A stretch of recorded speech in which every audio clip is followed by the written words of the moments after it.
act surprised if you can't find this channel again in the future, so hit the subscribe button to get reminded when I post my next video. That was a nice transition. Come on, admit, subscribe. Or don't, I don't really care.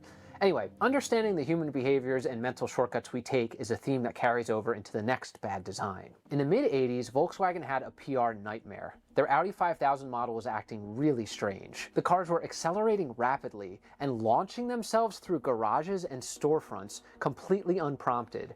It was something straight out of a Stephen King novel.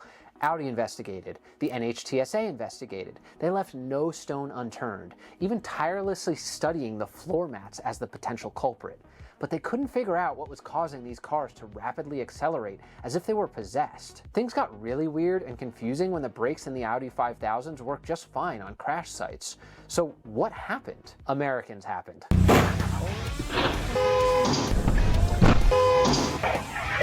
The official report found American drivers were pressing the gas pedal instead of the brake pedal, sometimes with deadly consequences.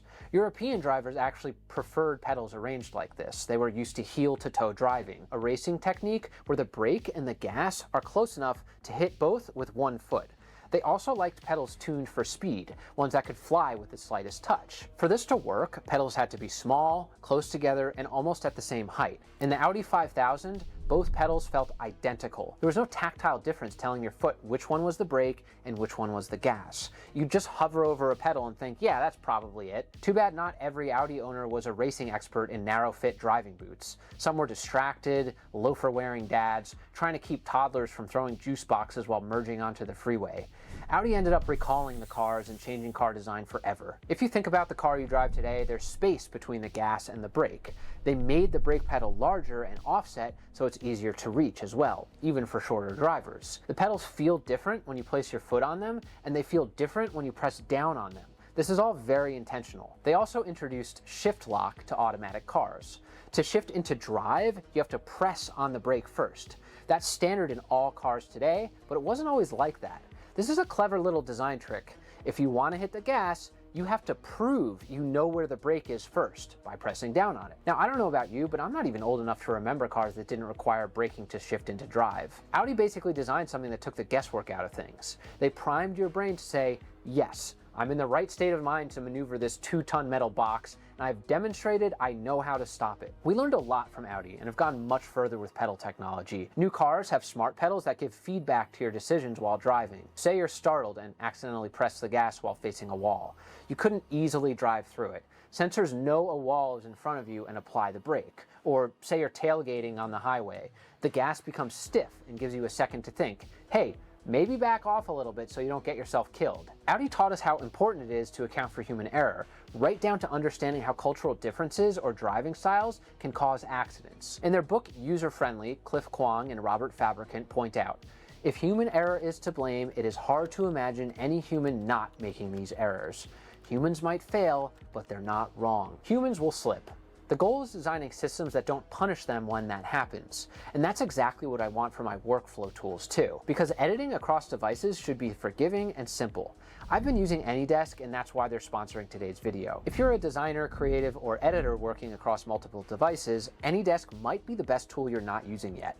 I've been integrating it into my workflow, and it's kind of a game changer. With AnyDesk, I can remotely access my editing rig from my laptop. The connection is so fast and responsive, it feels like I'm right there in my office, and it works on Windows, Mac OS, and all these other platforms. And because AnyDesk uses a proprietary codec, the image quality stays sharp, even in remote areas or on spotty Wi-Fi. Audio pass-through means I can scrub and edit YouTube videos remotely, and thanks to 99.98% uptime, I know I can rely on it.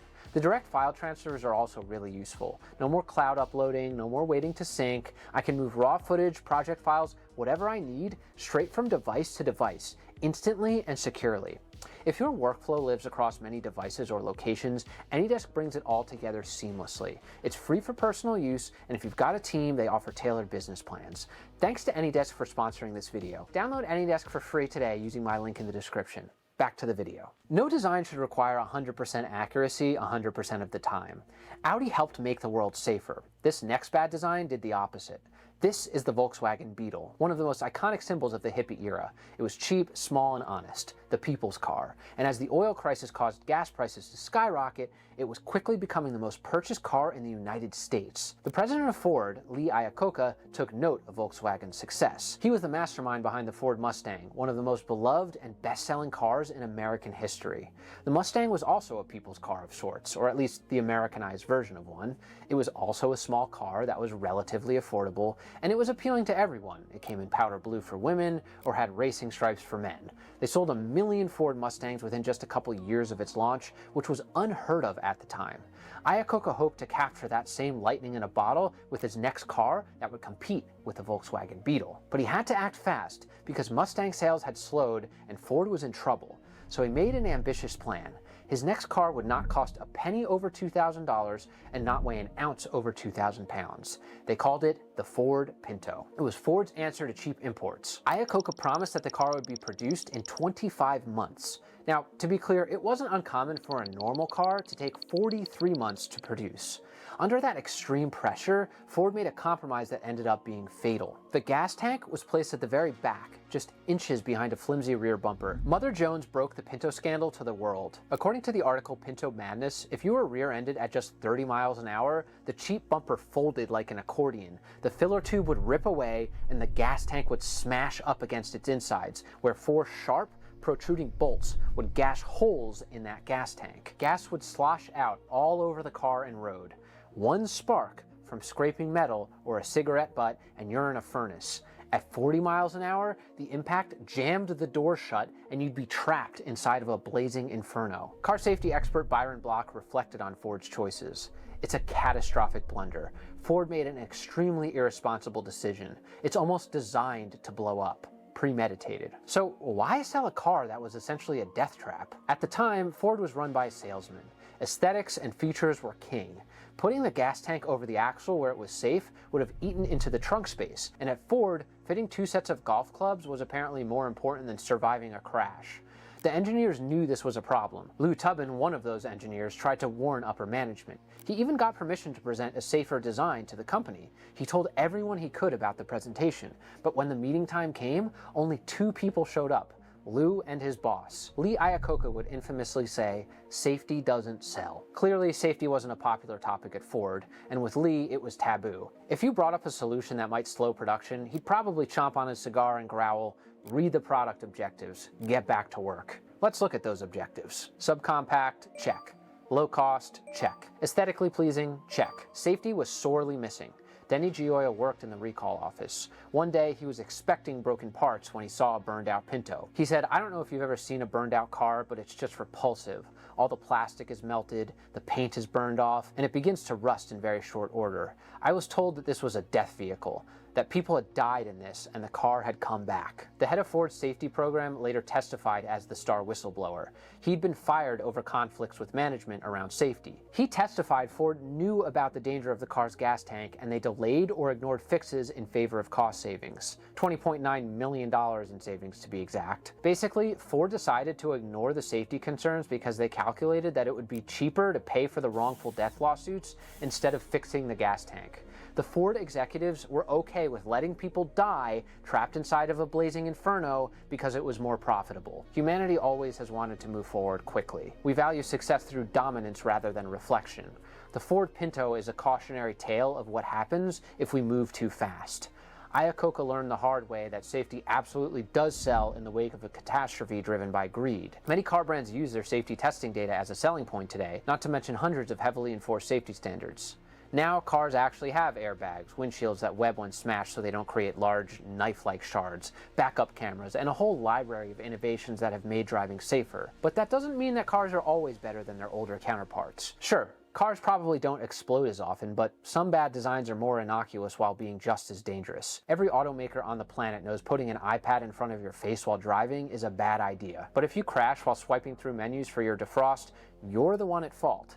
Classic corporate gaslighting at its finest. Touchscreens are a little bit like handing you a bottle of wine and a corkscrew for the morning commute. I'm obviously not condoning drinking and driving, but browsing through submenus on a touchscreen while doing 70 is not much better. Everyone hates touchscreens in cars, but there's a reason why they're so common in new models. Just like with a new Pinto, there's money involved. A simple sheet of glass, electronics, and a single plastic enclosure saves automakers money on every car made. Individual buttons need components, plastic molds, and different materials. Each individual button or dial needs its own wiring, inventory, and durability tests. They need real humans to assemble them too. These humans want salaries, lunch breaks, and dental insurance. A simple touchscreen is a far less complicated thing to manufacture, and the software can regularly be updated if you screw something up. You can't do that with physical buttons or dials unless you issue a recall, which is extremely expensive for car companies. I've worked as an industrial designer for 15 years now. I have no doubt the moment UX designers saw these design proposals, they said, "This touchscreen will kill people." But certain death is an easy sell when the C-suite is more excited about that weather widget you just came up with. You can even add Netflix. Apparently turning on windshield wipers is less important than catching up on your favorite TV series. And surely it's not like those screens ever lag or freeze or crash while you need them, right? Say you're on a windy mountain road. It's whiteout conditions. The roads are sheer ice and the wind's trying to blow you off a cliff. Your windshield starts to fog up. You need to act before it frosts over. Luckily, you have a passenger today. You start barking orders at them, guiding them through 3 levels of submenus. But you can't remember if defrost was under climate, vehicle, or quick settings. Even if you know exactly what icon you're looking for, it's hard to mentally recount all the menus and controls when you can't peel your eyes off the road. Luckily, they find the little fan icon. They tap it. But there's another problem. All these other controls need to get turned off first. Max defrost doesn't work in eco mode, so you have to turn that off too. And whoops, their finger slipped. That turned off the seat heaters. You might as well just do it yourself. You reach over half distracted and your screen freezes. God damn it. Before touchscreens, that was a 5-second task. In that time, you travel a few hundred meters. If you do that same task on a touchscreen, you might as well be watching TikTok videos while driving. By the time you look back at the road, you've gone almost a full mile without looking up. It's crazy to think that 90% of us don't even want touchscreens in our car, yet very few automakers plan on bringing back real buttons. Most companies already know how much they can save by eliminating buttons. That's why we keep seeing narratives like touchscreens are the jewel of any interior. How many more collisions do we need before we admit we're just doing the Pinto thing on a much larger scale? This is the control room at 3 Mile Island. It's a nuclear power plant in Pennsylvania. It's 1979, so everything's analog. Thousands of switches, dials, and gauges blink back at you in silence. Normally, it's a calm place, the kind of place your shift just glides by. Only today is different. The room's in panic. You're in a room where 2,000 warning lights and knobs flash and scream at once. Over 100 alarms sound at the same time, and the 40-foot panel in front of you is lit up like a Christmas tree. When everything says mission critical, nothing is. How do you prioritize this chaos? You're standing in front of a billion-dollar machine and can only think, where do I even start? This panel helped cause the worst nuclear crisis in United States history. Look at all these identical knobs and dials. Even trained professionals can't really tell which is which. You'd think that these labels would help, except many of these buttons have 3 separate labels sometimes. So then maybe you look at the lights. You have red, yellow, green lights. You don't remember what each color means, so you check the manual. It turns out red lights mean 14 different things depending on the context, so that's not helpful. Okay, what about the green lights? Those mean 11 different things. So you go across the room and you see completely different buttons. And this one has old tags hanging on it, so you're not even sure what it means. This is America's worst design failure, a total mess in visual hierarchy. In Western design, we expect the most important thing to be the biggest or the most prominent. But engineers, the people who make the things we use every day, don't always think like the rest of us. They think in terms of optimization. How can I make this cheaper, more efficient, or more streamlined to produce? This isn't necessarily bad, it's just their job. Take this cheap microwave, for example. To you, start is the most important button. It should be big and prominent, but it's indiscernible here. It just looks like all the other buttons. buttons. It's a grid of identical squares. But the engineer is thinking, okay, perfect, we can use the exact same button size and shape, and that'll save us 5 cents per unit. The engineer sees a single membrane keypad as a perfectly logical decision that saves money. But the end user just sees it as confusing, because it's hard to understand which button to press at a quick glance. When you're dealing with popcorn, it's not such a big deal. Except at 3 Mile Island, if you screw up the button layout on the nuclear reactor, you wipe out half of Pennsylvania. For their book User-Friendly, the authors spent 2 years studying the design of this control room. They found that nothing really made sense. It's almost like someone put the controls in a hat and pulled them out one by one before placing them randomly. Valve controls were next to elevator levers. There was just no logic to it. So back to our emergency at hand. All these sirens and lights are going off like a Christmas yard display. How do you find the one thing wrong when the machine is telling you there are thousands? The operators needed to keep an eye on the core temperature, but this is the 70s. There aren't any high-def screens showing the temperature, and you can't just check it on an app. Instead, you need to print out temperature readings on a good old paper printer. Except the computer didn't understand temperatures as high as these, so all it does is print out a bunch of question marks. So why were these smart and ostensibly well-trained men so confused? What happened was a valve got left open during cleaning. Maybe you've walked out of your kitchen without shutting your fridge and it starts to beep. It was kind of like that. The system was trying to let the operators know that the valve was left open, except that beep was wired by an engineer who didn't account for common human error. While this is happening, the fuel rods were slowly turning into radioactive hot lava. This is the light for the PORV, the Pilot Operated Relief Valve. When things get too hot, a valve opens to let out steam. When things cool down, it shuts. Pretty simple. Except the light didn't tell you whether the valve was open or closed. It only said the system had sent the command to open or close the valve. And in this case, the valve was manually stuck open. Engineers expect parts to fail, but no one thought of that happening. The only way to know if the valve was open or closed was to physically check and risk turning into a radioactive human glow stick. The final report was published months after the disaster.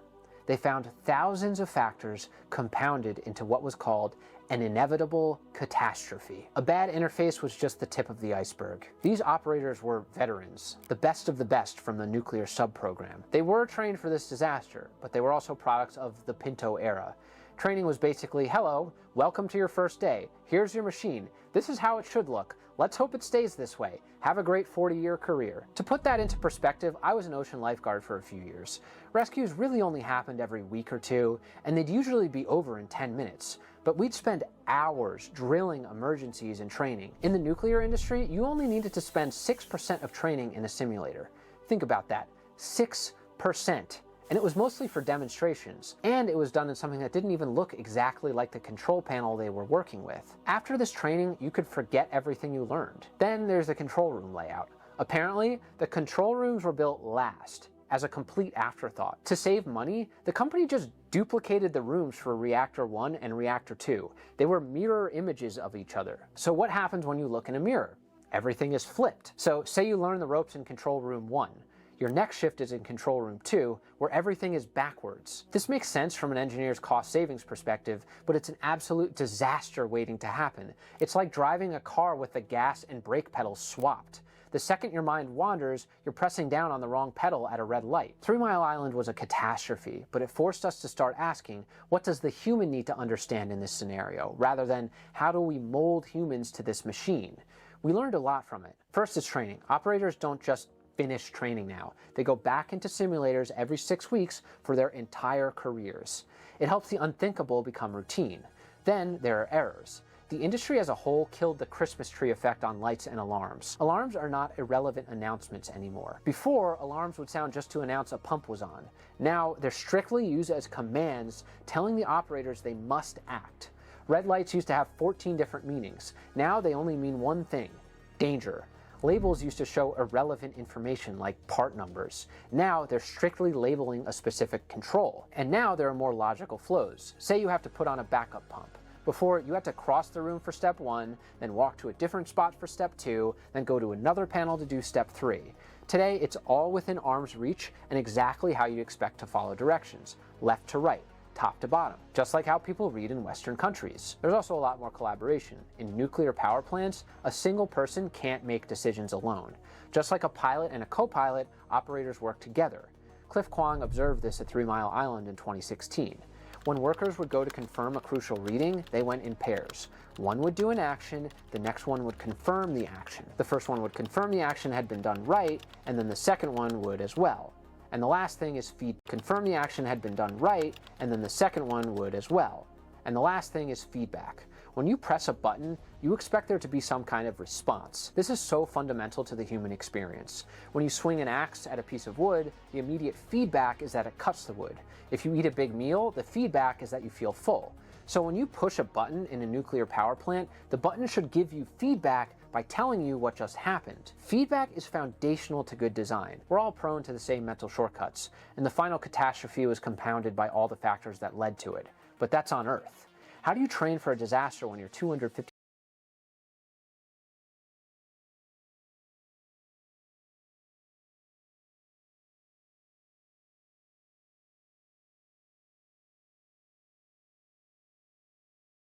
miles above the planet and you're cut off from mission control? The year was 2003. As Space Shuttle Columbia re-entered Earth's orbit, it exploded. People were quick to find someone or something to blame. One Yale professor said a poorly designed PowerPoint slide caused it. Edward Tufte was one of hundreds of experts who analyzed over 5,000 factors that contributed to the disaster. Let's play a game. Read this slide and tell me what you see. You probably read the headline, not exactly sure what it meant, and sort of skimmed the rest. And if you're bored reading this, imagine the presentation. It's being read by a bunch of awkward rocket scientists about a piece of foam hitting the wing. Review of test data indicates conservatism for tile penetration cause significant minor variations in tonal energy above penetration level can cause significantly outside of test data. What they really need to be saying is, dude, some foam hit the wing and we think it might cause the space shuttle to crash. We'll never know how this slide was presented, but I do agree with a lot of what Tufte says. This is a very poorly designed slide, and PowerPoint can be a terrible medium for communicating information. The headline says nothing of importance. The presentation text is peppered with jargon and slang like SOFI, which means foam, by the way. The word significant gets repeated to the point that it means nothing anymore. If everything is significant, then nothing is. But the most damning line is buried at the very bottom in tiny text. This. It should say, the impact of the foam hitting the wing was 600 times larger than anything we've ever tested for. We don't know if we can land this thing. Except it doesn't say that at all. It would have been better to just have a slide that said, wing was hit, we don't know if the shuttle can land safely. What we say is important, but so is how we say it. The engineers didn't have pictures to show the actual wing damage, so instead they probably played to what they knew. Numbers. Too bad they put the math at the bottom and assumed everyone would calculate it. It's a textbook case of bad communication skills in the form of confusing graphic design and unclear writing, and maybe really bad presentation skills. Plus, do you really want to be the guy to deliver that bad news? Now, would a better PowerPoint have saved the 7 lives on that space shuttle? Maybe. At the very least, the slide didn't help the situation very much at all. But I think it's overly simplistic to believe that one slide caused the disaster. A nonprofit that helps engineers communicate better tried to redesign the slide, and here's what they came up with. It points out the danger earlier, it has more context, and it explains things without any abbreviations, and it even has a conclusion. It's still not great, but it's a lot better. The point is, communicating rocket science isn't easy whether it's in a slide deck or a one-on-one with your manager. Think about the last time you had to give bad news to your boss at work. They're distracted, you gotta get to the point fast, your boss has maybe 5 minutes to tell their director, and then that director has 30 seconds to tell the CEO. Hopefully they don't butcher the message and get the point across properly.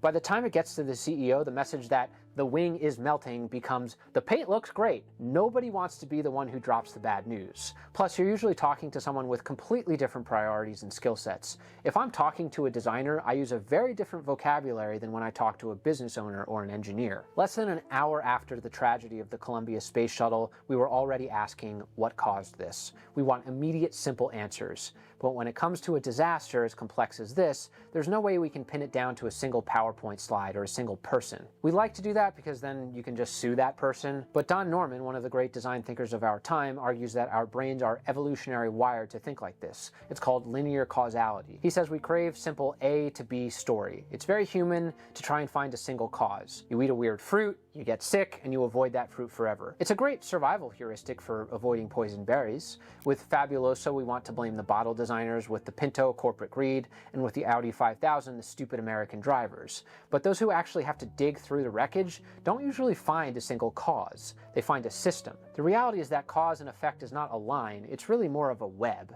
No single person can be the cause, but we're all victims of the final catastrophe. My friend Rafi calls it the inescapable momentum of the masses. It's the same way the medical world fought against the idea of washing hands. Doctors didn't wash their hands before cutting you open until about 200 years ago. They would spend their mornings elbow deep in dead bodies, then walk upstairs and deliver babies without ever washing their hands. Infant deaths were 3 times lower in the midwife clinics of the time because they didn't handle corpses right before sticking a finger into a newborn's mouth. When Dr. Ignaz Semmelweis suggested washing bits of dead bodies off your hands before delivering babies, he was mocked.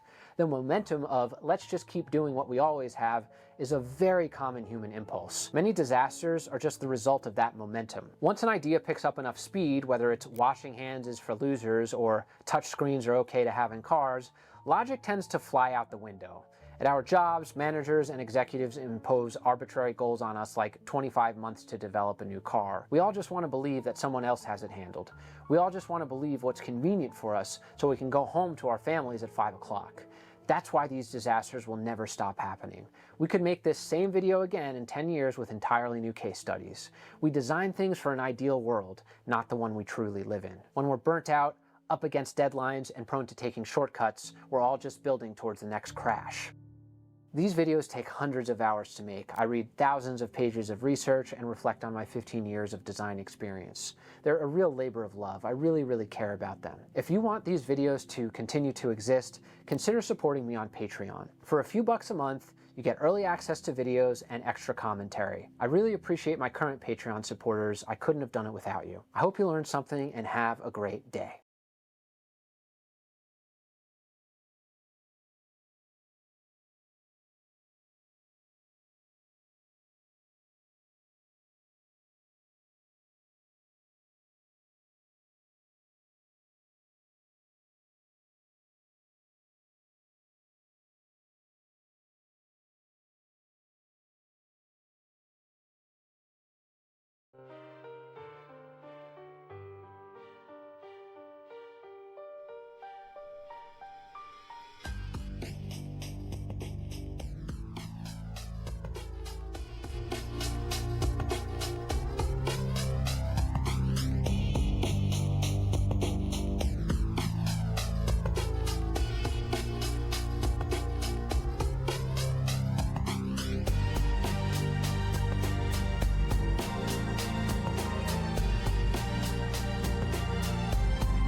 you're not allowed to take more than 100 sauce packets from Taco? Did you know that you're not allowed to take more than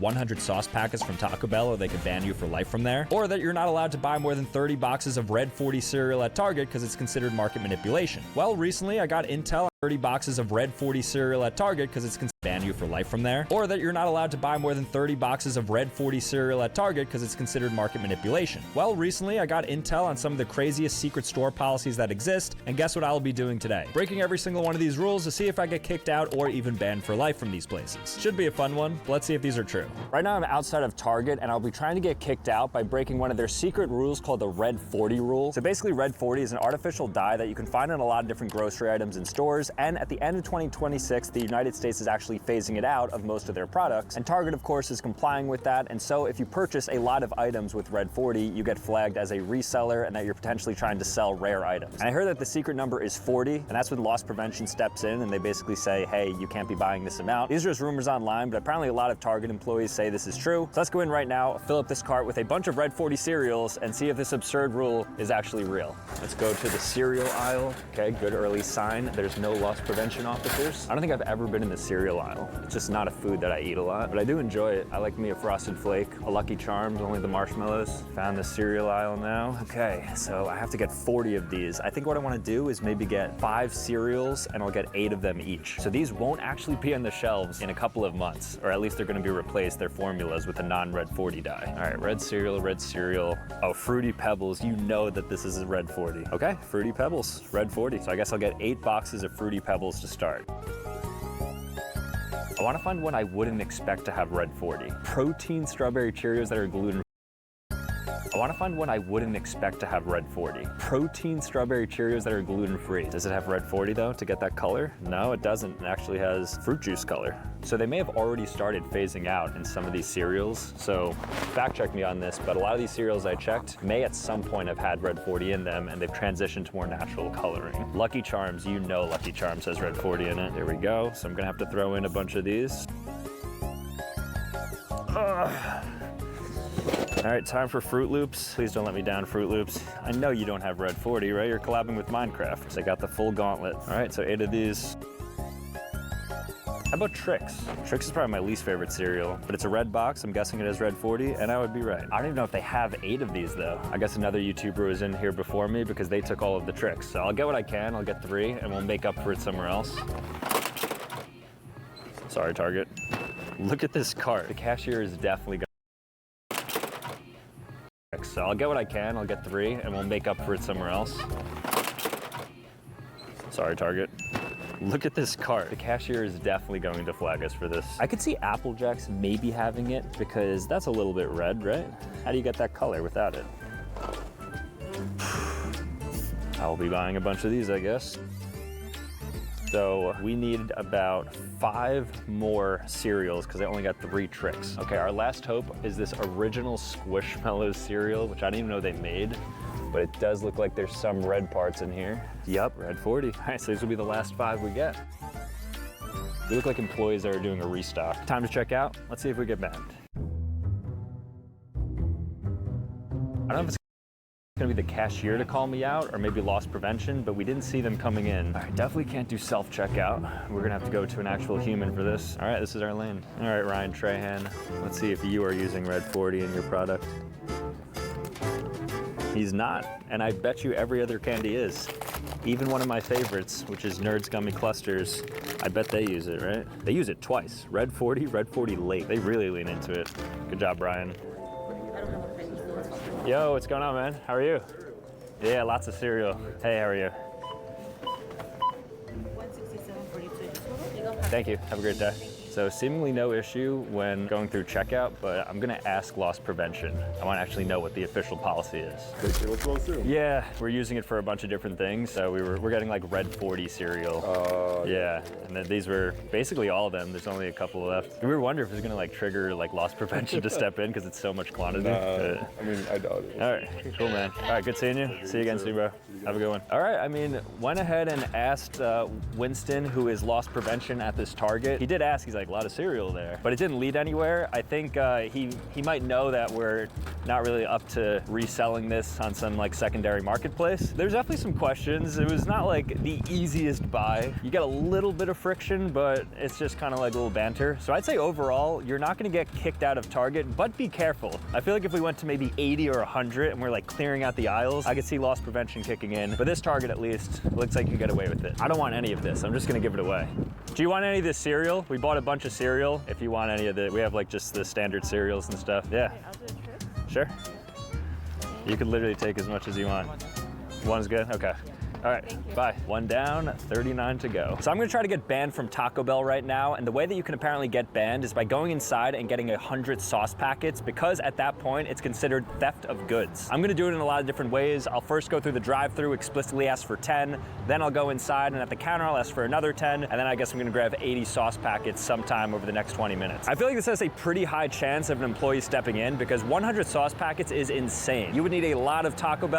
Ways. I'll first go through the drive-thru, explicitly ask for 10, then I'll go inside, and at the counter I'll ask for another 10, and then I guess I'm gonna grab 80 sauce packets sometime over the next 20 minutes. I feel like this has a pretty high chance of an employee stepping in, because 100 sauce packets is insane. You would need a lot of Taco Bell to just justify 10 of them, let alone 100. I guess we start at the drive-thru just to prime them a little bit and see how many we can get. Sorry, Taco Bell in advance. Please don't ban me. You're one of my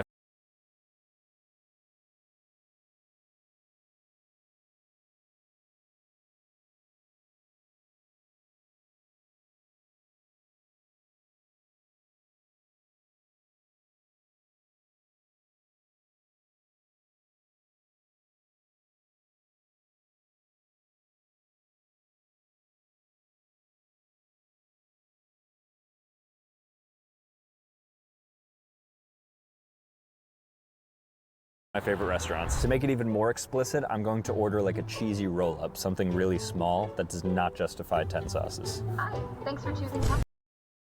In advance, please don't ban me. You're one of my favorite restaurants. To make it even more explicit, I'm going to order like a cheesy roll-up, something really small that does not justify 10 sauces. Hi, thanks for choosing Taco Bell. What would you It's like the today? AI drive-thru. I forgot. I even did a video on this. Hi, can I have one cheesy roll-up? What size for the Dr. Pepper?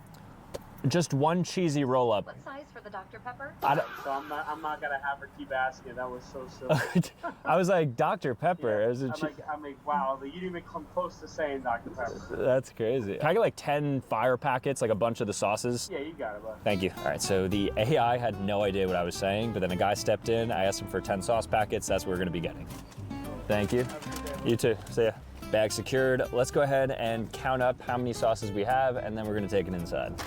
Moment of truth. Wow, I think he actually gave me 10. So I have 1, 2, 3, 4, 5, 6, 7, 8, 9, 10, 11, 12, 13, 14, 15 fire packets, which means I have 85 to go. I'm going to keep them all in the bag so it looks like I'm stealing them. Now let's bring this inside.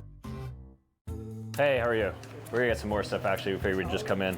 Could I have 2 more cheesy roll-ups? Okay. And then I'll do more of the fire packets. Yeah, whatever you like. Cool. Okay, order has been placed. Got another cheesy roll-up, and I have a drink too. I'm at Taco Bell. There's only one thing to get. All right, so we have our Baja Blast. I have the cheesy roll-up. Now we're gonna wait, and let's collect some sauce packets. Let's get some fire packs. Just a random amount. All right, let's hit the table. Oh, thank you. All right, might as well get a few more. Okay, so in total now we had 15 in here. 16, 17, 18, 19, 20, 21, 22, 23, 24, 25, 26, 27, 28, 29, 38, 39, 40, 42, 44, 46, 48. Nearly halfway there, 48% done. We have a lot of sauces. Starting to feel a little bit bad, just taking all their inventory. In the meantime though, this is what apparently warrants 48. I like cheesy roll-ups. It's kind of like a quesadilla, but small and more manageable. Very sad looking item though. Just kidding. I'll loiter in here a little bit, and then I'm just gonna try to get even more sauce packets. I actually don't think this is gonna be super difficult because the guy is incredibly nice. Shout out to this manager here at Taco Bell. He's like, yeah, take what you want, boss. I like when I'm called boss. Feels good.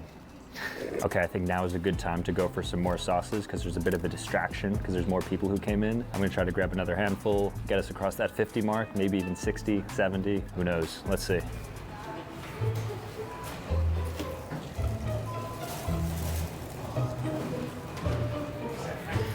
All right, let the eat up. I think that was the biggest one yet. So this sends us to 50, 52, 54, 56, 58, 60, 64, 66, 2/3 there, 69, 70, 71.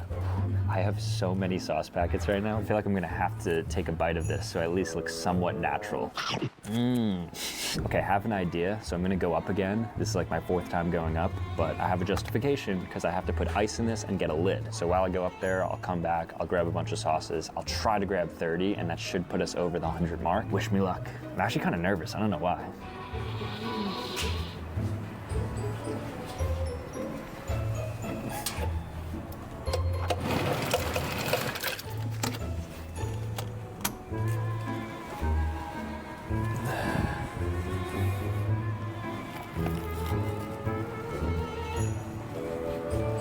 I feel so dirty, but I got him.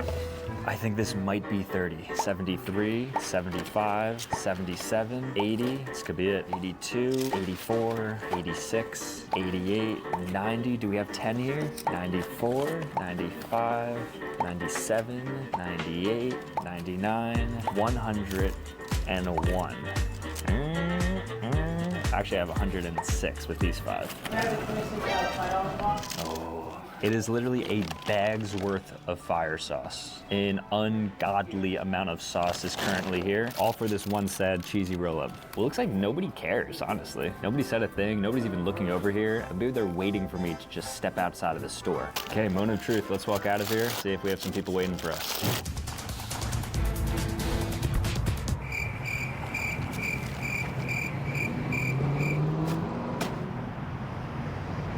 Okay. I think I'm in the clear. No cops ended up coming. I have 105 sauce packets in here, fire packets to be specific, and Taco Bell didn't care. So apparently you do get banned for theft of goods, but not at this Taco Bell. Shout out to the worker in there. He was actually very nice. He gave me the confidence to do this. So somewhat similar to Target, I was looking online and I found a rule at Nike where you're not allowed to buy 15 pairs of the same shoe because then you get flagged as a reseller. I've never heard of this before. It's definitely an interesting one. I mean, people are literally doing anything to make money. It's 2026. I don't know why people are complicating making money when one of the easiest ways you can make money is by playing games and testing apps using TestDrop. Yes, you heard me right. TestDrop is a mobile app where users literally get paid to test other apps and games. In fact, here's how simple it is. So after you sign up for free, you pick an app to test and then you complete simple tasks like playing games or answering questions, then you get paid. That's literally it. I mean, look at this. I've earned money by just sharing my feedback and playing games. And again, it's completely free to sign up. Registration is quick and easy, and payments are done by bank transfer in just 24 hours. And also, you can get paid up to $80 per app test, which is absolutely crazy. TestDrop has 4.2 stars on Trustpilot, and over 10 million people are currently using it. And right now, everyone who downloads TestDrop using my link by either scanning this QR code on screen right here or by clicking the link in the description or the pinned comment will receive a $5 sign-up bonus. So make sure to sign up today for TestDrop so you can earn some easy money. But anyways, let's hit our next spot. So behind me is Starbucks, and typically they're pretty liberal with the names you can put on the cup. Some people cosplay as like Batman, I saw online, but one thing you absolutely can't do is say that you are the name of a Starbucks employee. More specifically, you can't cosplay as the CEO. And their CEO's name is Brian Niccol, and so what I'm going to do is try to order Starbucks as Brian Niccol using this fake disguise, and I'll see if they catch on and ultimately ban me. Let's get some coffee. I hope they ask me for my name, otherwise this is a complete waste. What to get, what to get. How's it going? Hello, how are you? Can I just have an unsweetened iced tea? It's gonna be 453. Can I have a name? Brian Niccol. Paying card? Yes, card. You're all set. Thank you. No problem. So I was seamlessly able to place the order as Brian Niccol. I want to see if it's written on the cup. I want to see if they spelled my name correctly, and I want to see if there's any recourse. Specifically, will I get banned? I feel deep in thought when I wear this mustache. I think my IQ probably raises like 100 points. Thank you. Got my iced tea, Brian Niccol. It just says Brian, but hey, that's okay. See if I can take a sip. Definitely got some hair in my mouth. All right, now that I'm cosplaying as a CEO, ooh, Girl Scout cookies. Let me open my wallet and purchase some of these. 6 for... Hey, how are you? What's your favorite cookie? Well, I am a CEO, so... You know what? That's for you guys. Good job, yeah. Thank you. Thank you, yes. Thank you so much. Love the Girl Scouts. Support you guys. Yeah, absolutely. Bye, everyone. I mean, the CEO, you gotta do CEO things. You gotta whip out the 100. That's the single. What is it to a man like me? Pull up Brian Nickel net worth. I am leaving this mall with people absolutely thinking I'm Brian Nickel. I'm convinced. All right, so you can't get banned, but fun little side quest there. Let's move on. I'm outside of Dave & Buster's. I'm gonna try to get banned here by doing the one thing that they don't allow. You can't play multiplayer games as a single person. So you can't have 2 game cards and basically scan them twice, because then you're optimizing for time and you basically get a crap ton of points within a single play. That's exactly what I'm doing, so let's go inside. I have a couple games in mind, like basketball, air hockey, and maybe some other things. Let's try to win some prizes. Okay, so the magic is in getting 2 of these cards right here. So I'm gonna get a new power card, 2, same amount on each card. And you'll see they are 2 separate cards, so I, as a single person, shouldn't be able to hold both. All right, let's rob a Dave & Buster's here. There's 1. And there's 2. 2 cards, 1 person. This is illegal. Let's play games. So here are at basketball. These 2 machines are supposed to play against each other. So the reason I don't want to do this is going to be exemplified right here. I have 2 cards, which means I can get double the amount of balls so I don't run out of balls quickly. So I'm going to scan both simultaneously, forget about this score, and then just focus on this, getting as many as I can. I might even break a record. Here we go. Okay, so many balls. I love it. Okay.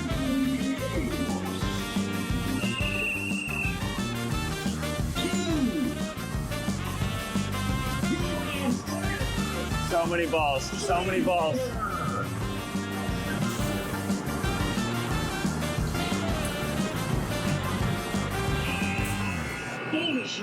All right, well, I missed a lot of shots, but you can see how good that could be, right? I have an even better idea.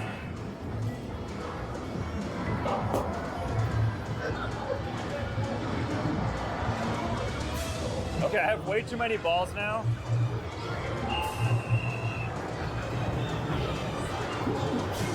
I think I have too many balls.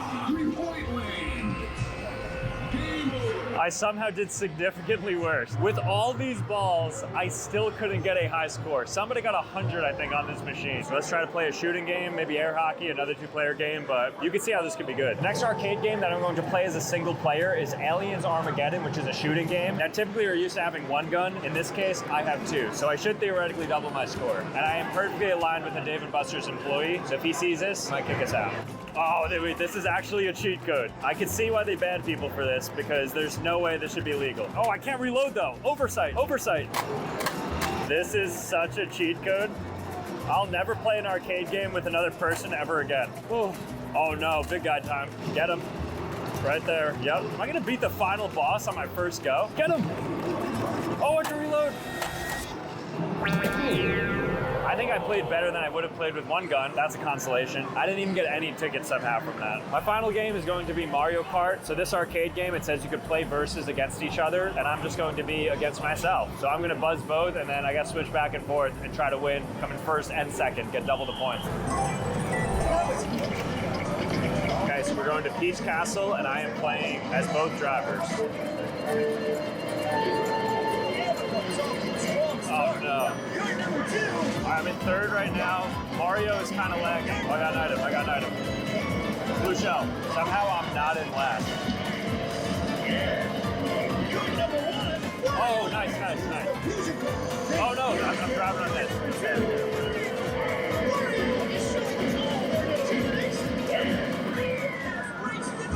You know what? 2nd is not bad. Wait, do we get 1st? There's no shot. I was playing both and I actually got 1st and 2nd place. I thought I got 2nd, but that was just Wario because he was behind Mario. Played twice, got 1st place. That is the ultimate maximization of points. I'd happily get kicked out now. So now that I played the 3 games as multiplayer and I really stacked up those points, let's see how much money I have and what I can get. Okay, I have 86 and 73. 156. 9. I do not see a single thing that I can afford, actually. Okay, at the very least, I may be able to get a cowtail, which is a caramel chocolate treat, 160 tickets. I think I'm right around there, so let's check out. See if I can purchase with 2 tickets. Hey, how are you?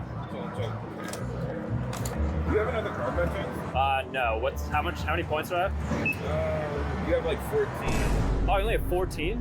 No. Wait, I thought I had so much more. I thought it said 83 and 76. But since you're getting that, try one of these two and then have a good weekend, right? Wow, thank you so much. I appreciate it, man. Thank you. Thanks, Quincy. All right, turn of events there. So I actually only had 14 tickets, which is crazy. Shout out to Quincy at Dave & Buster's. He not only hooked it up and gave me my cowtail for a huge discount, then he said you have to try this one, which is caramel apple. So before we move on to the next segment, I'm going to try caramel apple cowtail. That's what he said is worth breaking Dave & Buster's policy by giving me something free for. Here's what this caramel apple cowtail looks like. Definitely got a lot of red 40 in there.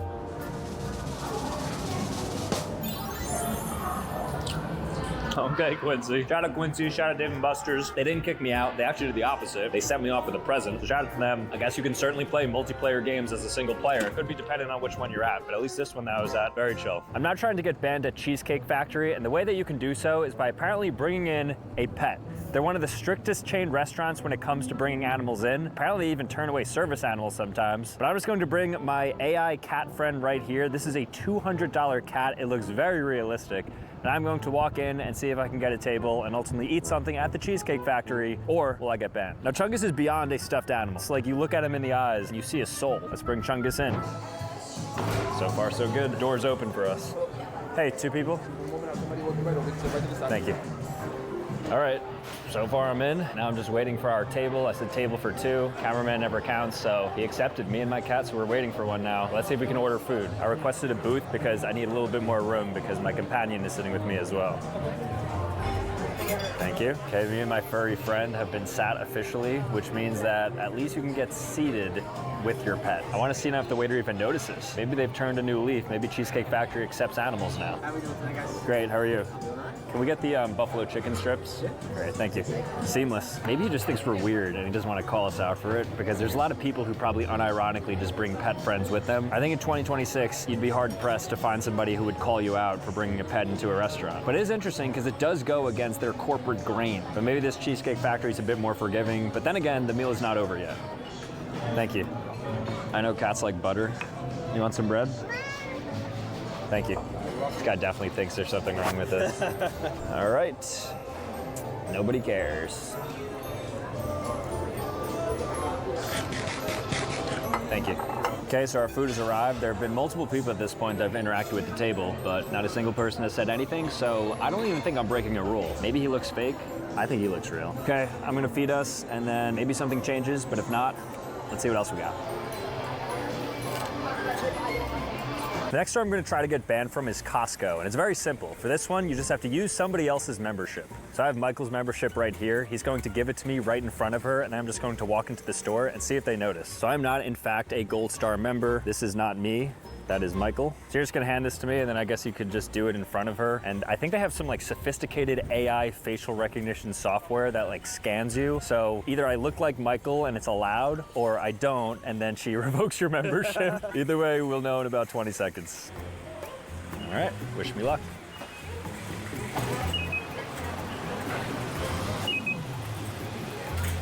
I got inside and realized I don't actually need anything there, but it worked. Okay, quick and easy. Interestingly, on the back of the technology, the device she was holding, it shows a picture of each person. So I think she might have just thought I looked like Michael, because she didn't bat an eye, but she definitely looked at the picture, confirmed it was me. If I didn't look like him, maybe if I was a girl or something, it would have been different. Might have to run this back some other time, but as of now, I guess you could use somebody else's card. Let's see what else we got. But another place where I haven't got banned. I'm now gonna try to get banned from Best Buy because I'm dressed like a Target employee, and they have a very strict rule against showrooming, which is basically going in and then taking pictures with professional cameras of their products, of their layouts, because I guess they don't want other stores to copy what they're doing or to undercut them on prices and anything like that. So Target Sam is fully activated. I've worked at Target before. I've actually worked at Best Buy before, but I got kicked out of Best Buy, so I figured I'd go back dressed as a Target employee. We naturally have a professional camera, which is what we film on, and we'll see if we get kicked out. I actually unironically need to pick something up from Best Buy, so I hope I don't actually get kicked out. Okay, so here are the cameras, snagging some pictures. You know, they're kind of giving away their sauce though. They want me to scan here to see their financing disclosures, available promotions. Okay, so I'm gonna ask a Best Buy employee about pricing on their SD cards, dressed like a Target employee. Basically want to look like I'm trying to get their secret sauce. You would never see this in Target. Why is there a Star Wars Lego set out here with the camera equipment? Yeah, SD cards. What SD cards do you carry? Like what brands? Like SanDisk? We have SanDisk, we have the Samsung ones. Those are pretty much like two most popular ones that we have. Does it go up to 1 terabyte? Any of the? Yeah.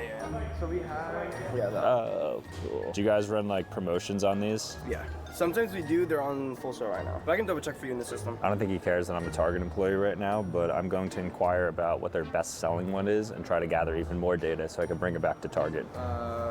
You said more than 1 terabyte, right? Yeah, like 2 terabytes. I mean, what's the best selling SD card? Probably the SanDisk ones. The SanDisk ones? Depends on like the camera that you guys are shooting on. How long does it take to like get to warehouse if I ordered like a couple of them? Probably like 2-3 days, but I can see what others. Oh, that's pretty fast. Faster compared to some other guys we've tried to look around. Yeah. Can I take a picture? Yeah.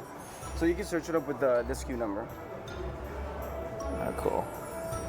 Yeah, I don't think Target doesn't sell it. No. Okay, so Yeah, SanDisk, 2 terabyte, but it's an online purchase, 2 to 3 days. All right, thanks man, appreciate it. It was nice meeting you guys. Nice to Take meet it you as easy. well. All right, we actually ended up getting a ton of information. Was able to actually go over to the employee computer and showed us exactly what we were looking for, figured out what their best-selling SD cards were, even dropped like, oh, Target doesn't have that. Didn't seem to care, really chill guy. Shout out to Best Buy, shout out to that employee, but I'm not getting banned. I'm walking out with my head high and I don't lose a Best Buy relationship, which is good because I'm already banned from one of them. I'm not gonna try to get kicked out of Barnes & Noble, but not because I'm gonna be loud in the bookstore, but rather because I'm gonna be reading too many books. Because apparently if you read more than 2 books cover to cover, they activate a wellness check and they come by and they ask you to leave. I saw this online. I don't know if it's true. It's a pretty strange rule if so, but it also kind of makes sense. I mean, if you're spending so much time at a bookstore, cover to cover reading book, they do want you out of there eventually. I guess it also could be theft of goods in a way because you're reading the book and then you're just like not purchasing it. I don't know exactly, but let's go inside right now and read some books. So the biggest issue is just going to find a book that I can like get through relatively quickly. Because if not, this would take me days upon days to read a single book. I haven't read a book like cover to cover, maybe in 20 years. Okay, this might be more up my alley here. Harry the Dirty Dog. You know what, even this low-key has a lot of pages in it though. All right, I mean, this will be a leader right now. Maybe this Clifford book. I think it has less total pages. All right, you know, I'm gonna hold on to these 2 dog books. Let's keep looking. I'm gonna take the Gruffalo also. So along with these 3 books, I also picked up the complete works of William Shakespeare. So I'm gonna have a read through this one. A lot of pages. Also circling back, I think Rainbow Fish might be the shortest book in the store. I think it's only 6 pages. This is our lineup. So I'm gonna get through all of these. It'll probably take me about an hour or so. I'll sit down, read cover to cover, and then see if there's a wellness check. So I think there's only 1 chair here at Barnes & Noble. So it might actually be true that they're trying to disincentivize you reading books in the store because there's nowhere to read it. The single chair is finally unoccupied, so I'm gonna get to reading. Wish me luck. The rainbow fish was the most beautiful fish in the sea, but he never played with the other fish. I'm too beautiful, he thought. What an egomaniac. Great start to a story, though.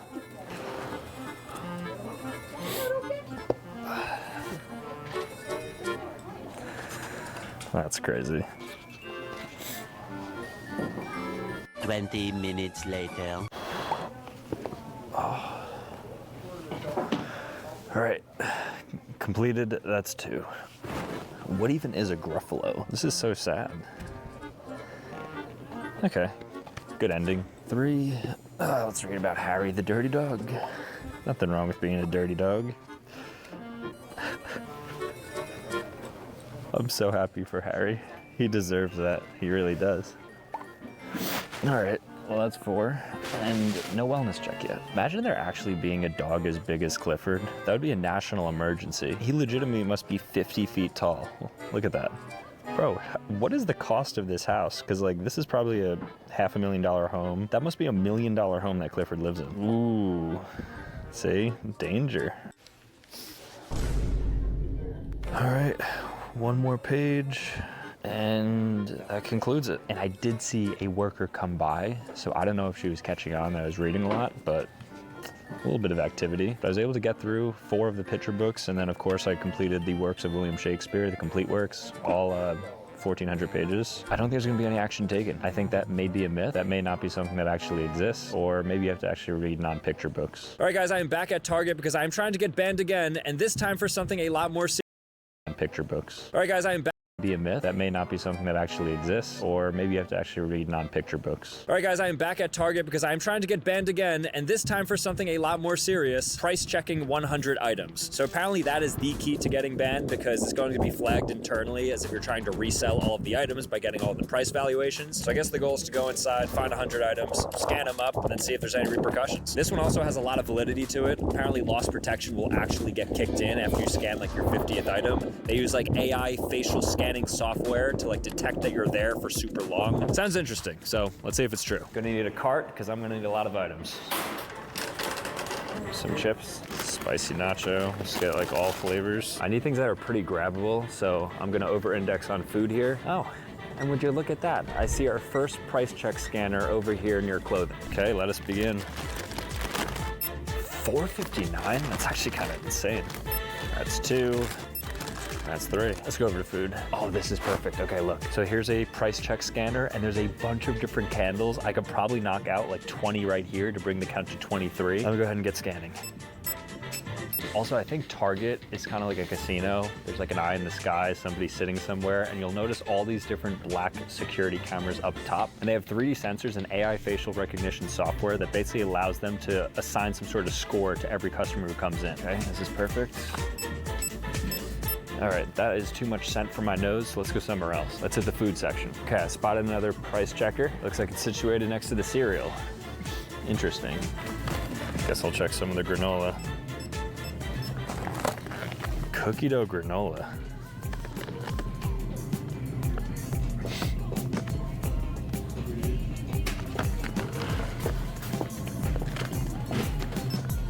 My arms are tired from all the scanning. Felt like somebody was onto us, but we are now, I think, 33 deep. So we're about a third there. All's looking good. All right, let's hit another section. Okay, we're in the toy section now, and I feel like this is a good spot to get a bunch of scans in. So once I find the scanner, we are going to get going, hopefully get to 50. Oh, here we go. That's 49. 50 will be this right here.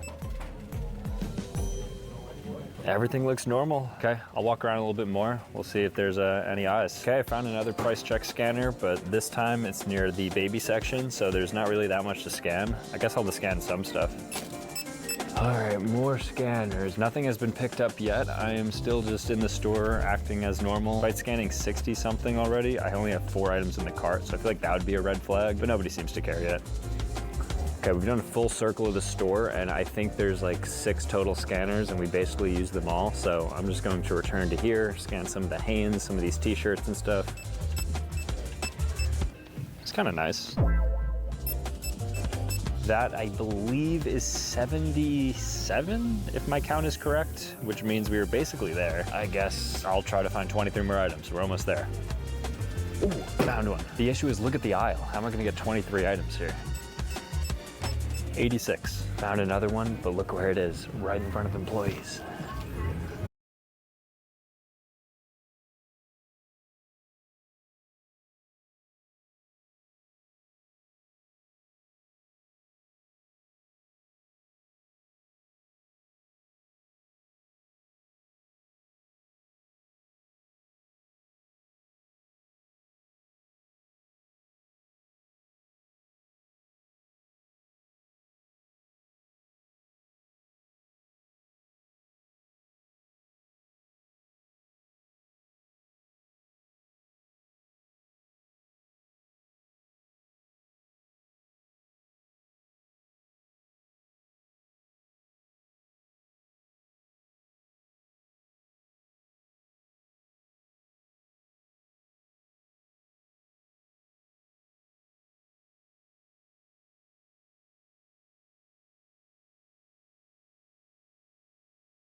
You gotta be dumber than a bag of used fleshlights to think you can put your hands on a cop and not get arrested.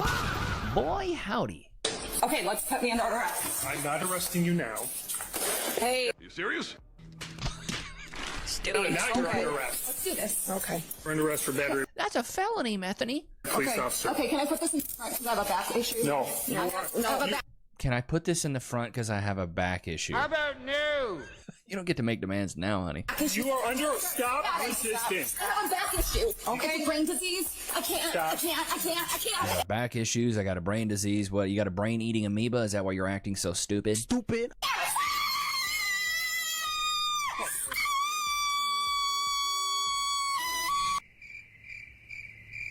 Should have been in the opera. Okay. Relax. I have a back issue. Relax. Okay. I'm on muscle relaxers. I have a lidocaine. Can you close?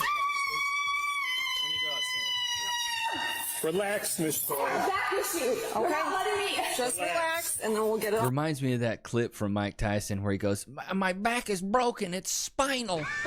I'm taking care of. Okay. I don't want to be. You're not being. We're all recorded. Okay. That's just hands right here. Please stop. Please, I will do anything. I'll just go home. I'm sorry. I'm sorry. You'll do anything, huh? Please stop. I think they're so smart, but no man has ever really been able to explain to me why we can't just print more money. Ooh, let's just ask Zimbabwe how that's going. It's called inflation, honey. You print more money, it actually decreases the value of the dollar. So if you print more, it doesn't solve an issue. It actually creates more of a problem. Let's just do a quick little look here. Just to say what happened. Let's just look this up. What happened with the inflation in Zimbabwe? I don't even know how to spell Zimbabwe. Zimbabwe had one of the worst inflation crises, good lord, stupid, called hyperinflation, especially between 2000 and 2009. Inflation reached insane levels up to sextillions. Prices were doubling almost daily. They printed $100 trillion bills that couldn't even buy basic things. Massive money printing, biggest reason. The government kept printing money to pay off debt. Government spending, war costs, result, too much money chasing few goods. Prices explode. Economic collapse, loss of trust in the currency, government mismanagement. So let's just do a quick little Zimbabwe currency to USD. Let's just look this up. Can we do this? Let's do this. Can't you just do it on Google, dude? What's going on right now? Okay, here we go. What do we got? Let's see. Let's do $100. Can we do $100? Can we switch them? Okay, $1,000. This is 0.3. Wait, what? That doesn't make sense. 0.03.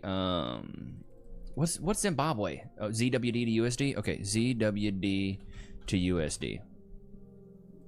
Can't you just? Do I have to do it here? I like doing it on Google. All right. 1 Zimbabwe dollar is equal to that. Okay, let's just do. Can we do it? Jesus, this is frustrating. What is going on here? Okay, can we convert this here? Amount. Can we switch them? USD. All right, let's just say $1,000 USD. Okay, here it is down here. 322,000 Zimbabwean dollars. Good lord. Yeah, that's a lot of inflation there. 322,000 Zimbabwean dollars. Good lord. Yeah, that's a lot of inflation there. That 1,000 Zimbabwean dollars. Good lord. Yeah, that's a lot of inflation there. Like, it seems pretty easy to me. But when a stranger looks at me and goes, "Hey, ma'am, I'm gonna do this," I'm gonna go, I'm not a ma'am, I'm not a lady, I'm not a girl. Let's get all the women and children to safety first, okay? Women and children only, please. Not you. I thought you said you're non-binary, right? That means you're not a woman. Oh, so now you're a woman. Well, what happened when I called you ma'am and you were pretending I wasn't talking to you? Oh, okay. So as soon as the danger alarms are going off, now all of a sudden objective truth matters. Yeah, okay, well, today's your lucky day. I'm going to be affirming your identity right now, okay? So you get to stay behind, okay? But don't worry, all right? We have 83 genders before I call non-binary, so, you know, eventually you'll get out of here. But don't get mad at me. I didn't make the rules. You did. That's so true, bro. Yeah, women, they don't want to be identified as a woman until the boats are sinking on the Titanic. All the women and children, they'll be lining up. All the non-binary they-thems will disappear into the abyss. Don't think about it biologically or... This dude says, what is a woman? Don't think about it biologically. ...or gender dysphorically. It's all about mathematics. We know that to...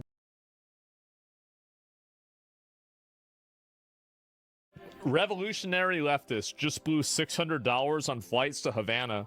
That's years of wages for the average Cuban. All the cosplay, revolution in front of bread lines, wandering the ruins like it's some kind of safari, singing some bullshit, and then lecturing locals about evil American capitalism.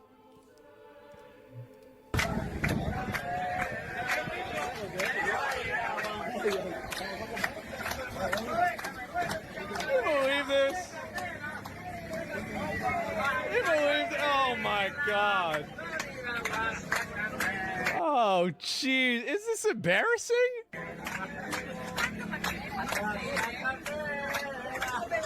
This is just sad, bro. The whitest people. I know.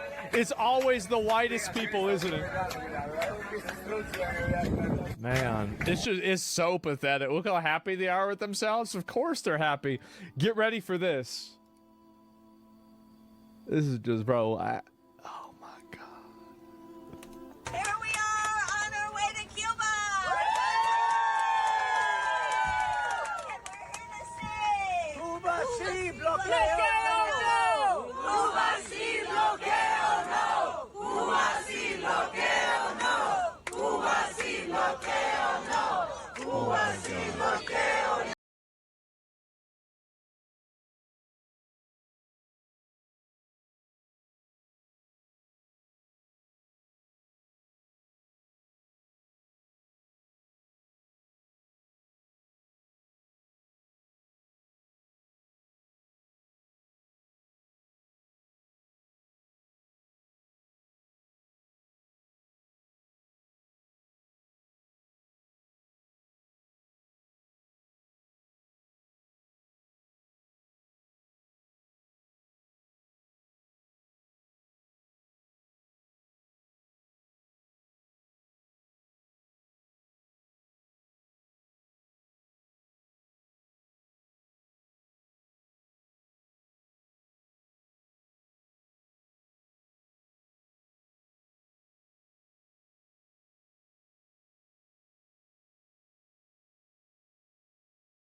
be with a woman, you need time and money. So woman equals time times money. And as we all know, time is money. Time equals money. That means that a woman is equal to money times money, which is M squared. We also know that money is the root of all problems. So money equals the root of problems.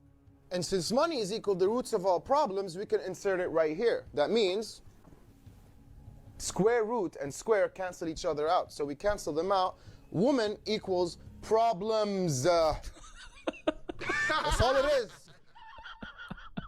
Ranking double standards in dating from certified to socially justified. Height versus weight requirements. She can publicly demand 6'2" minimum like she's ordering a custom build, but mention you prefer fit women and suddenly you're fat phobic. S tier. Dude, that's so true, bro. Like, no dude now can say I want a chick that's not a big back. Big back, big back. You're a misogynist pig if you say you don't want a woman who's built like a linebacker. Drunk texting. She drunk texts and it's cute and honest, but if you drunk text, it's embarrassing and desperate. C tier. Having a type. She only dates finance bros that make 6 figures a month, and that's knowing what she wants. But he prefers blondes and suddenly he's objectifying women. A tier. Body shaming. She can joke about dad bods, small packages, and bald spots on a podcast and everybody laughs, but he mentions her weight once and his name is trending. B tier. Bro, this is another thing is women can wear fake eyelashes, fake hair, wear makeup that's fake, everything, but as soon as a guy puts on a toupee, puts on a hair unit, bro, I was at the barber shop the other day and there was a guy in there getting his little hair man unit cut up. Bro, they were cooking him like a barbecue. It was so bad. He was getting sauteed like shish kebabs. They were relentless on this guy. Not when he was there, but when he left, which is when I know it's real. I'm like, bro, he got a man unit. And I told him, I was like, bro, I start going bald. I'm going to Turkey. I gotta have hair. With a forehead like this, I'm gonna have a 15 head if I was bald. And I also got a peanut head. I got a small acorn-sized nugget. It looks like a squirrel's trying to smuggle me into TSA. It's bad. It's not a good look. Men are trash versus women are trash. Men are trash gets you likes, retweets. Yeah, men are trash, but men and women are equal. You gotta love it. And a comedy special. Women are trash gets you fired, banned, and a call from HR before you even finish the sentence. S tier. Age gaps. She dates younger and she's a cougar living her best life. He dates younger with the same age gap and he's a creep. A tier. Trying to get out of a ticket. She tears up and probably ends up with a warning, but he tears up and the cop asks if he's been drinking. D tier. Hitting your partner. You block her hand and suddenly you're the aggressor in everyone's phone video that started 3 seconds too late. Hands should be kept to yourself regardless of gender, but typically only one gender gets held to that standard. C tier. Manipulative testing. Setting up fake scenarios, having friends flirt with you, and manufacturing jealousy. This is called making sure if he's loyal. But if he did it, he's psychotic. B tier. Brutal honesty. She can tell you exactly what's wrong with you and call it being real, but you give her some feedback and you are insensitive. C tier. Yep. Dude, that's so true. That guy's he ranks those. I like that. I should start doing that. All right, chat, quick question. Why is it that women want a guy who's 6 foot, makes $400,000 a year, and drives a nice car, but the moment you tell them you're digging literal gold out of the ground, suddenly they're not interested? Think about this. A guy working a normal job, not good enough. But a guy standing in Alaska with a shovel, digging gold, copper, and silver out of the freaking hard earth, I'm still not impressed. But speaking of digging valuable things out of the ground, today's video is sponsored by U.S. Gold Mining, ticker USGO on the NASDAQ, disseminated for U.S. Gold Mining, Inc. And they're working on something called the Whistler Gold Copper Project in Alaska, located about 100 miles from Anchorage. But here's the crazy part. According to the company's preliminary economic assessment, this project could potentially produce over 2.6 million ounces of gold, almost 600 million pounds of copper, and millions of ounces of silver, which is a ridiculous amount of metal. That's enough gold for half the jewelry in Dubai, every rapper's chain, and probably every engagement ring that gets returned 6 months later. But the numbers get even more interesting. The assessment suggests that the project could average roughly 246,000 gold equivalent ounces per year over the life of the mine. And in the early years of production, it could potentially be even higher because they start mining the higher grade portion first. Basically, they just going straight for the good stuff. Which honestly is exactly how a lot of people should approach life. Now, another interesting part about this project is the ownership aspect of it. About 74% of the shares are held by the parent company, and another 4.5% are held by insiders and management. So almost 80% of these shares are held ever so tightly, which means there's not a lot of shares floating around. And the project itself is located right here in the good old US of A, in Alaska. But, I mean, you get it. Which has been getting a lot of attention when it comes to expanding domestic mineral production. There are even infrastructure plans in that area, including road access that could help connect the project to transportation routes near Anchorage. So overall, it's a large undeveloped gold-copper project with exploration and development potential. Now, obviously, chat, do your own research, dude. Look into the company, their filings, and the project details before making any decision. But if you want to learn more, check out US Gold Mining, ticker USGO on the NASDAQ. Man, who knows, chat? Maybe the modern dating solution is to stop chasing women and start chasing gold, dude. I don't know.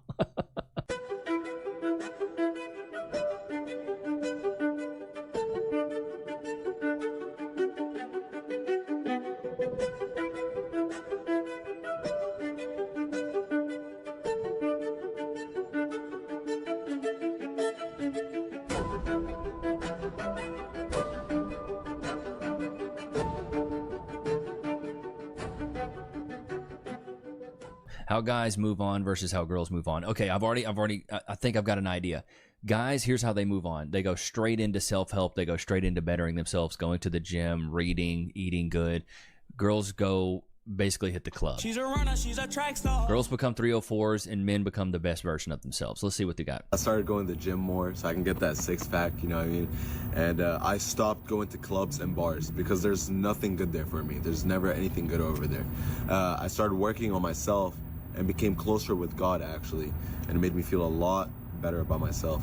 I got a little puppy now, I got a little Labrador, and yeah, just spent more time with the family. How about you? How'd you get over your ex? Well, I just downloaded every single dating app to exist and swipe right on every single guy there is. I also went out to every single club and bar you can think of to truly move on. And I also started posting thirst trap on social media, but for me, of course.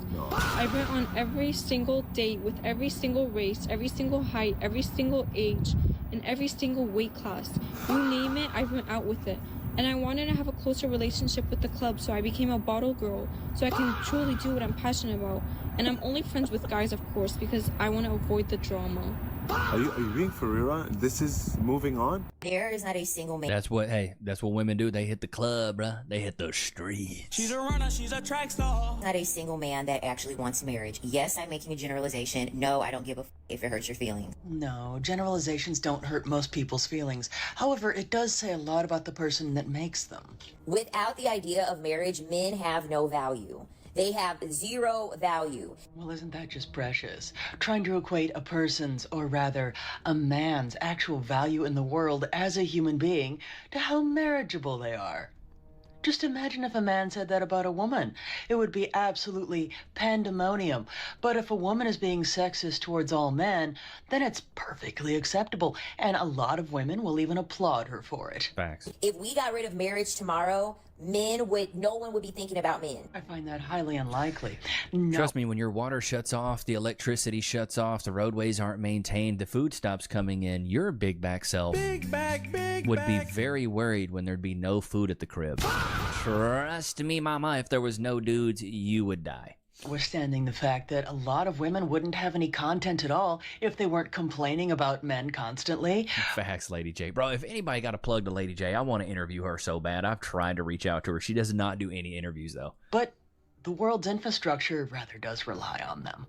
No one would be thinking about them because that is the only thing that they would be able to have for women's interest to be piqued, for women to decide that they want to deal with them. I find that highly unlikely.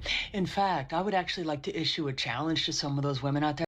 Sure rather does rely on them. No one would be thinking about them because that is the only thing that they would be able to have for women's interest to be piqued, for women to decide that they want to deal with them. I find that highly unlikely.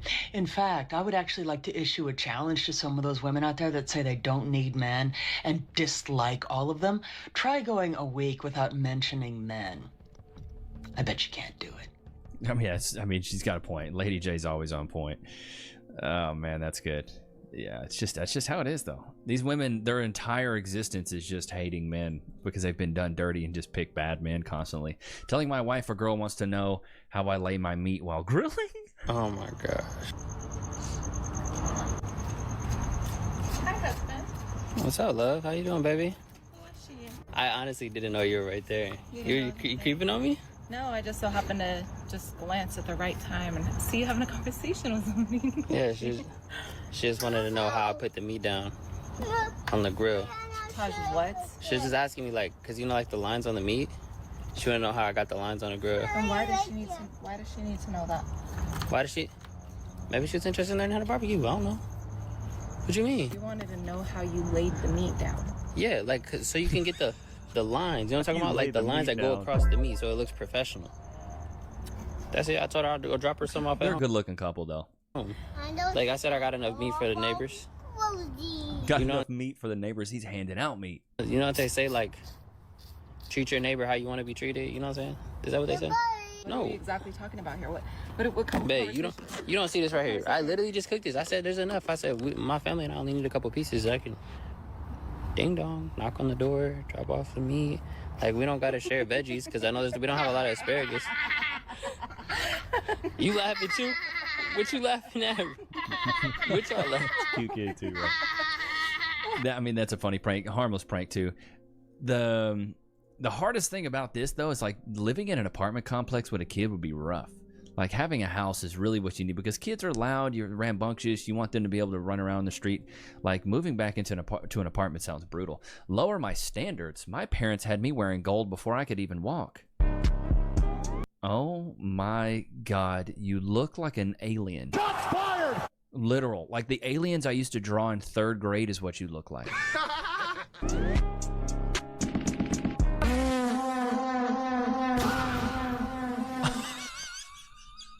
For real though, my dildo. Ooh, he trying to get hit.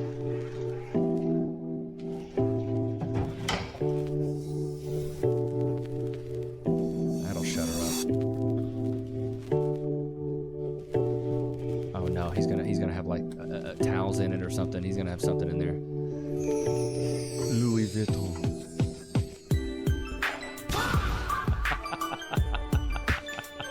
Another dirty bowl. I love it. That's so good. Why are you single, man? The dating world is crazy right now. Men ain't And what are you? Huh? You're the That's why it smells in here. It smells like what makes a woman the What makes a bad bitch?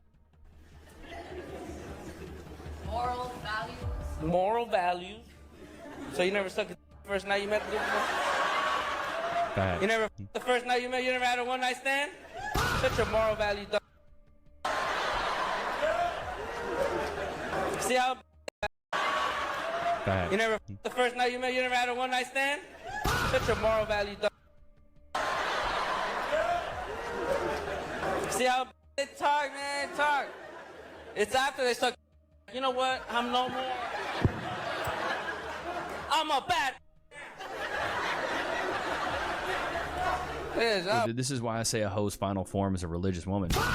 These women will really go out there, and the thing is, nobody taught them how to suck dick, but they sure did go out there and learn it. You know what I mean? All right, here we go. The things you shouldn't say to your girlfriend. Shouldn't say to your girlfriend. And all things Billy has said to me.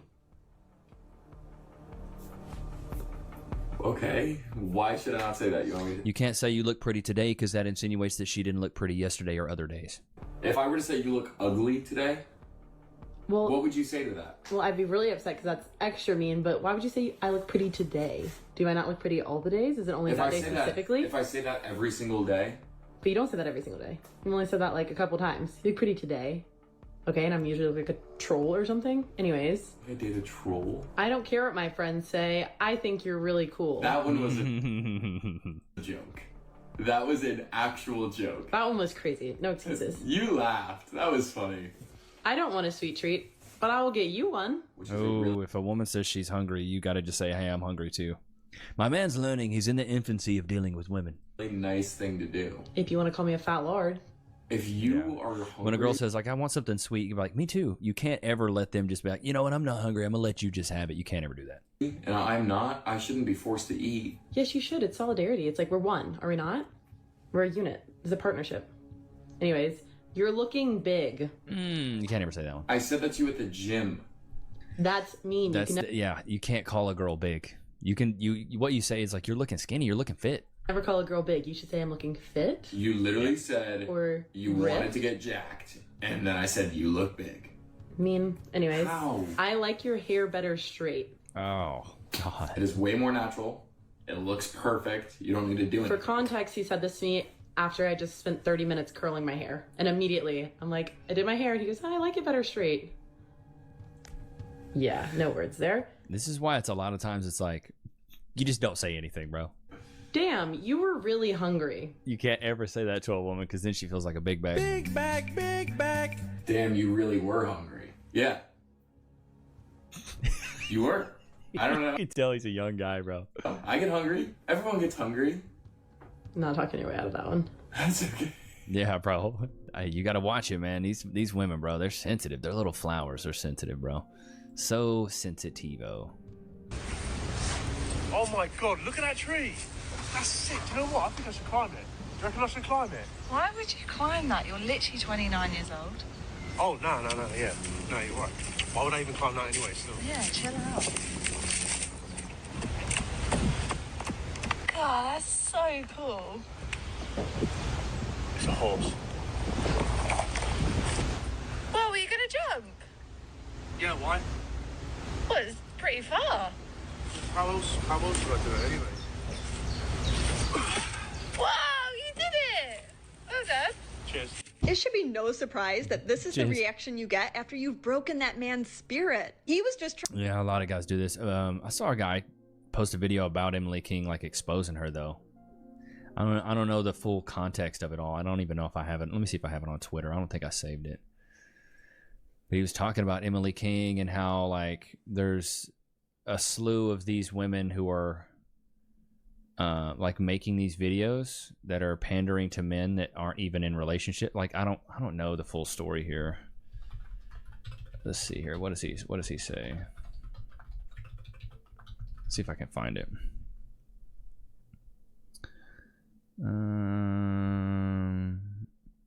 Nah, I can't find it. So yeah. Okay. All right. Here we go. I booked a chef for tonight. A chef? Yeah, she's coming here in like the next hour. She? Yeah? A girl chef? Yeah, like you're going out for food with your friends, so I thought that I would book a chef because I can't really cook too well. I thought you were gonna order something for food. But like I said to you, you can come with my friend and me and eat something with us. Yeah, I know, but I looked online and I saw the chef and I just thought, oh, that looks nice. And she has really good reviews.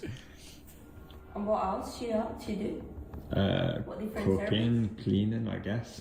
She's not coming here. What? I'm gonna cook for you. Your friend's going to be waiting for you. I don't care, I'm not cooking now. And you help in here. What's the problem? There's one private chef, it's normal. I don't care. What? You see how quickly they feel threatened when that stuff like that happens. Like, wait. You know, they feel threatened when that happens. It's beautiful. You gotta love it though. You can either have $1 million right now or kiss the most beautiful woman in the world. Which Give me the cash. would you choose? Wait, this has to be a trap. Kiss the most beautiful woman in the world. Which is you. Get this out of here. What is that? Anytime a woman asks those questions, they're always trying to bait you. And the thing is, they learn them all from frickin' TikTok. That's the big problem now. Is they learn all these stupid techniques from TikTok, bro. It's ridiculous. It's absolutely ridiculous. All right, let's see what we have here. Oh, Jillian Michaels. I've been noticing this clip is actually going pretty nuclear right now. So the claim that you're saying is that it is inherently... You know, as a kid, I knew I had ADHD, but I feel like a lot of these big back women have obesity. There. I want to pause because it's irrefutable. You don't even know what I'm talking about. Facts. Dude, shout out to Jillian Michaels, bro. I know she was a savage back in the Biggest Loser days, you know what I mean? She's an absolute savage, bro. You know, but... Oh, and this chick finally... Kristen Cabot, the Coldplay Kiss Cam lady, she finally came out of the woodwork and made a statement. I tried to explain to them kind of what you just... Let me turn it back up. Sorry, chat. I tried to explain to them kind of what you described. Like, I think I'm representative of something that touches on a lot of fear in people. I didn't know. You know, I was trying to figure it out myself. You were with a married man, dude. Stupid. And I wish I could have showed up for them in better ways than I did, but I did the best I could do. And in those moments, it was really hard. Bro, having a live audience that close is weird. Why are they so close, bro? Going back to school for them was really hard. They didn't want me on their campuses for the first semester or trimester. So I missed, I didn't go to games. I didn't go to parent conferences. I couldn't go to parents' weekend at my son's school. But the schools were wonderful. I worked with them closely to make sure the kids were supported. And like I said, their friends were great. Do you still talk to Andy Byron, your former boss? No, I ended communication with Andy in mid-fall. Mm-hmm. And this is the head of HR, by the way. This woman is supposed to be the head of HR and all these things that happen, these interpersonal relationships in the workplace, and she's in charge of that. There was a big miss on honesty and integrity. He didn't. Just, baby girl. You're a liar! If the dude showed up wearing one of these, you knew he was married. He wasn't the person he represented himself to be to me, and lying is not a non-negotiable for me. What does that mean, actually? It means he missed the mark on being as honest as he could have been with me. And at the end of the day, Oprah, I was the one left Meaning holding. he wasn't separated? Because what you're implying to me, what I'm hearing, is that he really wasn't separated. Is that what you're trying to say? I want to be really careful because the world spoke for me and on my behalf, and I don't want to do that to somebody else in their family. I don't feel comfortable. Wait. This is your ordeal. You have the floor now, honey. Speak. Say your piece. What this tells me is she's lying. You're a liar! She knew he was married, and maybe he was separated, but separated is not married.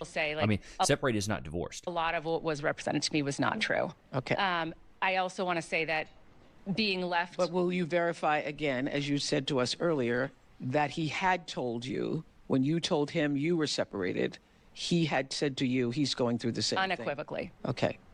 Unequivocally. So you See, y'all was both married. That's what I hear. Separated is not divorced. believed when you were standing with him at the Coldplay concert that he was separated? Absolutely. Okay. Zero doubt. Zero doubt. Okay. But I was left holding the bag. And I don't, being the one that was attacked for this with, he's remained silent. To me, that's not a quality that I would look for in a friend or a partner or a boss. So we have no relationship now. What would you have wanted him to do or say? I mean, the entire trajectory. Right, they should have paid me to be in the back. I'd be making I'd be like, what? Have changed if he would have just made a quick statement to say my wife and I were separated at the time of the concert. Just like my husband did. But it didn't matter when, it's great that Andrew did that, but it also, I was still left with, the tone changed a little bit. Okay, so she was separated, but he wasn't, so she's still. Here's the thing with this whole ordeal, bro. As soon as they put the camera on y'all cut and ran. That's what it is. Like, why is it, why did you do this? Why did you do that? Why'd you cover your face? Why did you do that? If it was, here's some of the faces of some of the people made. Like, that'll make no sense. Just accountability is the plague to these women, bro. I'll just never understand that. And just take accountability and be like, yeah, I was messing with a married man. It is what it is. Cool. Women finally catching the person who ruined their life. Themselves. Woman almost dies after learning what accountability is. You gotta love that. Honey, you got with a married man, and you knew he was married, and you still chose to try to get with him. That's not anybody's fault but your own. You ruined your own life. You ruined your own life. And it's nobody's fault but your own. So take some accountability, dude. Loki, free? Free? Go to your place. Let's go back. I just want to watch the clip again. Coldplay couple. Because, yeah, so here's the clip. All right. Here's the clip. Yeah. Oh, look at these two. All right, come on. Yeah, so he's ducking, she's covering her face. That already tells me you're caught, you're doing something wrong. Oh, what? That moment. Yeah, that was a moment of total horror, is really the best way I can describe it. My immediate thought was, oh my God, my husband's in the building. Oh my God. She's a runner, she's a track star. Your husband was there? He was there with someone else, and I knew that, and that was great and fine.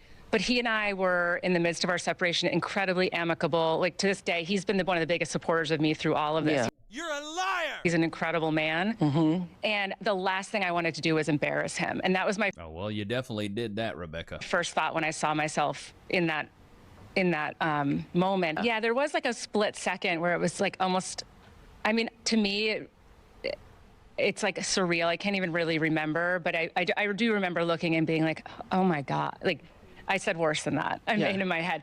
So stupid. Ain't that right, Looks? Won't they do? Good Lord. But I hope you guys enjoyed today's episode. Don't forget to like, comment, subscribe. It was good to have you guys out, man. Until next time. Peace.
We've been tracking an international crime ring for months now. Not a dude sitting by himself in a bedroom, but a web of hundreds of shell companies that are stealing millions of dollars. They've even been indicted by the Department of Justice for being involved in drug trafficking. But each time they get in trouble, they just spin up new companies and new schemes. And the latest one is legal help. I will have to take this issue very legally. Got him. And I will send you the cease and desist for it because I have the date of first use mentioned on the application is 1923. We have been using this particular name for about 42 years before you did. Opposition. They run ads claiming to help business owners with trademark and patent laws. At first glance, it might seem legit, but when you dig deeper, you can tell that they're in a rush. Like this United States trademark official located in Hollywood, Missouri, Maine, Florida, Joey's Pizza and Pasta. Recently, a few new websites popped up advertising similar services, and I have a hunch that they're the same criminals. And today, we're gonna find out if I'm right. But do you guys work for the same company? Nope.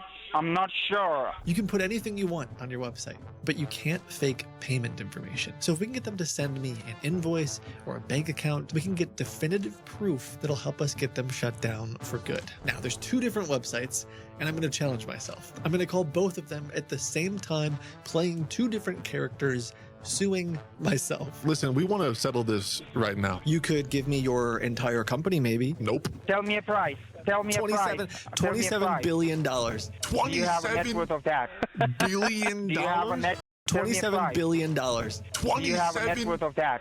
billion Do you have a net worth? I'm going to present them with an absurd legal case that no law firm would ever take to prove that they're scammers, and we're going to get that payment information we need while I do it. Maybe you guys can help me. Let's make a list really quick. I am YouTube, NASA, Netflix, Kraft Cheese, Mr. Clean. I represent the Krabby Patty secret formula. Oh, what about, what if Stanley Cup wants to sue the Stanley Cup hockey thing? Stan Lee's Cup wants to sue Stanley Cup.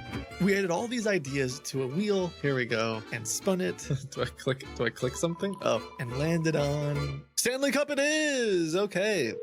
Hello, thanks for holding the line, Mr. Judge. This is Michael Daniels. How are you doing? Hey, Mike. Hey, Dan. Or Daniel.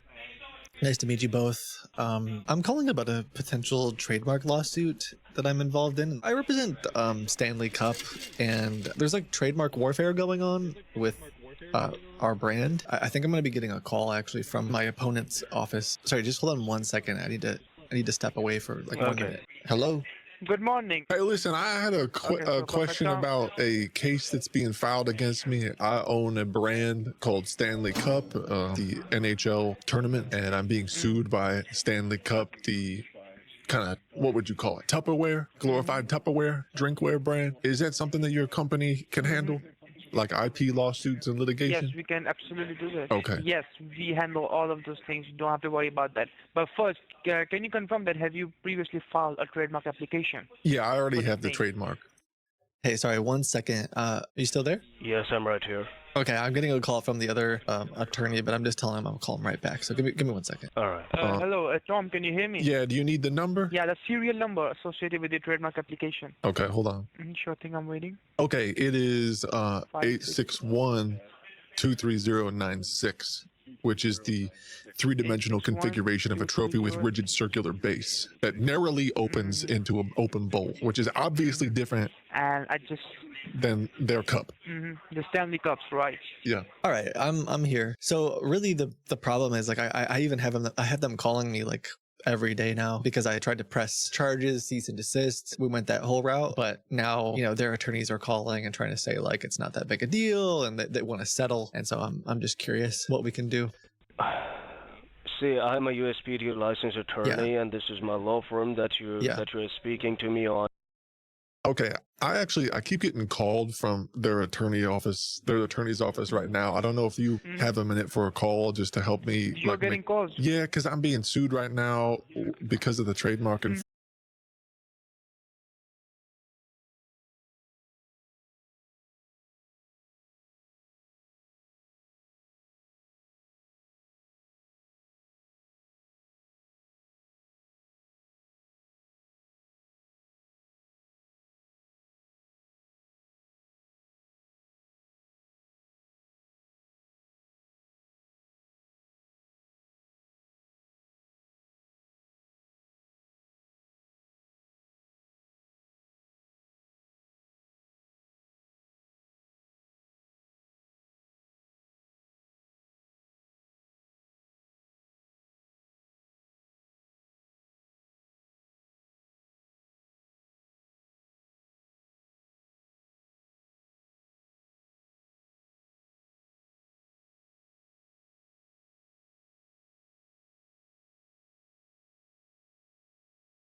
56607.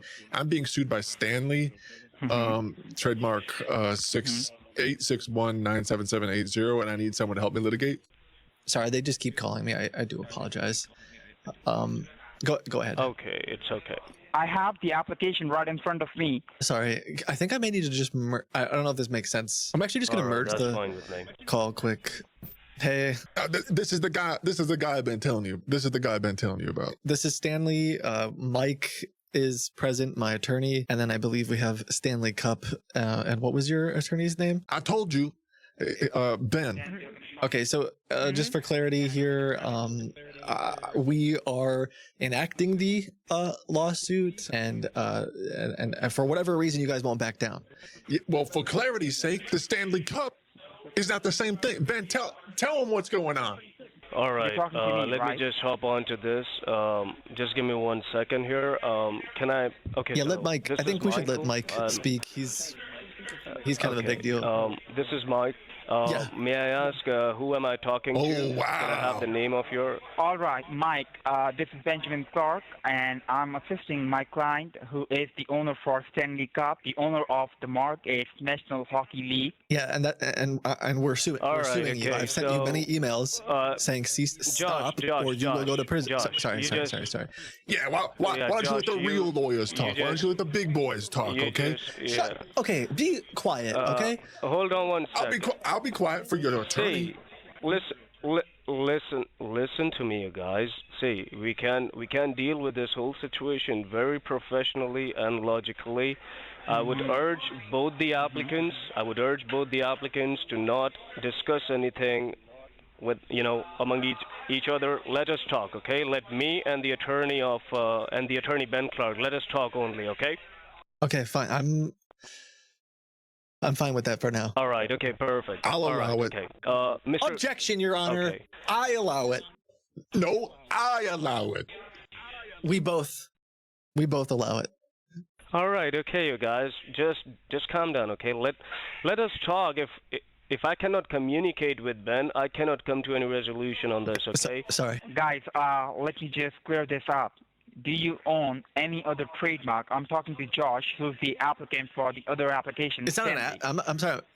Let him know, Mike. We're not applicants. We own. It's done. We own the trademark. It's all set. Like, it's filed. That's right. All right, Ben. Mike. We're not trying to get the trademark.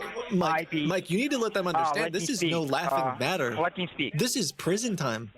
All right, let me tell you. This is up to 8 years in prison. I talk about. Let me hear to Ben, please. Let me hear to Ben. Please. Just give us a moment. Can you just tell me the filing date of the first ever trademark application of your client? Just tell me the filing date. Mike, I have 6 applications. Which one should I tell you? The very first one that I can see was filed. The very first one. He doesn't even know. He doesn't even know. Josh? It was filed in July 14, 1999. Are you sure about it? Was it 1999? No, I'm sorry. I have the one as well that filed in May 2, 1969. Nice. Tom, I told you you could have just settled via email. You didn't have to do this. Eat glass. I can't. You can't. You keep Josh, telling me that. I'm gonna get this. You cannot eat glass. Just hold on. You can't do it. Just hold on for. That's the whole entire point. All right, Ben. Do you have any brain cells? Ben, you there? I have a much higher IQ than you, young man. You're trying to sue Stanley and Josh, you need Ben. You're Stanley. You're practically Tupperware, man. We're the National Hockey League. Grow up. Ben, are you there? We're gonna own you when this is done, Mike. Yeah, Mike, tell them that when we're done with this conversation, we're gonna own the National Hockey League, and then just like Elon did to Twitter, we're gonna shut it down. It's gonna be done. All right, Ben, you heard it, and I would just like to inform you, Ben, one thing, because, see, my client is persistent on taking over this whole thing because he has been doing this business back in 1923. The date of first use mentioned is 1923, and we have all the proofs, to prove it. We have all the documents and each and everything. Your Stanley Cup was filed back in 1969, which is way after the first date of use of my client, 1923. It's right after, like, 20, like after 43 years you guys have registered a trademark. Okay, so what I'm gonna do is I will have to take this issue very legally, and I will send you the cease and desist for it because I have the date of first use mentioned on the application is 1923. We have been using this particular name for about 42 years before you did. Opposition and a petition for cancellation for your application. I'll get your application. That's exactly what I'm gonna do, and you cannot dictate me on that. You just cannot dictate me on that, and I'm just gonna do that, okay? I'm just gonna do that, and I will see that your trademark is cancelled, and you guys are not owning this particular Stanley Cup for future. Ben, you can't. Take your hockey stick up, okay? And we are gonna take this over, all right? Go ahead with your hockey stick. All right, take care of yourself, okay? And don't call my client ever again, or I'll see you guys in court. All righty? I think we're already. I think we're already in court. I think we're already in court. All right, Josh, you can simply hang up. You do not have to say a word now. Okay, simply hang up the call. But first, I want to quickly talk about Proton Mail's Born Private movement. Their idea is based on a simple concept that everyone is born with privacy and it should stay that way. It makes me think about my kids and how little information exists about them online. Because I've never posted anything about them on social media, and I don't have any usernames that use their real names. But over time, if they're not careful, the internet is going to chip away at their privacy and make things really difficult. An email address is often an entry point. It's uniquely personal, so much so that your last 100 emails can be more unique than your fingerprint. And think about how you use that email everywhere. I recently had to set up an email for one of my kids, and that's why I'm proud to be sponsored by Proton Mail, who I have been using for almost a decade. Because most inboxes are built to extract data, whereas Proton Mail is built to protect it. Your email content is encrypted and private, meaning only you can read your messages. There are no ads, there's no tracking pixels, no fingerprinting, and now would be a great time for a fresh start with a new email address. Or as a parent, it could be a great time to protect the next generation from prying eyes and trackers all over the internet. If you want to learn more, you can go to proton.me/bp/kitboga. I don't understand, man. I don't understand. Tom, you do not have to worry on that. We do have 6 of our applications up and live. You don't think they can take it from us, do you? They cannot do anything. I'm shaking in my boots right now. You let him walk all over us. You let him raise his voice. You told him, you let that punk kid Josh say that they were going to shut down the National Hockey League. I thought you were a lawyer. Do you think they can do that? I raise the legal notice and the legal matters. I do not raise voice. I know what to do. I know how to do that. All right? Oh. So we do not have to worry on that. Okay, Josh, you there? Yeah, I'm here. Well done. All right. I don't know how long you've been litigating for, they have to be nervous. They do not from that. There is no applicants, and you do not have to respond to their phone calls or any emails. I will be taking over this issue for you. The date of first use, we have the advantage of date of first use that was back in 1923. They have filed their. We do have the record on file. We have our application on file. We can see that we started off the application in 1960. The first use that you have mentioned on your application. But I think we have a really good. I think we have a really good case, though. Like I don't think they really have much to stand on. They just do not stand a chance. I will. Have you received the phone call? Yeah. Listen, we want to settle this right now. I don't know if we really. I don't think there's much to settle. You could give me your entire company, maybe. Nope. What about at the end when your so-called sports players hoist up the trophy? What if it's one of our cups? Ben, tell them we're not going to do that. Josh, what do you need for your company? Let me know. What do you need for your company? What do I need? I want the National Hockey League. I want you to just shut it down. And not getting it. Or I want then I want $27 billion. Tell me a price. $27 billion. $27 Do you have a net worth of that? Billion dollars? Do you have a net worth? Mike, how much? Do you have a net worth? Tom, just leave it to me. Mike, how much do you think? Do you have a net worth of 7 billion or 27 billion? At least 27. You have quoted a less price. Corrupting our brand's name. They've been corrupting our brand's name for years now. You own it since 1923. If they cannot respect the whole century, I can provide you with the proofs, Ben. Ben, I'm an attorney. Ben, Google I would Stanley not Cup just, right now, and your I will never just throw something out cup that I shows up. cannot Not prove. mine. Right. If you have the proof, a federal registered application, any of the dates that you can show me dating back to 1923, we can surely get this settled down. Otherwise, But why would I submit it to you? Ben, why are you settling? We don't want to settle. Why would I submit it to you? Josh, we do not want to settle anything. We do not want to settle anything. Tom, we can go ahead and file a petition for cancellation for these guys, and we can get their application, the only application they have. Oh, God. You guys can't do shit. You guys can't do shit. Exactly. We might have to start that. You guys keep on fighting with each other, and me and Josh are gonna get through with this, okay? Oh my gosh. This is very simple.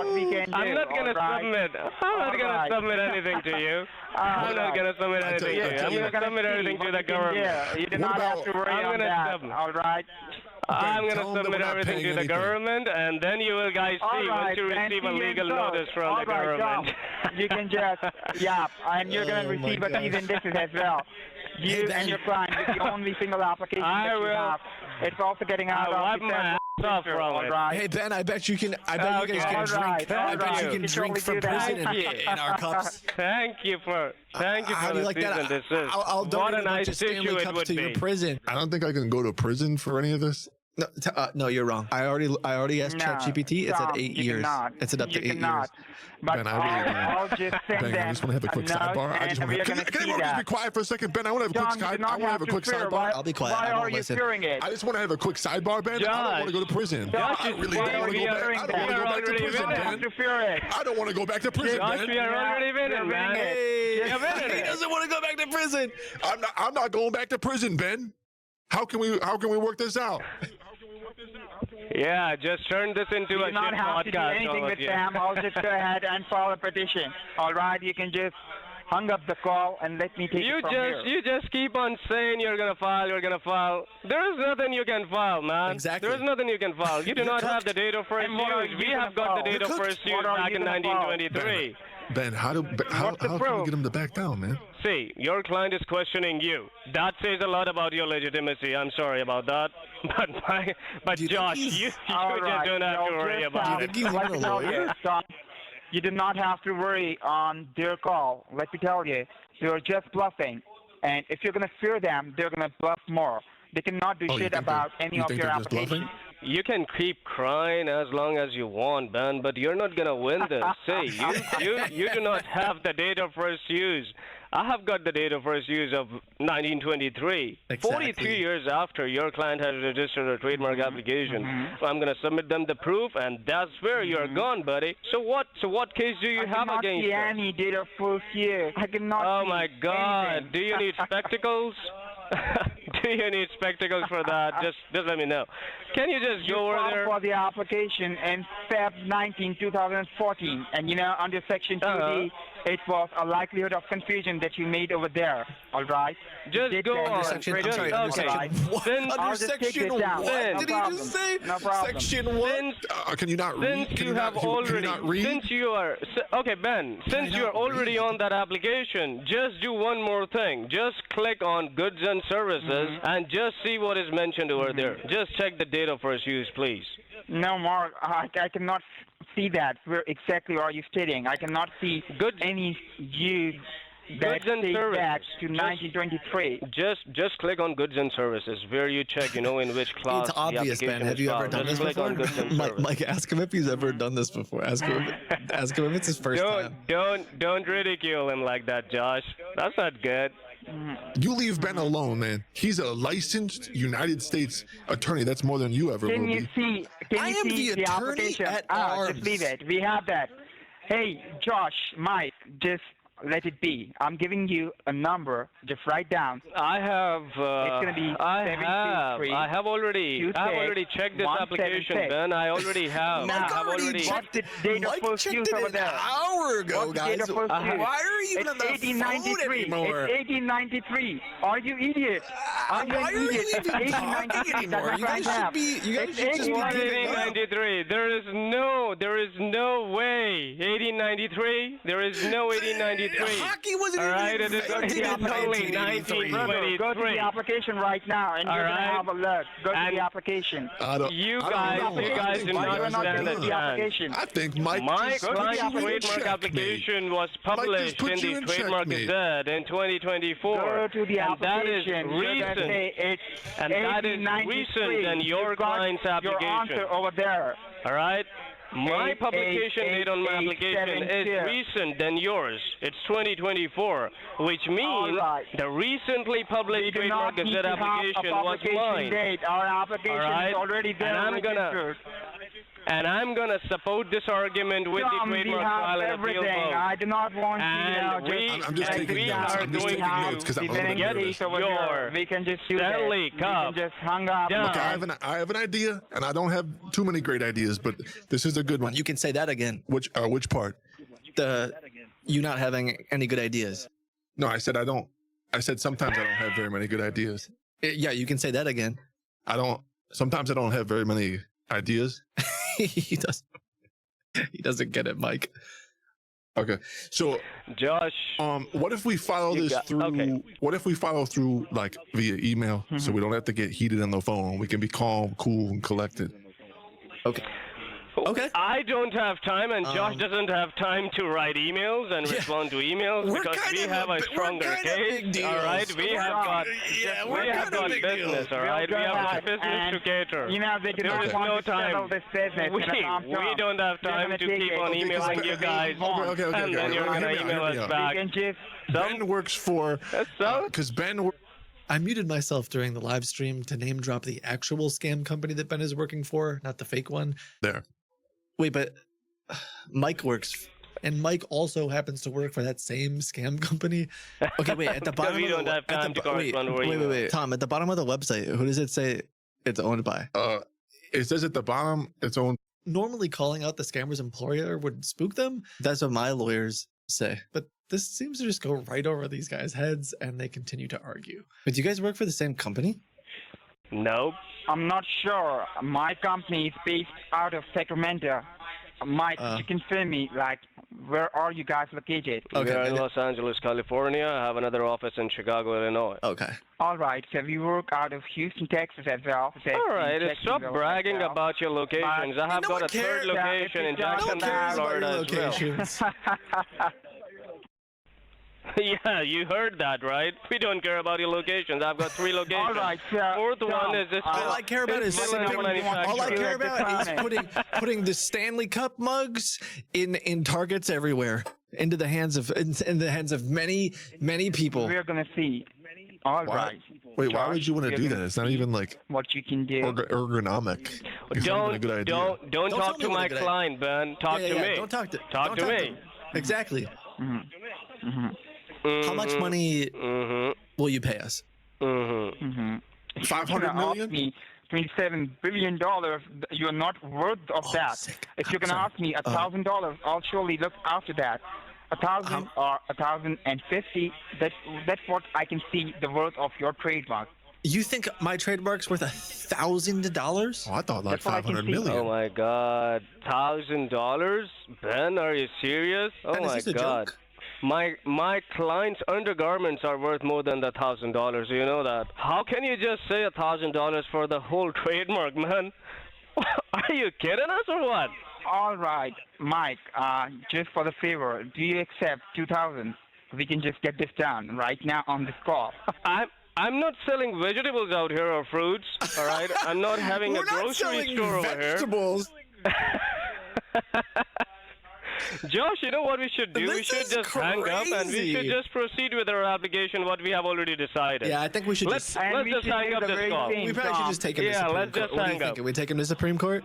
Ben, what if we just tell him? What if we tell him never mind, Ben? How much money would it be to say never mind? We don't want to get sued anymore. How much money would that Josh, cost? I'm hanging up, okay? Oh wait, did you hear what? Josh, I'm hanging up, and you do the same. You know, we do not How much money would it be to just say I don't want to get sued? I'm hanging up, Josh.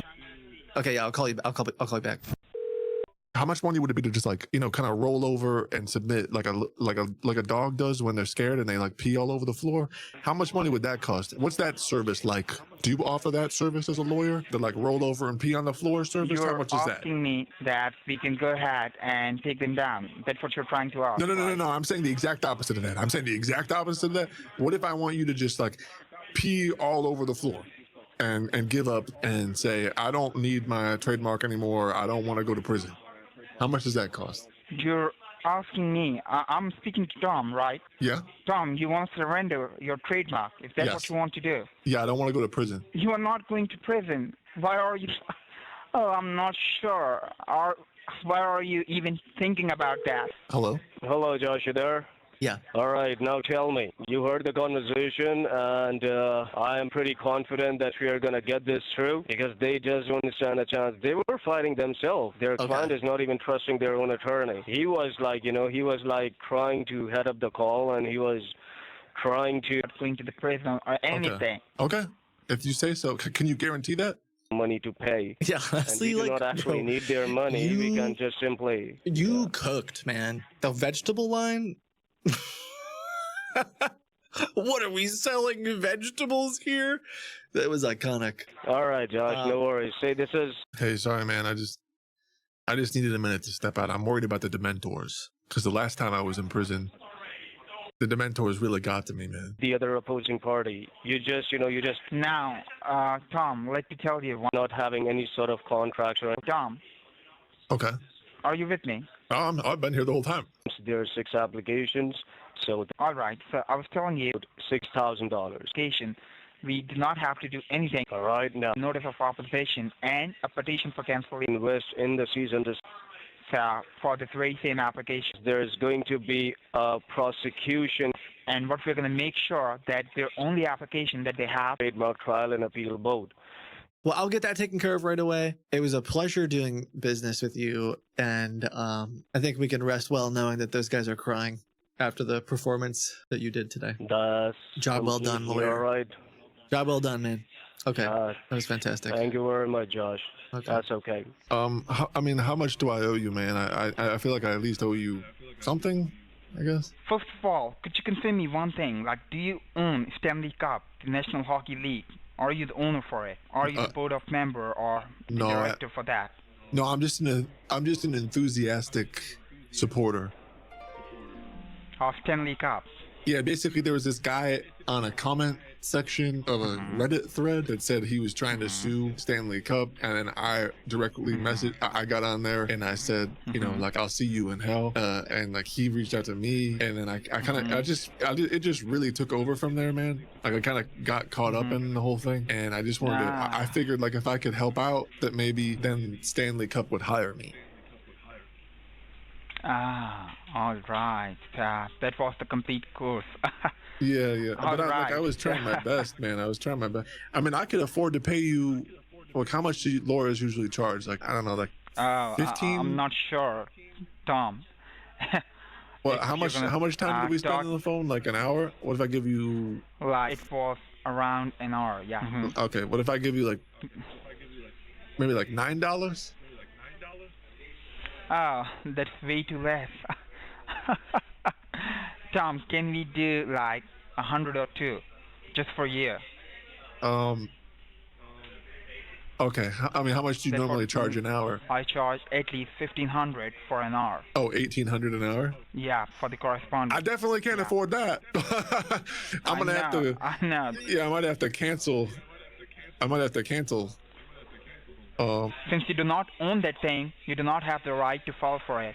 All right. Oh, okay, so you can just do it. You're saying I can't do it because I'm just a concerned Redditor? Yeah. If I talk about the case, if anyone wants to file a case, Like, Dang. are you willing to pay at least $8,000 to $10,000? Can you pay that? No. That much amount for Stanley Cup? Can you do that? No. Then If I there knew is I no was going to get discussion a that- job, maybe. But You know, I'll surely let the Stanley Cup people know that you tried to file something for them, you know. you'll let them know? Thanks for putting Yeah, a good word in for me. Yeah, I'll surely do that. And how soon am I looking to get a call back from you? Probably like next week. Oh, why? Next week. Well, I gotta get some of the money together, and then I'm gonna have to talk to my dad's attorney to see if I have to pay or not, because technically. You got my services, and now you're trying to figure out if you want me to pay or not. Well, I just want to get a second opinion from a different attorney to see if I have to pay the legal fees or not. Let me see. We're seeing an intent of bad faith over here. Let me tell you, Tom, if you're gonna do that, if you're not gonna try to pay me for my services, you attain my 1 hour. That's costly, man. And if you're not trying to pay me, no, I'm trying to pay. I'm trying to pay. But you took my services just right now, and if you're gonna pay me next week, what's good that's gonna do for me? I'm not sure. Okay, I'll have to think about it. All right, you wasted my 1 hour over there, and now. I mean, what are you gonna do about it, though? You're gonna. Can I go to prison? Because I don't want to go back to prison. You do wasted my hour. I'll take you to court. Okay, but you wasted my hour. You know. You're gonna take me to court over $300? Honestly, that's a little expensive I'll too. do that. That's a little expensive too. I don't think you deserve $300 for that. You didn't even win. It's not 300. They walked all over you, man. They walked all over you. All right. We didn't even win the court case. I would pay $350 if we won the court case, but you do not maybe have $25. You do not have the amount. You do not have anything to pay. What I can do for you?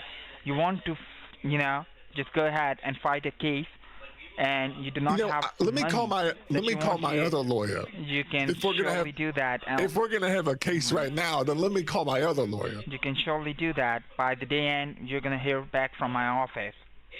Okay. Sounds good. All right. When they sent me payment information, we got exactly what we needed to link these guys to a massive crime ring. And that's huge. I also am pretty sure that these guys were in the same building because of a previous sting. You see, I had access to one of those guys' laptop microphones, and I heard the other one in the background. Here, take a listen and tell me what you think. Just to have me in the loop, can you tell me? That's the guy, right? The guy saying, just to get me in the loop, can you, that was Mike? Wait, if that was Mike, that means Ben and Mike work in the same call, literally the same room. That can't be. He said, all right, Josh. I remember this part of the conversation. Wait. How do they not know? Or were they just going along with it because they were having fun and figured whatever, as long as people pay us, we don't care? I don't understand. I'm pretty sure that's my conversation. So not only were these two websites a part of the larger scam organization, but they were sitting in the same building. Mission accomplished. And I hope you had fun while we did it. As always, know that you're valuable and that you matter. I'll see you in the next video. Bye.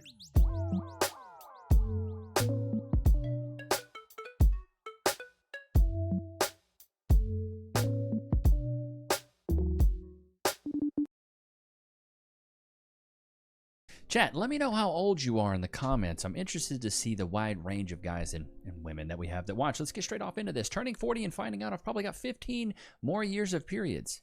Congratulations on winning Employee of the Month. Is she being serious? Wait. You're 40 years old and you're making TikToks like this? Any women that are in their 30s and single right now can relate to me on this. So I am 34 and I am single. I live alone. I'm in the UK. I would love children. You got about one more year then, honey. And I, of course, would love that fantasy. Now, fantasies don't happen for 34-year-old women. Maybe if you were 24. Dream relationship. However, I'm not willing to settle.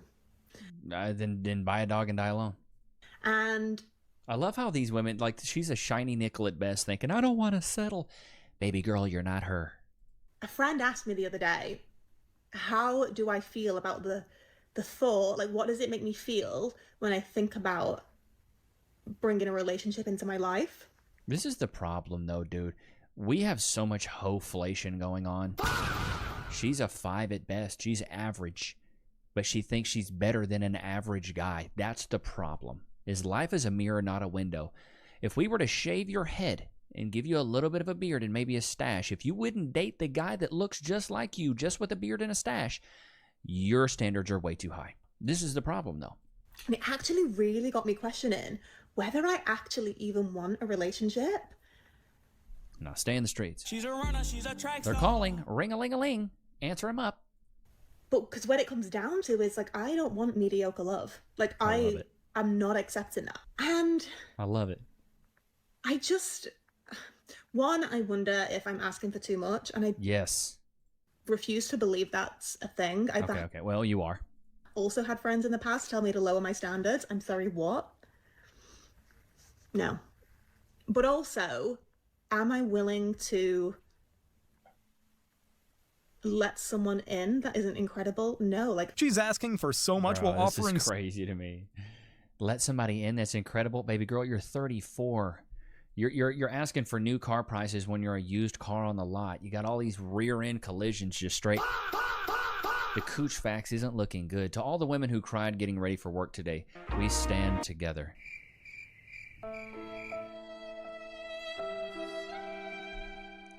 Bruh, this is y'all's reality. This is what y'all have to get. This is what you have to look forward to, though. This is it. This is the reality that you're gearing up for, being alone constantly. 40 years old and a little chubby. I've been single for 4 years.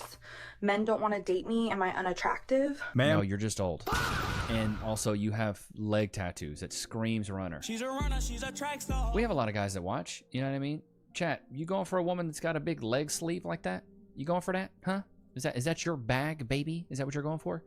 I mean, hopefully you're going for the bag where this is where you can download free cash. You can go play some mobile games for free. Scan that QR code or click the link in the description. Hello, guys and gals. Me, Mutahar, and today's video is brought to you by... I don't have a sponsor. I don't really need the money. Frankly, today's video is all about doing a deep dive into one of the scariest things that I feel like many people don't really talk about. And, you know, I do talk about this. I do bring up the fact that your privacy and your safety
safety is really important on the internet. Now, what about online safety are we talking about today? Well, if you don't know, there are these things called data brokers. And it turns out, ladies and gentlemen, that it seems like the FBI is doing a pretty good job of basically, in my opinion, violating or circumventing the law to purchase your data. Now, how the fuck would they be doing this, ladies and gentlemen? You've probably seen YouTubers, and I myself have advertised services like Aura, for instance, where a lot of these guys, you pay them money, and they go through the internet and start filing out things like opt-out requests and basically protect your online digital trail. Now, the reason I don't really go around and promote these things is mostly that I don't really need the money, and, looking at the audience that I have, and, the topic that I talk about, I think discussing internet safety and internet security means that taking a sponsorship from even a company like Aura, when you have situations as of very recently where, customer information does get exposed, and even if it's not your social security, your financial information, your credit records, even if it's something like your name, email, home address, and phone number, this I still don't know if I can trust any company with. So actually today, I'm going to show you what Aura does and something that you can do on your own basically for free. It's just going to take some of your time, and unfortunately, there ain't no fucking way around it. So the reason we're talking about this today, ladies and gentlemen, is the FBI has basically been called out once again for purchasing your user data. Now, there's this thing called wiretaps that we tend to have, right? Like basically, or not wiretaps, we have warrants, right? So if you want to spy on somebody and you're the government, you go to a judge, you file a warrant, and they basically say, okay, you're allowed to subpoena this person's information from, their cell phone provider, their fucking, Google, Microsoft, any internet service or anything in general. Now, if you don't have this fucking warrant, technically you're not allowed to do anything. If you ever watched the show The Sopranos, they made a whole episode about how the FBI had to sneak a microphone into the basement of Tony Soprano's house, and it was funny because, literally a few episodes later, the whole thing went to shit. All the money spent, all that planning for something that really didn't get them anything. Now in 2026, they don't have to break into Tony Soprano's fucking house. They can just buy Tony Soprano's location data from a broker. So about a few days ago, it came out that the FBI was buying location data to track the US citizens. And actually, here's a clip where you can see a senator basically confront the head of the FBI about this information. And this is what they had to say. Listen to this. Can you commit this morning to not buying Americans' location data? Thank you. The FBI uses all tools, Senator, thank you for the question, to do our mission. We do purchase commercially available information that's consistent with the Constitution and the laws under the Electronic Communications Privacy Act, and it has led to some valuable intelligence for us to be utilized with our private and partner sectors.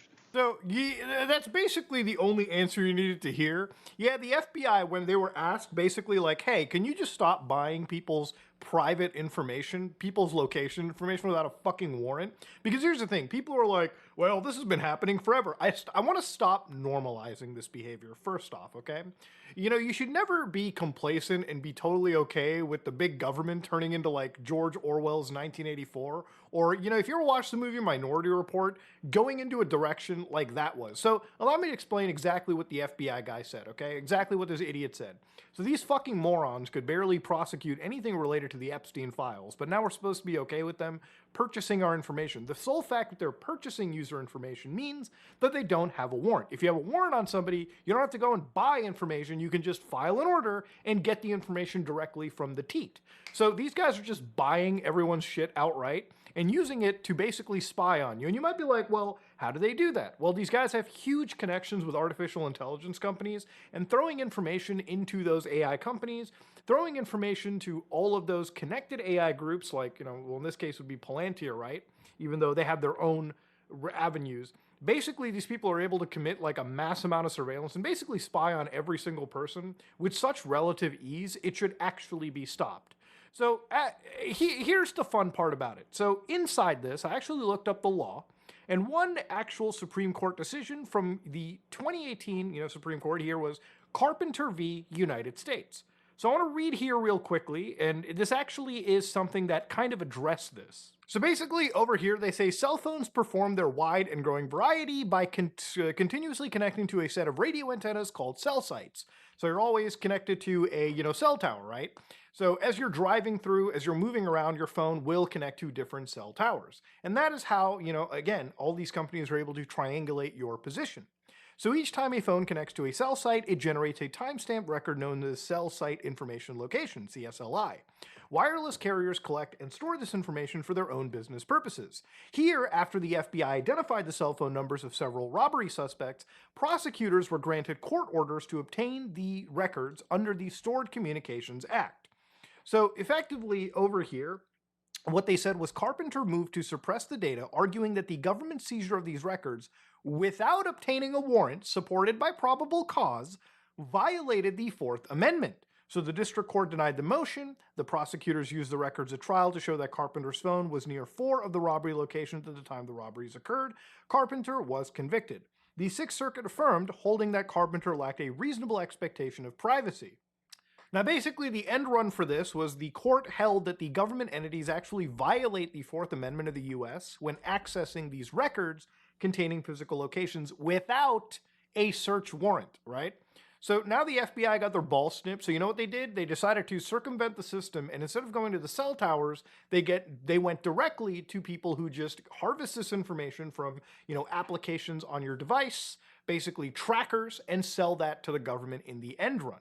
So again, it's kind of similar in a lot of ways to situations like Prism, for instance, where I did talk about this in a while ago, where, back in 2013, people like Edward Snowden basically leaked out to the world that there was an entire tracking system for a lot of the largest social media services like Google, Facebook, Yahoo, Skype at the time, of course. And these organizations basically had a program called Prism, where it would allow officials, usually part of the National Security Agency, to come in, grab information like search history, content of emails, file transfers, yada, yada, yada, yada, yada. And now while this got exposed, people were like, this isn't good. This shouldn't happen. This shouldn't be allowed. Because it's a gross violation of your privacy. So the next run around this is obviously going to data brokers. So here's the fucked up part about it, right? So the court order back then basically said the FBI couldn't acquire this information from, the carriers. So what the carriers started to do was actually sell information to third parties. So in fact, you can actually read over here that the FCC fined, and this is back in 2024, so not that long ago, that T-Mobile, AT&T, Verizon were illegally sharing access to customers' location information without their consent and taking reasonable measures to protect that information against unauthorized disclosure. And you can read the actual findings right over here from the FCC. It's just funny to me that this Ron Wyden guy is sort of like the Thomas Massey. He's just kind of over there. He's old, but he understands how fucked up the situation is getting. So basically, the FCC Enforcement Bureau investigates these 4 carriers and found that they all sold access to their customers' location information to aggregators. Now, who the fuck are these aggregators, right? Well, these aggregators turn out to be companies that are basically big old data brokers. So for instance, I'll show you one data broker in particular, right? So this is a company known as Ventel. Now, if you go to Ventel's website, you probably would be like, I don't understand what they're doing. Mission critical geolocation intelligence? The largest, most trusted, and privacy compliant. I love it when they just fucking lie to your face about that too. So basically you can see over there, and this is all just like incorporating geolocation intelligence into national security can mean the difference in saving lives from understanding human trafficking to responding to natural disasters. Love how they put human trafficking first. Let's be fucking real. You're just serving as a surveillance state mechanism. All right, let's just be completely honest here. So immediately, these are companies that basically sell your information to the FBI and basically anybody who has enough money. Now, the reason why I mentioned Aura in the beginning is that for a data broker in the United States, they can basically sell your information that they basically harvest from applications, trackers, to people for millions upon millions of dollars. And in fact, the law enforcement agencies pay around tens, if not more, thousands of dollars for your shit. So basically, in order to opt out, if you want to opt out from, say, Ventel, you have to go all the way down on their page and find opt out and delete request. So you go over here and it takes you to a separate page that you go all the way down and you have to find out what your mobile advertising ID is for your iPhone or Android. And they kind of barely give you any guidelines on this because ultimately they want to make this as frictionful as possible, right? They want to make this as annoying so somebody doesn't go through this. So you put in your advertising ID, you submit it, and technically they're not supposed to be profiling you anymore. I don't know if they do or they don't, but that is kind of the law. Now, the thing is, the reason why people go out and get like services like Aura in that case is because this is just one company. There are other companies like Babel Street, for instance. You go to their page, for instance, and it looks, see more, no sooner, act smarter. Every second counts. Babel delivers mission-grade risk intelligence. And again, it looks like they're just selling it to law enforcement and military agencies because that's kind of the business that they're in. But in order to actually protect yourself, if you want to save from here, it's not easy to opt out. Look at their page. Do you see the words opt out anywhere? No, in fact, in order to just do this, you have to go to the privacy policy, and then you have to scroll all the way down in this page, and then you have to go get the email and email them and tell them you want to opt out from their surveillance. So that's another organization. And again, you can imagine how much of a headache this whole thing becomes. In fact, the EFF basically printed out a pretty good guide about this. They basically say that when it comes to mobile applications on your phone, some partner with, data brokers like Complementix or Predicio, where basically they pay you to put their proprietary tracking SDKs in your devices so they can get location data. Some guys are bitstream data brokers, where tens of thousands of apps broadcast their location, and data brokers like Mobile Wallet actually participate in the auction to purchase this information.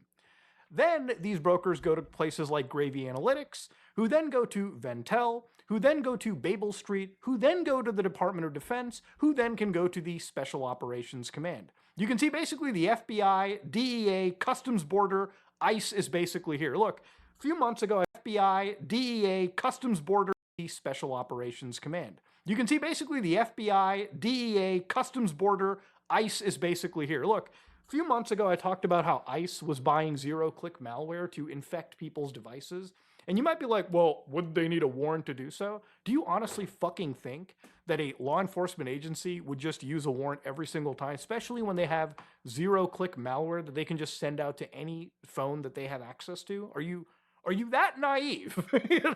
There's no oversight for this shit. It's fucking crazy. Now, a good example of this is actually back in the day, in 2020, when Vice did a pretty good write-up for this, where they found that an application called Muslim Pro was an application which would basically tell you when to pray. So Muslims have to pray 5 times a day. They have to pray in a specific direction. So generally, to do this, you need to give location access to the app, so it can give you the accurate times and direction for your exact location.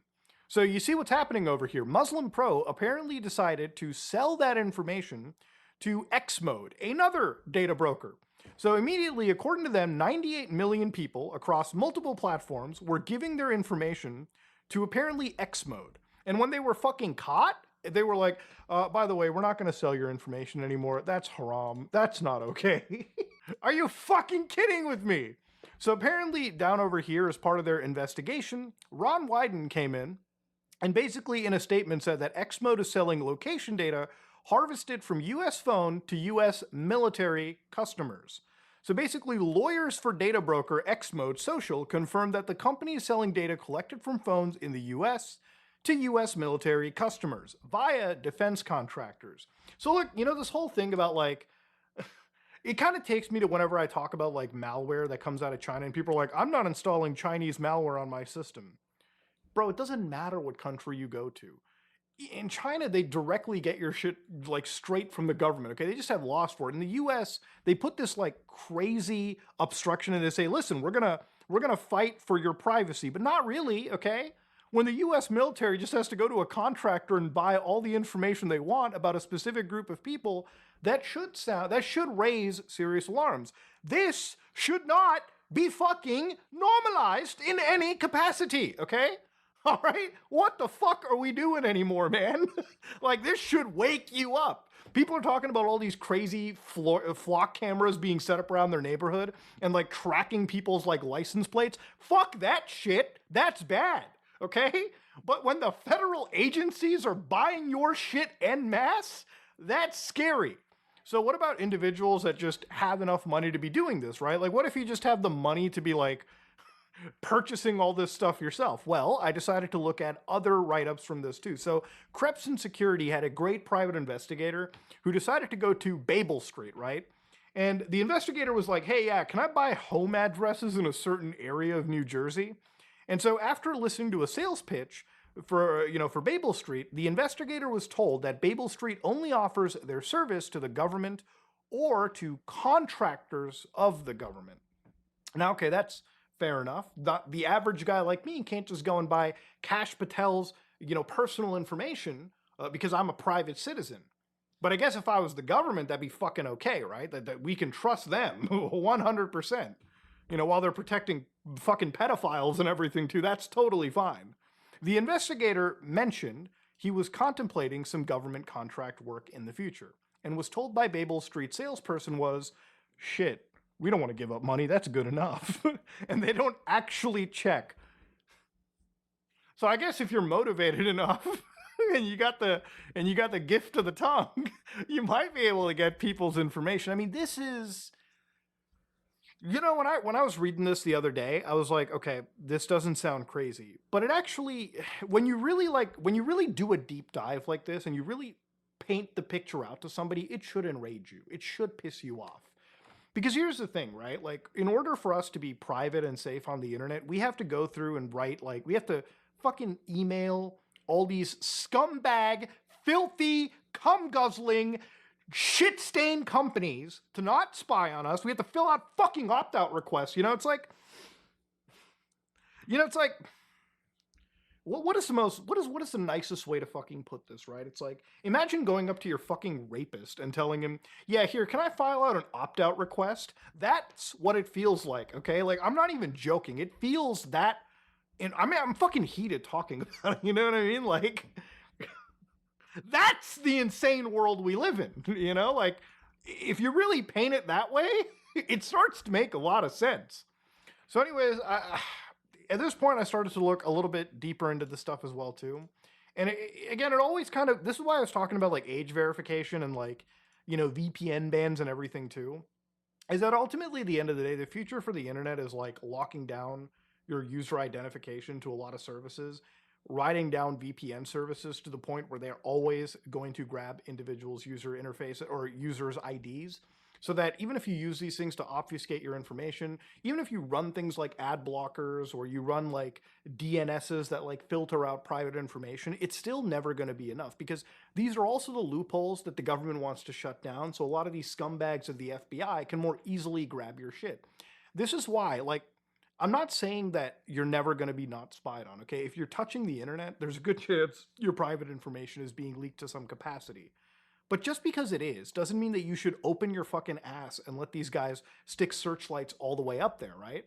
Even when it comes to things like VPNs, you look at companies like Cape, for instance, who, are headquartered around in places like Israel, and, they're countries and governments and, cybersecurity divisions that I absolutely have a harder time trusting. And when you start seeing a lot of these guys purchase VPNs like Express, private internet access, when you start seeing the consolidation, you think to yourself, is there something sinister and shady behind it? I don't know. But it's difficult to not link these things together, because it does feel like you're deliberately ignoring all of these connections. But yeah, the FBI is now purchasing your stuff, right? It's one of the reasons why, look, if you're going to use things like Google, there's probably a good reason that you start using things like Start Page to better anonymize your actual privacy footprint. And even if you don't say trust Start Page because you went down the rabbit hole there and found out maybe they're connected to an ad tracking company or something of that nature, then there's still Seer X and G public instances, which again are still not perfect, but with 69 plus available instances, anybody can click over here and just start searching through a search engine that anonymizes them, right? When it comes to your online communication, it's still possible to be using the dark web, right? Which honestly, I feel like is sort of the last bastion of real freedom. This is Dread, for instance, and Dread over here is basically a Reddit-like platform, except it exists on the dark web. So here you can see this is the actual URL, and I'm connected through the Brave browser. I don't even have the Tor browser installed here. I'm just running it through Brave. And you can see over here, yeah, these people are always talking about things like OPSEC. They're talking about how systemd is adding birth dates to the actual like system. This is another big story for Linux. But yeah, might be the last platform where you don't have to give up your information and you can actually communicate here like an anonymous human being. But look, when it comes to your cell phone, right? When it comes to you pinging your information, how many applications, how many data brokers do you have to hit before you're actually truly private? No, honestly, the only fix to this is having a law that prevents any of these federal agencies from spending your tax money on this. Remember, it's tax season, okay? You should probably be getting your taxes filed. But when you pay the government, you need to make sure that government is spending your dollars to fucking spy on you in some fucked up way. Remember, these guys are letting actual predators get away with really heinous crimes. But heaven forbid you do or think something that doesn't mold into their belief. Then they're suddenly on your ass. And that I can't tolerate. If you like what you saw, please like, comment, and subscribe. Dislike if you dislike it. I am out.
This is actually how I riz, okay? Go, hi! I'm gonna fist you!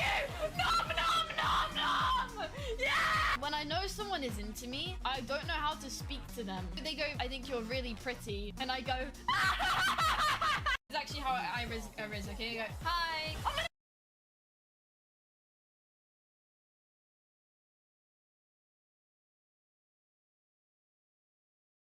I have a $5 bill I'm going to sell for $1. Does that interest anyone?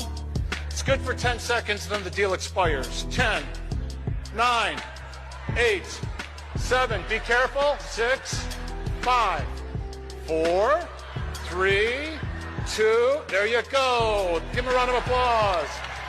2 people did something that most of you didn't even try to do. What did they do? They took action. Hey, there's 3 kinds of people. Those who make things happen, those who watch things happen, and those who are still going, what happened?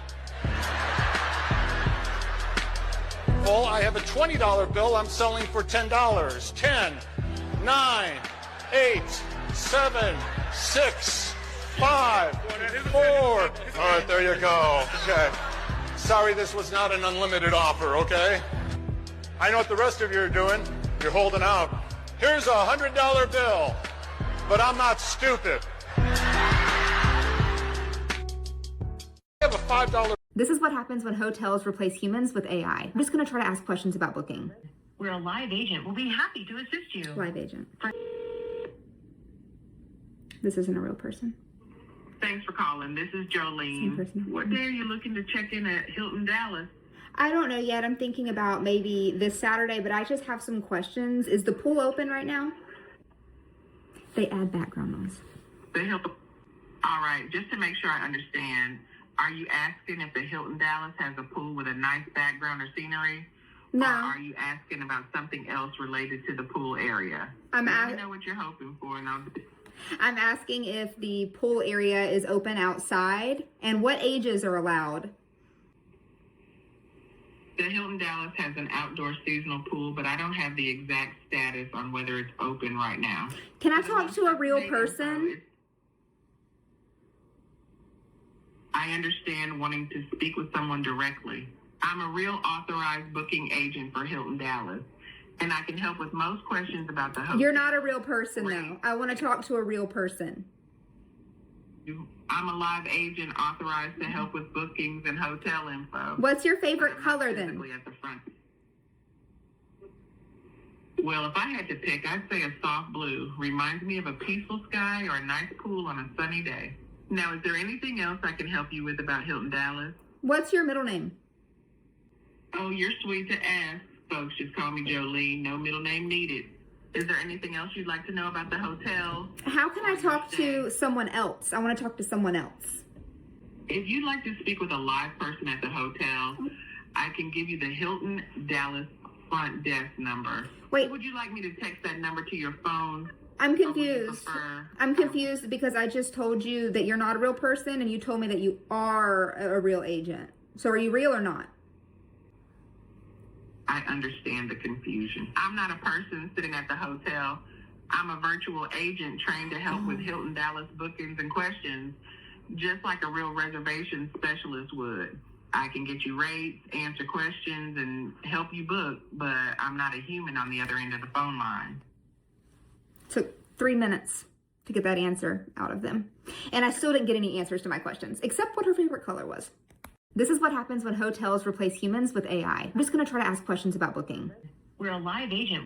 Is anyone else slightly concerned what professors can see when you upload your paper for them to grade it? Because I'm grading students' paper right now. As a TA, I've graded like thousands of papers at this point. And this professor's having me do something that I've never seen before when it comes to grading essays.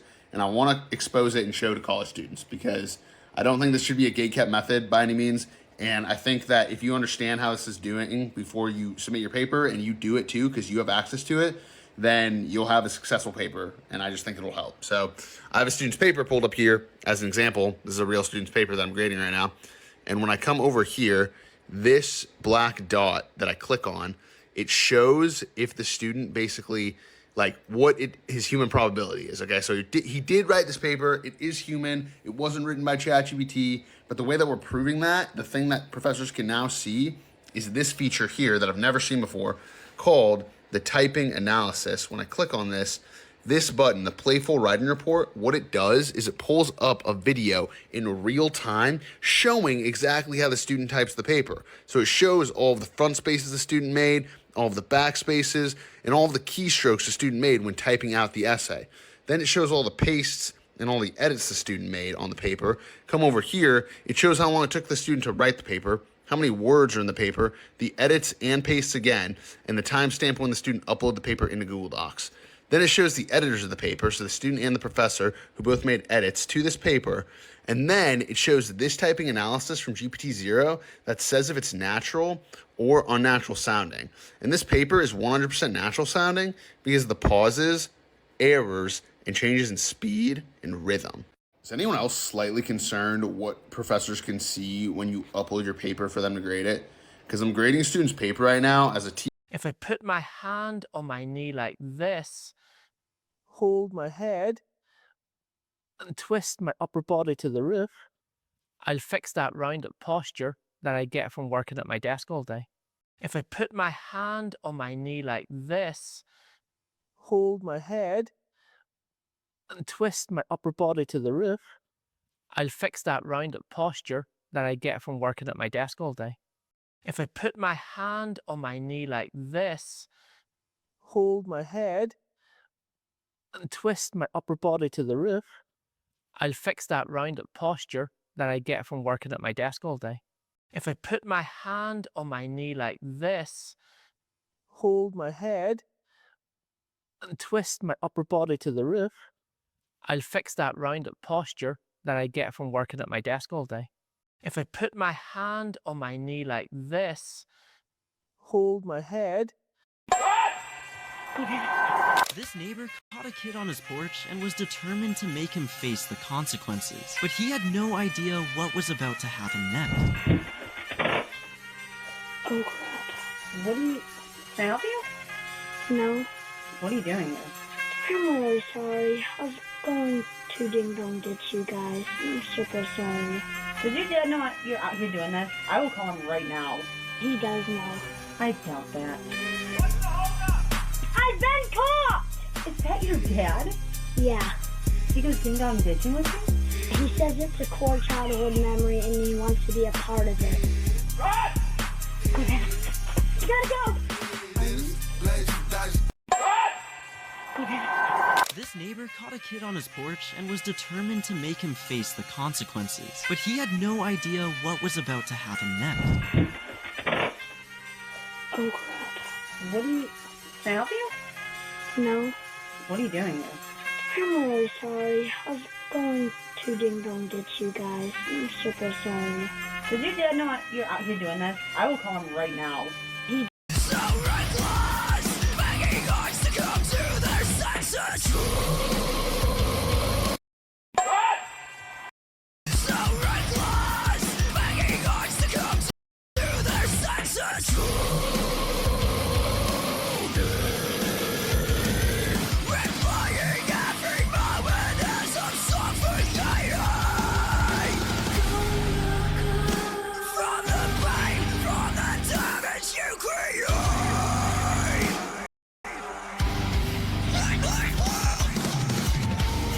It's starting to kill you.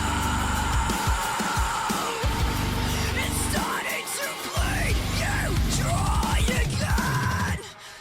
So reckless. Winning everywhere. So Broken Blade is looking at his It minimap. has to be. Yeah, ults underneath, gets hit by the tower shot. He flashes, taunts. He just straight up kills him. That's crazy. The Q autos just do so much with touch. Winning everywhere. So Broken Blade is looking at his It minimap. has to be. Yeah, ults underneath, gets hit by the tower shot. He flashes, taunts. He just straight up kills him. That's crazy. The Q autos just do so much with touch. Winning.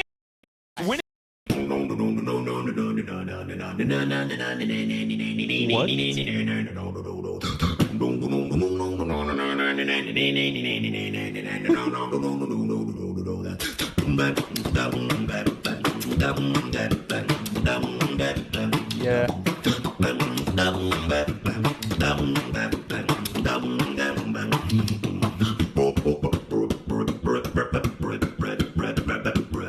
Feel the pressure.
take several generations, no matter how far we push the current technology.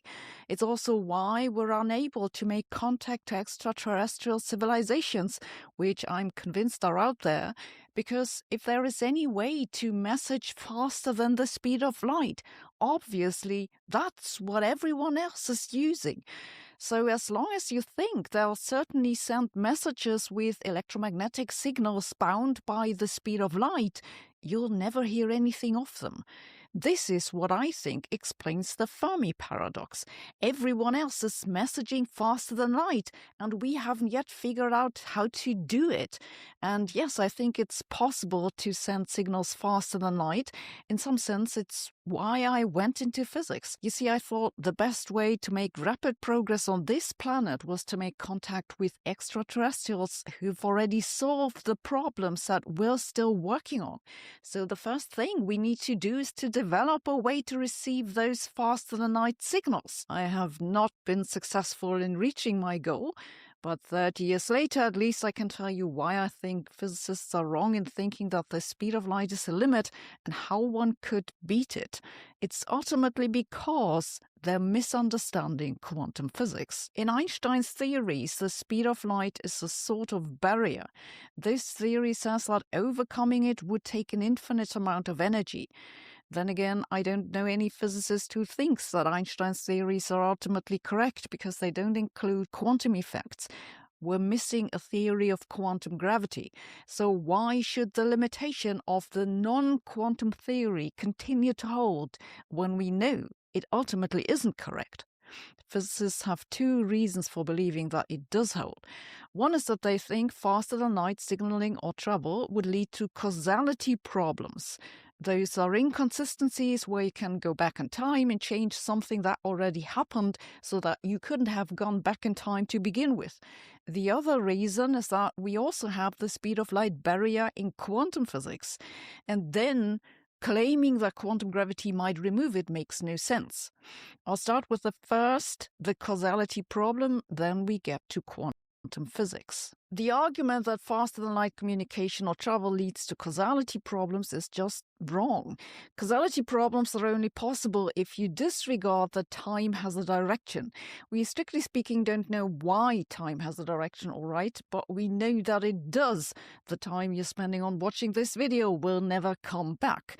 That's what it means for time to have a direction, and this makes causality violations impossible. It's quite easy to see this with one of those space-time diagrams that I keep drawing, where space is on the horizontal axis and time is on the vertical. By convention, the speed of light is on the diagonal.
At a 45-degree angle. This region up here contains all events that can be reached by a signal from here. It's called the forward light cone. And this region down here, that contains all events from which you can send signals to here. It's called the backward light cone. In this diagram, the horizontal line marks what happens simultaneously. Up is forward in time and down is backward in time. But forward in time, for whom? If an observer comes by moving at some relative velocity, then they have a different notion of simultaneity. Their surfaces of simultaneity are tilted to that of the other observer. It's one of the central features of Einstein's theory. So it seems like for this observer, forward in time goes somewhere else. And that's true, but it's not a problem for causality so long as signals travel at most at the speed of light, because then really you only have to distinguish the forward light cone from the backward light cone, because there are no signals outside of those. And those light cones, here is the important bit, are the same for all observers, because the speed of light is always the same. The forward light cone always stays the forward light cone, and the backward light cone always stays the backward light cone. This is why, if signals can't travel faster than light, causal order remains the same for all observers, no matter how fast they move. The issue that physicists have is then that whenever something can go faster than light, it'll move outside the light cone. And that'll be forward in time for some observers, but there'll be always some observers for which it's backward in time. You can then imagine a way to close this loop with multiple signals, which would make it possible that you tell yourself to sell NVIDIA before the AI bubble bursts or something like that. But it's really a non-issue, because once you acknowledge that we do have an error of time in this universe, for better or worse, whether we know where it comes from or not, that introduces a time order which tells you what forward in time means. In physics terms, it's what's called a preferred slicing, because that's what it does in the space-time diagram. It slices it up and it designates one direction as the forward direction. And with that, the entire causality problem disappears, because even if you could send signals faster than light, you could only send those forward in time according to that one preferred slicing and never backward. So you can't create loops in time, and there are no causality problems. But doesn't such a preferred slicing conflict with Einstein's theory? No, it doesn't. We do, as a matter of fact, have preferred slicings in all our models for the universe. They're usually related to the cosmic microwave background. Okay, so we see that really there is no problem with faster-than-light signaling in Einstein's theories. Now, what about quantum physics? Quantum physics is often said to be non-local, and yet that non-locality somehow respects the speed of light limit. If that doesn't make sense to you, it's because it actually doesn't make sense. I think the reason people get confused about what non-locality means in quantum physics is that the popular science media often say something like, entangled particles can share a non-local link. This suggests that if you entangle, say, a pair of particles like these rice crackers, and you move them apart, and then you change, say, the spin of one, then the other one will also change instantaneously, no matter how far away. But this is just wrong. If the particles are entangled and you do something to this particle, what happens to the other one is exactly nothing. I have to take a break here because of a super frustrating experience I had last year. I wrote a short contribution for an article about 100 years of quantum physics, which appeared in Nature News or something, that was supposed to clear up common misunderstandings about quantum physics. Naturally, I try to explain that entanglement is not a spooky action at a distance. When you do something to one particle of an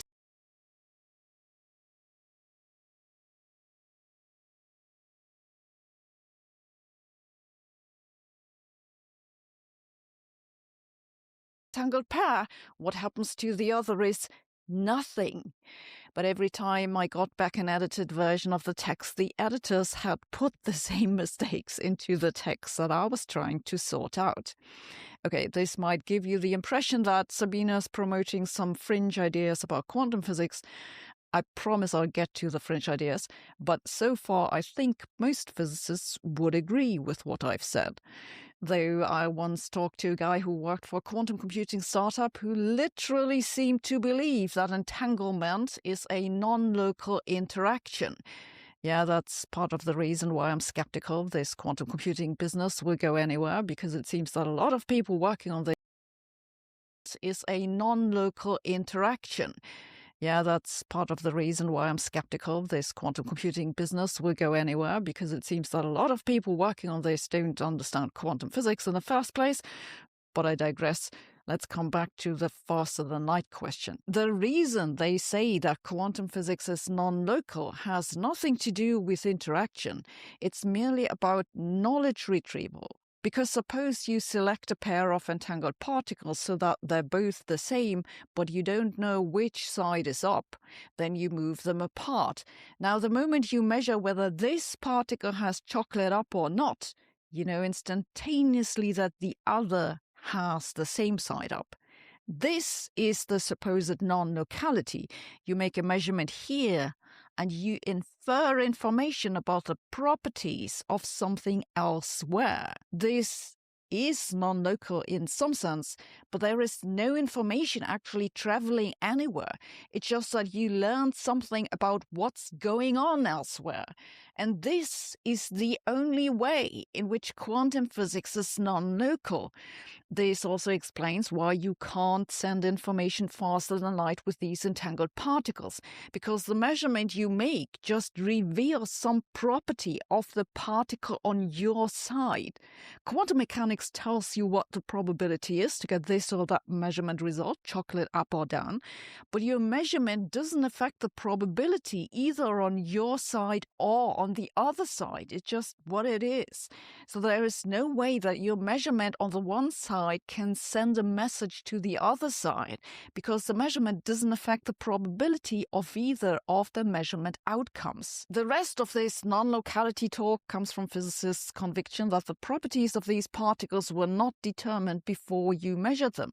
Before you measured them, they were supposedly in a superposition, both chocolate up and not, and only when you measure one particle will they both take on a definite state. This is the infamous collapse of the wave function, and at least mathematically that happens faster than the speed of light. This is why Einstein objected to quantum physics. But does the collapse actually happen? There is not a shred of evidence that it does. So why do physicists believe it's a physical process? Because, and here is the punchline of the video, because they think that faster than light signaling is not possible. At this point, I'm afraid I've lost even those with a PhD in physics, but you see, I'm making this video to save mankind from its biggest mistake, so I think it's worth a try. It's like this. Suppose that you think the collapse of the wave function is not a physical process, that actually the particles did have some specific state before you measured them, you just don't know which.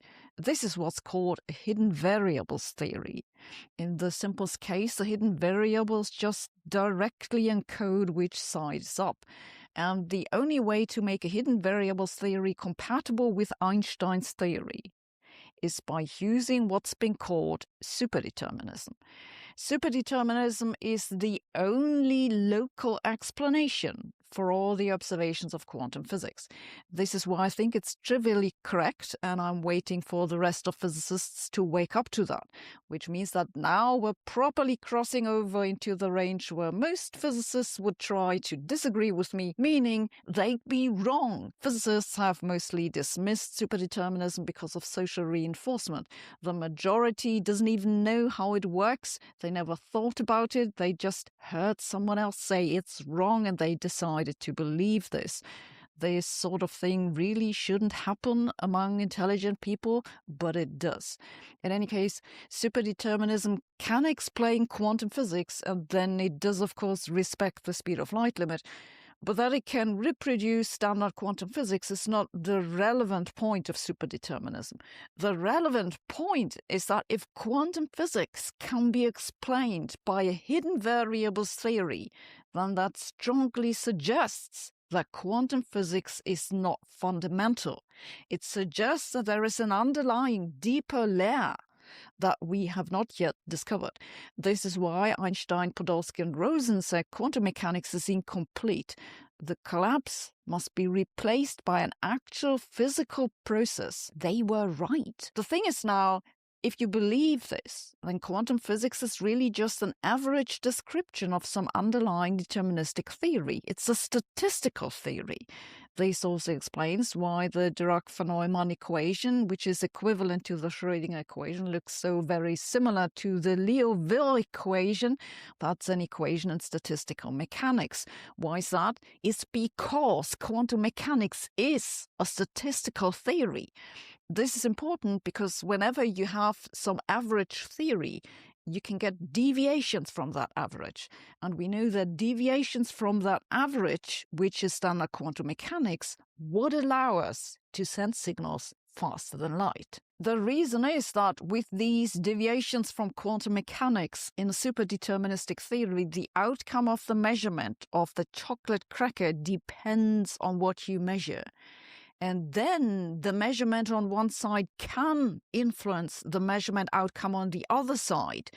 It does so faster than light. That's still local because both of these properties were determined already when the particles became entangled. This is why it's called superdeterminism. So this is the connection. If quantum mechanics is not actually the fundamental theory of nature, if hidden variables are real, then we can almost certainly signal faster than light. You'd think that this should be a very strong motivation for physicists to find that deeper layer of reality underlying quantum physics, but no. What's happened instead is the exact opposite. They take the speed of light limit to be sacred. They assume that it must be a limit, and therefore they conclude that there can't be no deeper layer underlying quantum physics. And because they take quantum physics to be fundamental, they conclude the speed of light limit must persist even in quantum gravity, which is why it's a sacred principle. So you see, it's not wrong, but it's a circular argument. The speed of light limit must hold, therefore quantum physics is fundamental, therefore the speed of light limit must hold. You might find it hard to believe that a large group of people would make such an obvious mistake, and at some point I too would have found that hard to believe, but having reached a certain age, I've seen so many instances of groupthink in academia that this no longer surprises me. But the good news is that in the end, it won't matter. Because what I think will happen in the foundations of physics is this. Physicists will continue building quantum computers and push forward with other quantum technologies. They'll run into difficulties explaining some of their observations. The way things are going, they'll throw the data at an AI. The AI will conclude that it's actually quite easy to explain the curious new observations with the hidden variables theory. The hidden variables theory will tell them how to get out of distribution results for quantum particles, and with those, you can signal faster than light. How long will that take? It seems likely to me that we'll see evidence for the first weird observations in the coming decade. Speaking of weird observations, have you noticed how crazy different the coverage of a news item can be depending on who writes about it? It can be hard to figure out the real story, but today's sponsor Ground News can help you with that. Ground News is a news platform that collects news from all over the world. It really saves me a lot of time because I don't have to sort through a dozen of headlines on the same story. I can just get a quick summary of all the coverage. And Ground News also gives you a lot of extra information at one glance. Take, for example, this recent story about Antarctic sea ice being on the rebound. You see right away that this wasn't covered on the political left, which I find both interesting and slightly concerning. Does the left not like good news? Ground News also gives you a factuality check for each news item, tells you who owns the media outlets, and tells you where the news has appeared. Ground News also has this interesting feature called Blind Spot. This collects news which has been covered only by one side of the political spectrum. And of course, you can switch from US to EU news. I found Ground News super useful for putting news into context. And of course, I have a special offer for you. That's a 40% discount on the Vantage plan, which gives you access to all their features. All you need to do is use my link ground.news/Sabine or use the QR code so they'll know I sent you. Thanks for watching. See you around.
Whoa.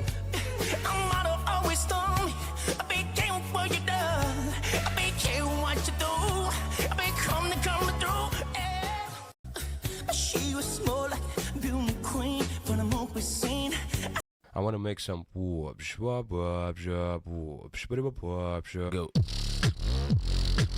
What? Joint. Let me jam on the beat. I like these bass sweet. Frequency rock sweet. We make me get a week. I want to make some whoopsh, whoop, whoop, whoop, whoopsh, whoop, whoop, go. What? Joint. Let me jam on the beat. I like these bass sweet. Frequency rock sweet. We make me get a week.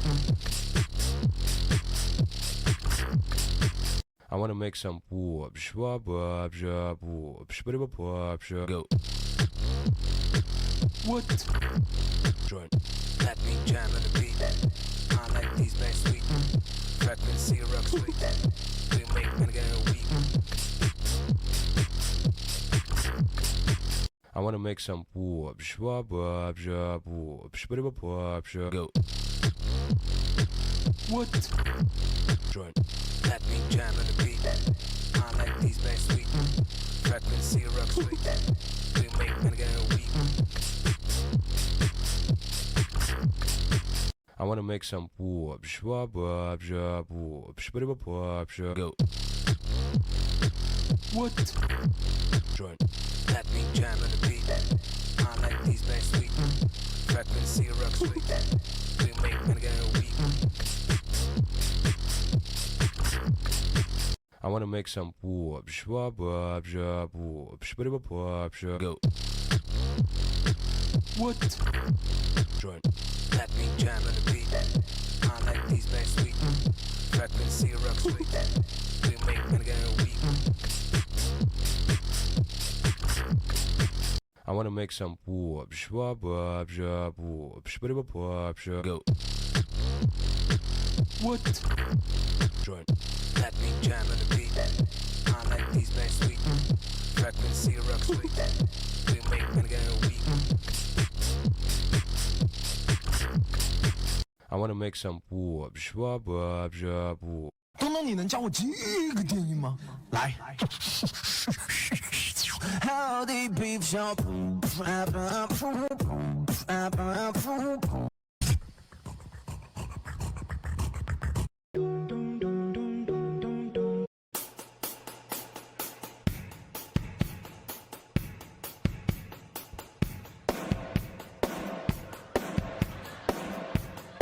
It's the same.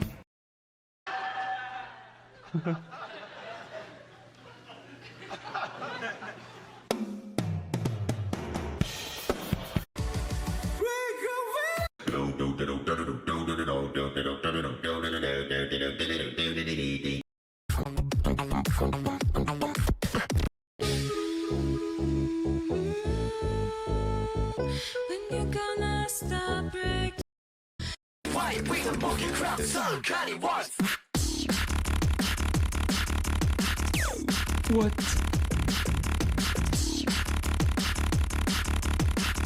My cavity. You should check it out.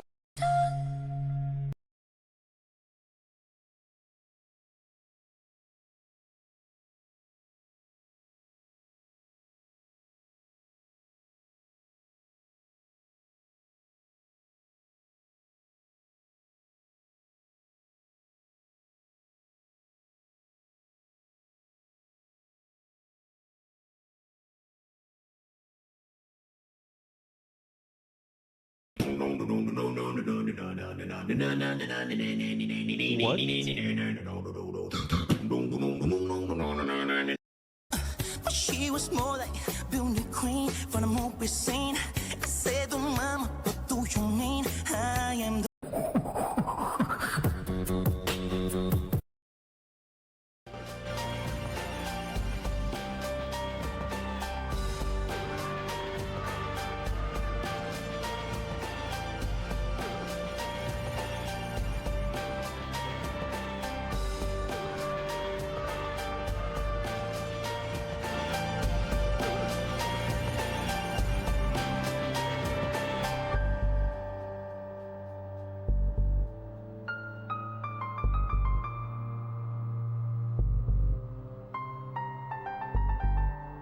It's so sucking. It's look at this. It's so sad. Did you know that for the Neo and Smith fight?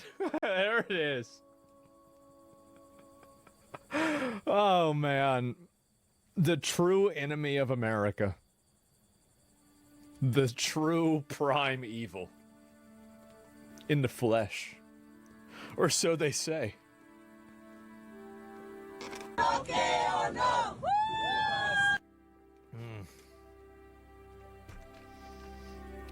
Wow.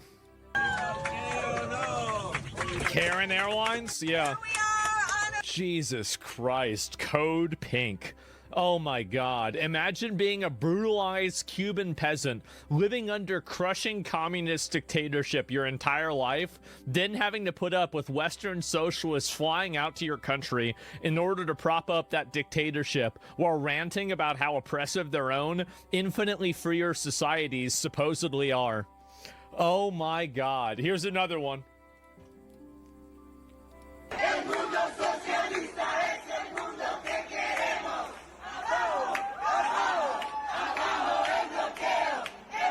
Jesus. This is so sad, isn't it? Hey guys, we're just like you. Yeah, I know.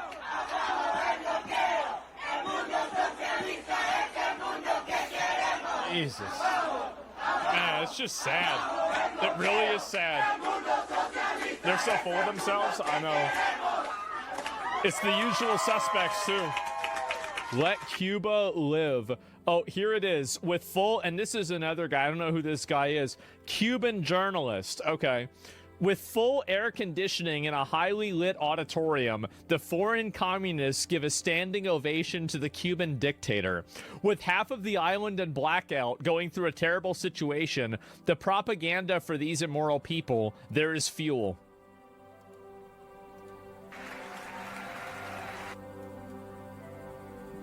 Actually, I guess I'll play the other one. Let me get on the other frame. Look.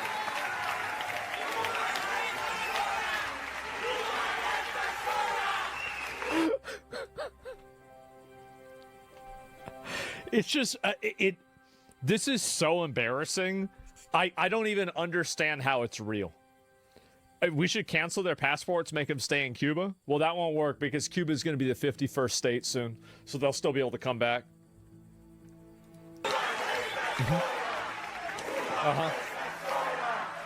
Food and water too, yeah. So they brought over a bunch of stupid Americans and Westerners to try to gas up this dictator. Is that right?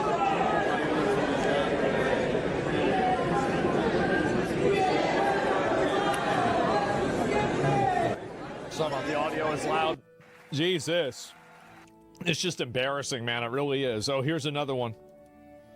So we're on the plane now getting ready to go to Havana, Cuba. We have this entire charter flight full of people. Wow. And as important, full of medicines. Yeah. And we're so excited to be with the Cuban people and show our support, show our solidarity, and to say that this cruel, inhumane, barbaric policy of the Trump administration has to go. So we're on the plane now getting ready to go. They got to get rid of it. Oh, that makes sense. Yeah, definitely. And what's the screenshot? I mean, this is what it is. This is a Karen. Now, I do want to say, like, this is somebody, again, I said that before, I say it again. She would be great living in a hut in a swamp selling mushrooms. But they got her out there on, you know, computers. She got a smart, like, she should never have a smartphone. You give somebody like this a smartphone? Oh, my God. What are you thinking? Oh, Jesus. None of those medicines will make it to the people. They'll give it to the government, and the government will keep it for tourism or sell it. Oh, it probably will, right? And then there's another one. Wouldn't it just make more sense to send the aid and not bring 100 more mouths to feed? Well, how are you going to get social media credit for that? Oh, my God. Man. Jesus, there they are.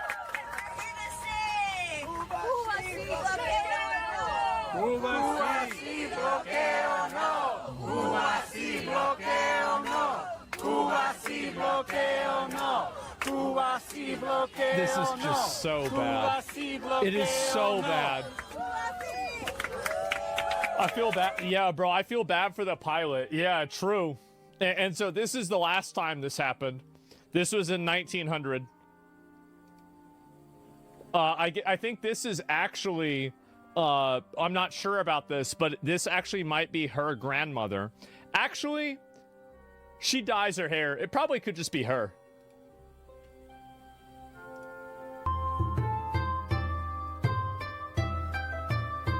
This is good. You know, they say, gentlemen, some things never change. She feeding my birds in McDonald's parking lot. Look. She feeding my birds, bro. Damn. Isn't that crazy? Wow. Not my neighbors, I know. How? So this has been a problem for a long time, apparently. As a Cuban, why do they think we love socialism? We don't. Because they hate America. That's the reason why. Like, the thing is that I remember, like, my parents obviously grew up in Florida, right? And so, I remember my mom, she was like, well, what are they getting down on Cubans for? Cubans love America. I used to have a Cuban boyfriend. I was like, wait, what? And she's like, yeah, it was great. It was fine. Yeah, Cubans are amazing. I love it. Yeah, we were in Florida. We knew tons of Cubans. Everything was okay. And so, yeah, it's just what she said. And so, Cubans are base, exactly. And I thought it was really funny to see this. Let me see if I can pull up some more of the trip to Cuba, leftist trip to Cuba. Alpha Riz, that's not Cuban. I think this was like whenever she was probably in her 20s, right? And so I don't think that was it. But anyway, so you're this close to being half Cuban? Maybe you're right. Yeah, I don't know. And so let me see. I'll pull up some more of these instances here. And yeah, the cracks up. Oh, there's this too. Oh God, is there any more of these? Let me see if I can find the rest of them. This is the left stream. Oh no, this is it. This is it under communism. Let's look at it. So this is Cuba in the 1930s without it. Damn. So they just turned it into a shithole. They turned the whole thing into a shithole. Oh, not good.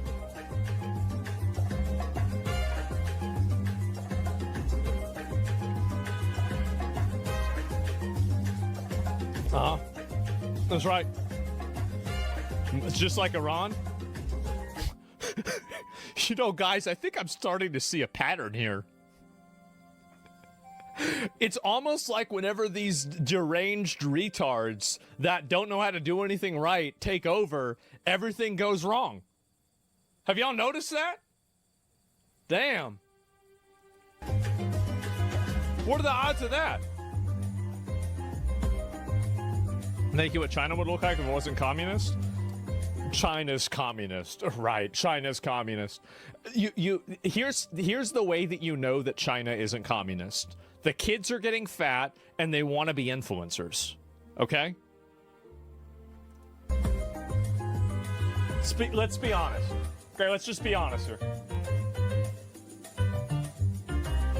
Yeah, they're getting fat. That's a good point, yeah. I mean, come on. You're just wrong? No, I'm not. Like, there is okay, I actually can't say that. It's like that's basically a racist. I can't say that.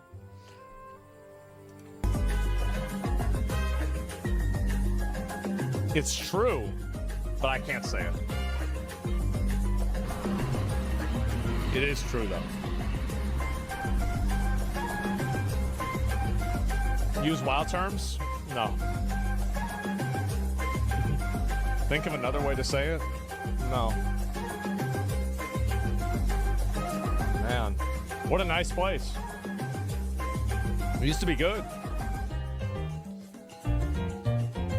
The F in communism. Somebody says the F in communism stands for food.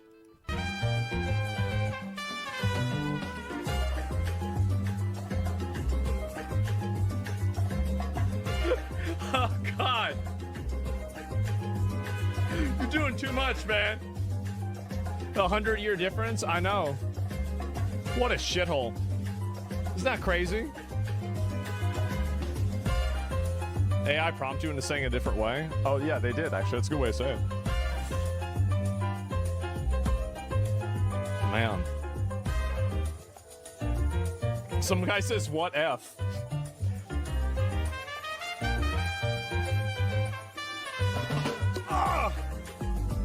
What? I heard you only need a passport? Yeah. Cuba needs to be tourist mecca? Yeah, of course. Damn. Damn. Look at that. Wait.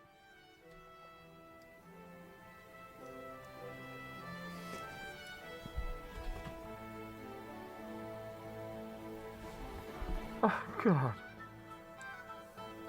Just like going to your friend's house and he's like, you want to play some video games? I'm like, yeah. And he boots up the Nintendo 64.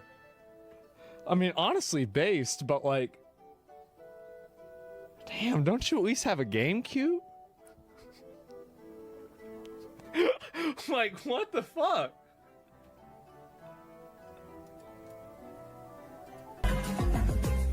Nothing wrong with that? Yeah. It's the same car? Yeah. Well, that's a new one. Uh-huh. All the dictators live in mansions? Well, let me look and see. We're gonna look at this. They actually have the same cars for real? Yeah, they retrofit all of them, right? Wait, this is from Wait, what?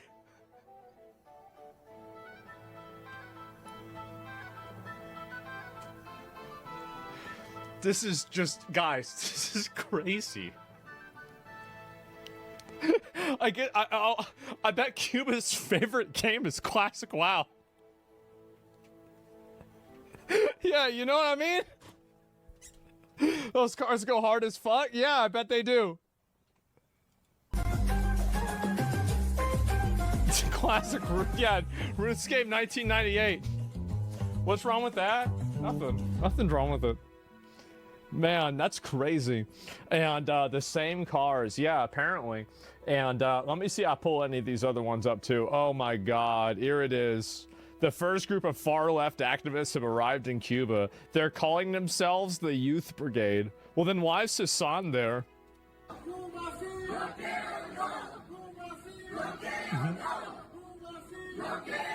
Yeah?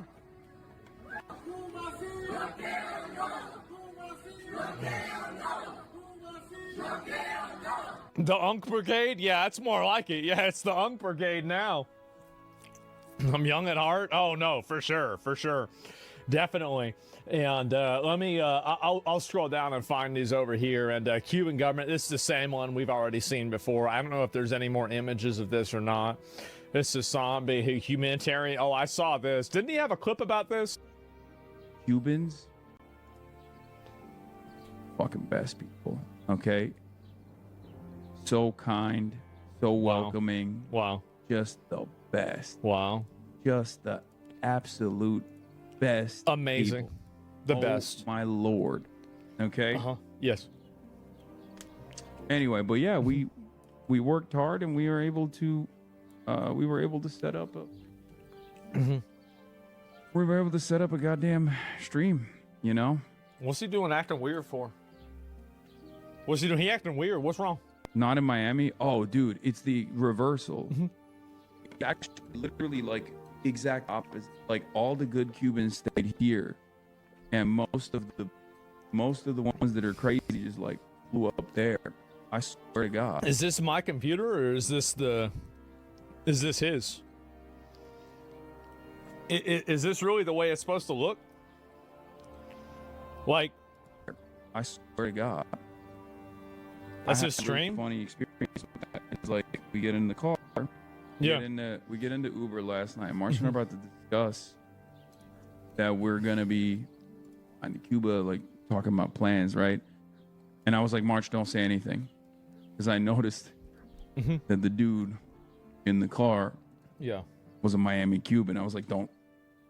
Like, I literally went, don't say anything. So you racially profiled him. Okay. And then I just asked him.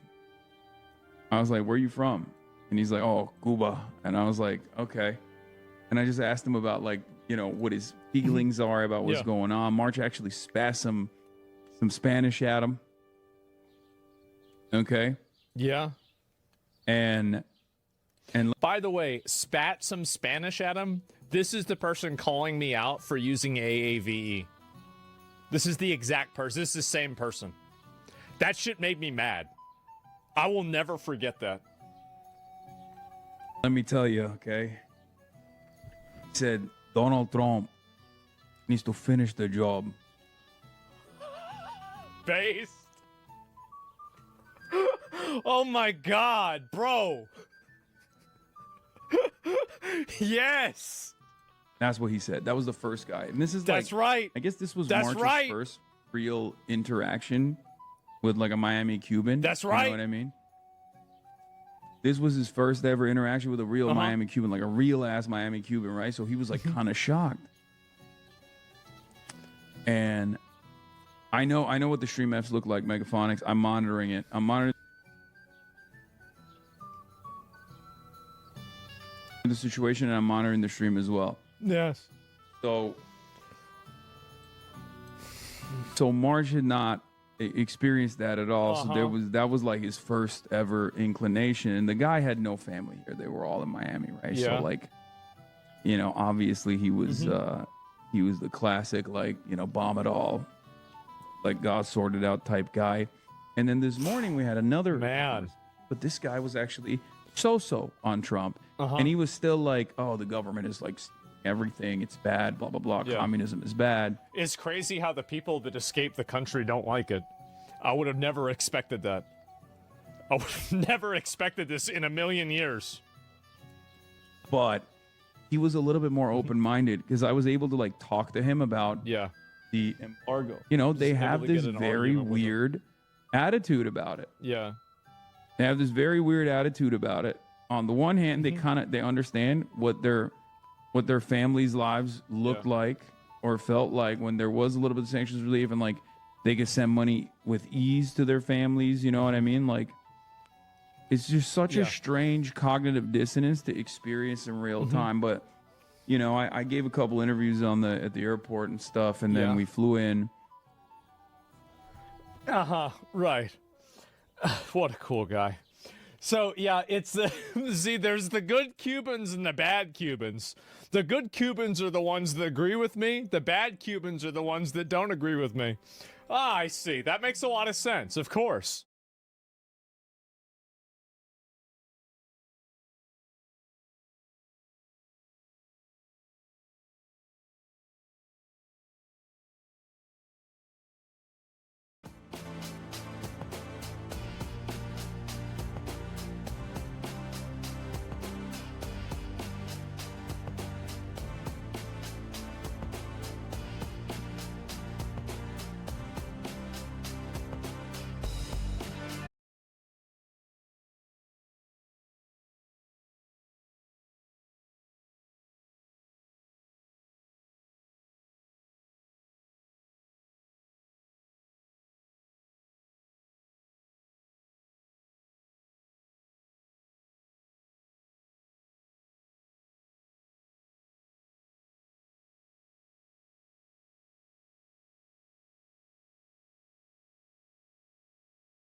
first made an exact physical cast of the actor's head, and only on this real foundation did they layer complex CGI, precisely calculating the skin deformation and the splatter of every single water drop from that devastating hook.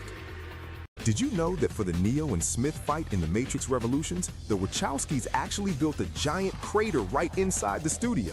They made it out of special sculpting foam and wood, painted to look like chunks of asphalt and concrete. And the army of 1,000 clones around them isn't just a CGI copy-paste. Around the edges of the crater, they placed 150 hyper-realistic mannequins and 80 live extras wearing heavy silicone masks, which were made from detailed casts of Hugo Weaving's face. Artists hand-glued eyebrows, punched-in hair, and put the signature sunglasses on every single one of them. But the real mind-blower is the famous... Get back in the Get in the car! Is anyone else slightly... Get back in the Okay. Oh, that's the sound we want. What? Nothing. It's nothing. You wouldn't care. What is it? I'm just really hungry. I don't think I'm a very good captive when I'm like super hungry and my tummy's so grumbly because There's peanuts in the glove box. Why don't you have the peanuts in the glove box? I don't want peanuts. I want McDonald's. Can I just get a piece of grilled chicken by itself, a large Diet Coke, and large fries, please? The drink is a large. Yeah, Did you say yes, it's a large? I said. Get back in the Stay there! Is anyone else slightly concerned what professors can see when you upload your paper for them to... Millions of people are asking the same question. Is AI conscious? And there's an official test for this.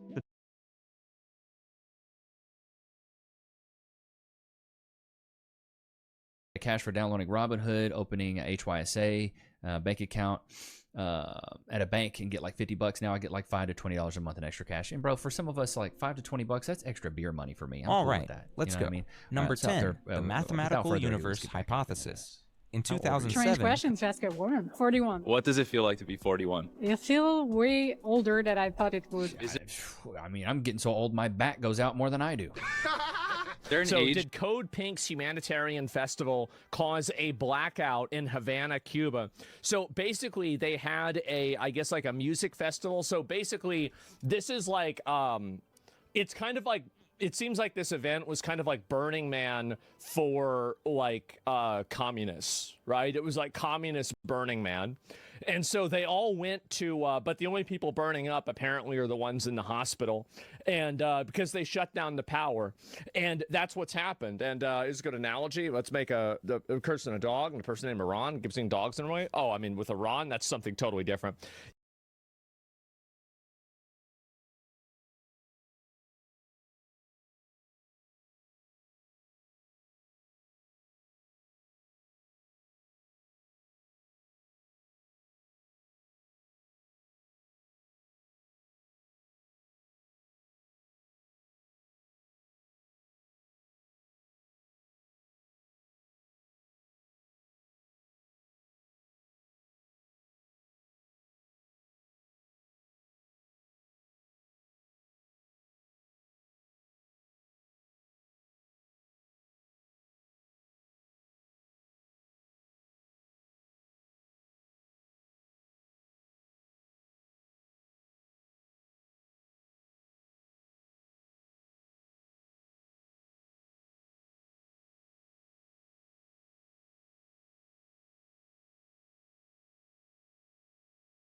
Yeah, it's the Fire Festival, exactly. So let's watch this. Oh. Oh, look at them all. Wow. Wow.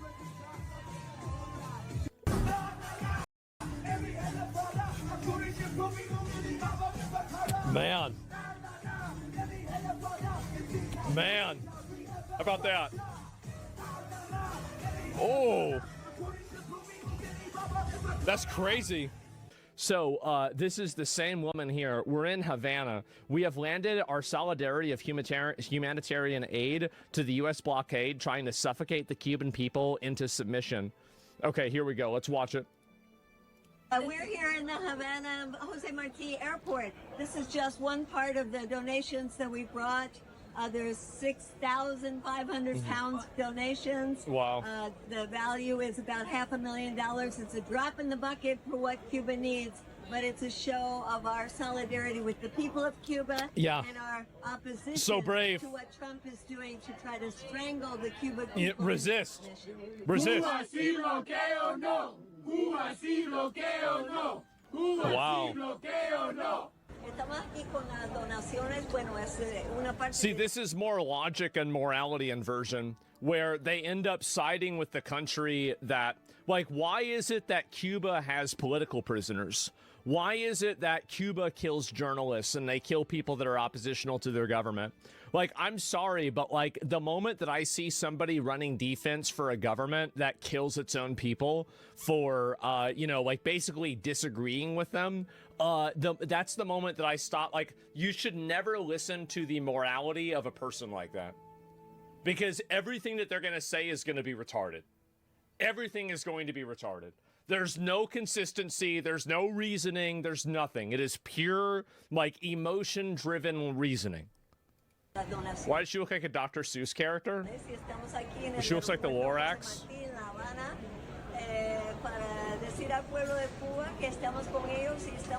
Young people in Cuba, yeah, zero logic. Yeah, there's no reasoning for it.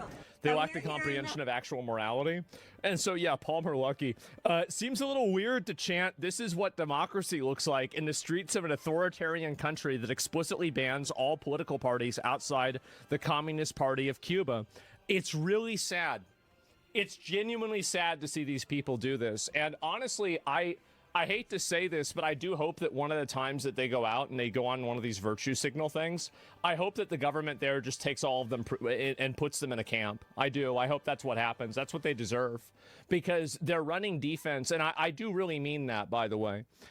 Here's the reason why. These people are running defense for a regime, an administration, a occupation of the government that kills people by the thousands. Their own government kills their own people. There is nothing that could be more poetically just than for them to face those same consequences, for them to be put in those political work camps, for them to be sent to the re-education camps, for them to be the ones that gets put in jail and then, you know, indefinitely held there forever. That's what should fucking happen to them. And I hope one day it does. And eventually, I honestly, like, if I was Trump, I'd pay him to do it. I would. I'd say, listen, all right, here it is. So these people are going to come on over there. Why don't we, all right, you want the sanctions lifted? Next time a bunch of our weird cringe protesters come over there, arrest all of them and put them in a work camp. We'll get rid of your sanctions, right? You kill two birds with one stone. Cubans 100% agree? Yeah, I know.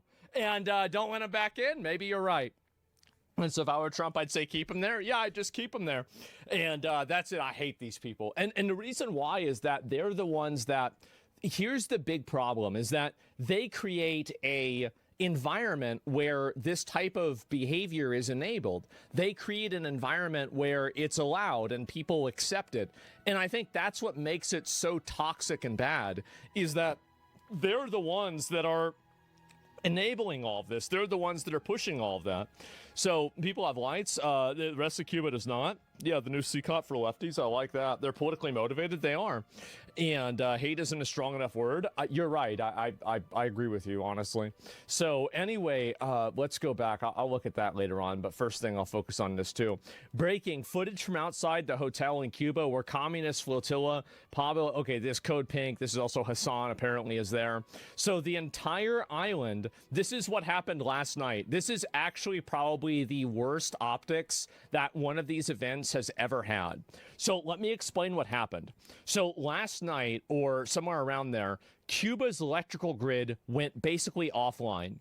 And one of the only places that still had electricity was the tourist 5-star hotel that all of these Americans and Westerners are staying at while they can cosplay as being communist revolutionaries in Cuba. I'm not even kidding you. You're going to see the videos, and the entire other fucking rest of the country is blacked out, but there's like that one light on the hill, and that's the light that they're all staying at. It's crazy. Here we go. Watch this.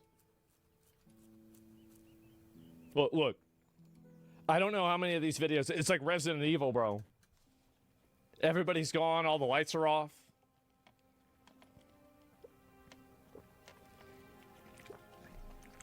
Crash out? Yeah, look at this. So this is the place. Obviously, everybody's doing just fine here. I'm assuming this is the hotel. Look how good they look. Oh, wow. Wow, everything's lit up. It's so great, isn't it? Oh, boy. Useful idiots? Yeah, I know. Isn't it sad? Mm-hmm. Does Han blame Israel for this? Well, yeah, of course he did. I mean, Israel, why would Israel do this? Audio's broken? I don't think the audio's broken. I'm pretty sure it's not. It is broken. Okay. I need to stop opening it on other pages. I think that's what really fucks it. I mean, it's not really nothing happening, right? But yeah, look at all this.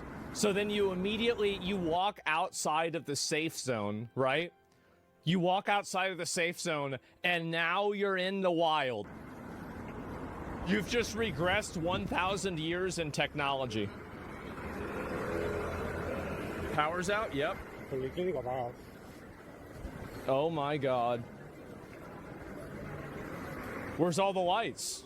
What happened to the lights, guys? That's crazy. There's nothing on at all. Need to craft a torch? I guess so.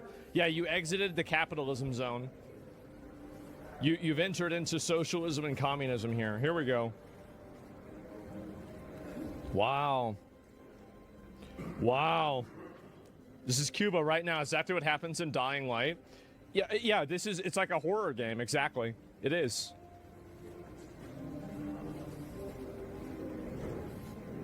Oh my God.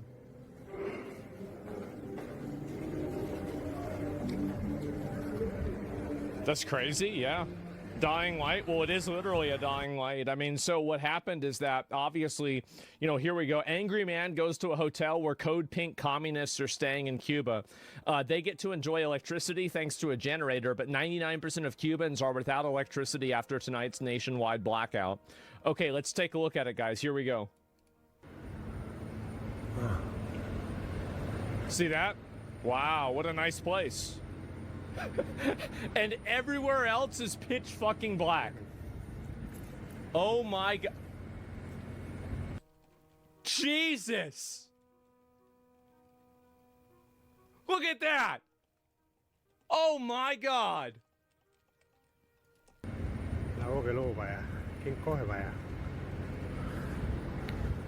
People are calling it the abyss. That's advanced darkness. It is. Priorities in a nutshell. Yep, there you go, guys. And so the optics are brutal. There's no way they thought this was a good idea. And here's another image of it. I have a friend in Cuba that just notified me that every patient in the hospital that was on a ventilator died tonight. Well, I don't know about every single one, right? It's hard to say, but it does look like that probably happened. So this basically caused a huge power outage, and this is, again, like, and think about how sad that is. My mom was on a ventilator, like, what the fuck? Like, even my dad was for a period of time. Like, to just, imagine somebody sitting there in a hospital bed just, dying just because the power's out. It's just that's horrible. What a terrible way to die. And not to mention just how sad it is.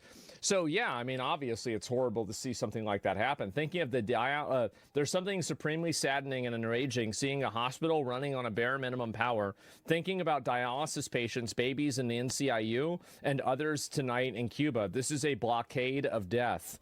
Of course, right? And that's it. And so you've got the entire area is out of power, except for, obviously, look at this. All these people are so happy. Wow. Hospitals will have generators even if they died. You can manually ventilate patients with a bag. They won't all die. Oh, they won't all die? That's great.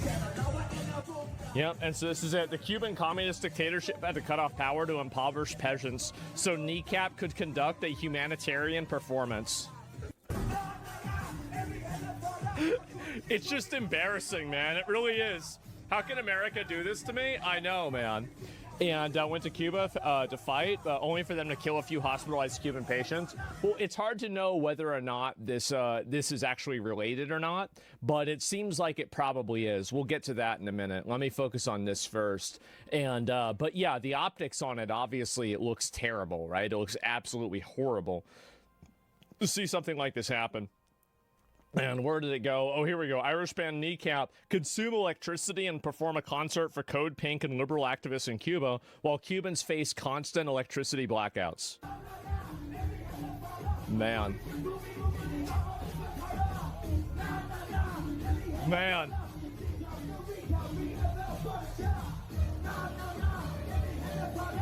That's too bad, huh? So they're going around. Is this really the USA's fault on this, though? Of course, everything is the United States' fault. The United States are the ones that have caused all this bad stuff to happen. And if they just let Cuba do what they want, then everything would be amazing. But for some reason, that they won't do that because they don't want it. They don't want the world to see how great Cuba is. And Kneecap and Bob Villain need to be executed publicly for treason. Well, I don't know about that, but you know, I could see them. You know, like I don't know. Like, I mean, that's a bit much, but like I do know a lot of people hate him, right? I think it's pretty obvious. All the patients on ventilators in Cuban hospitals died after band Kneecap used massive amounts of electricity during humanitarian performance for fellow communists, while the performers and activists stayed in a 5-star hotel with power. And it's just really fucking sad to see. And let me scroll back down and find the other ones too.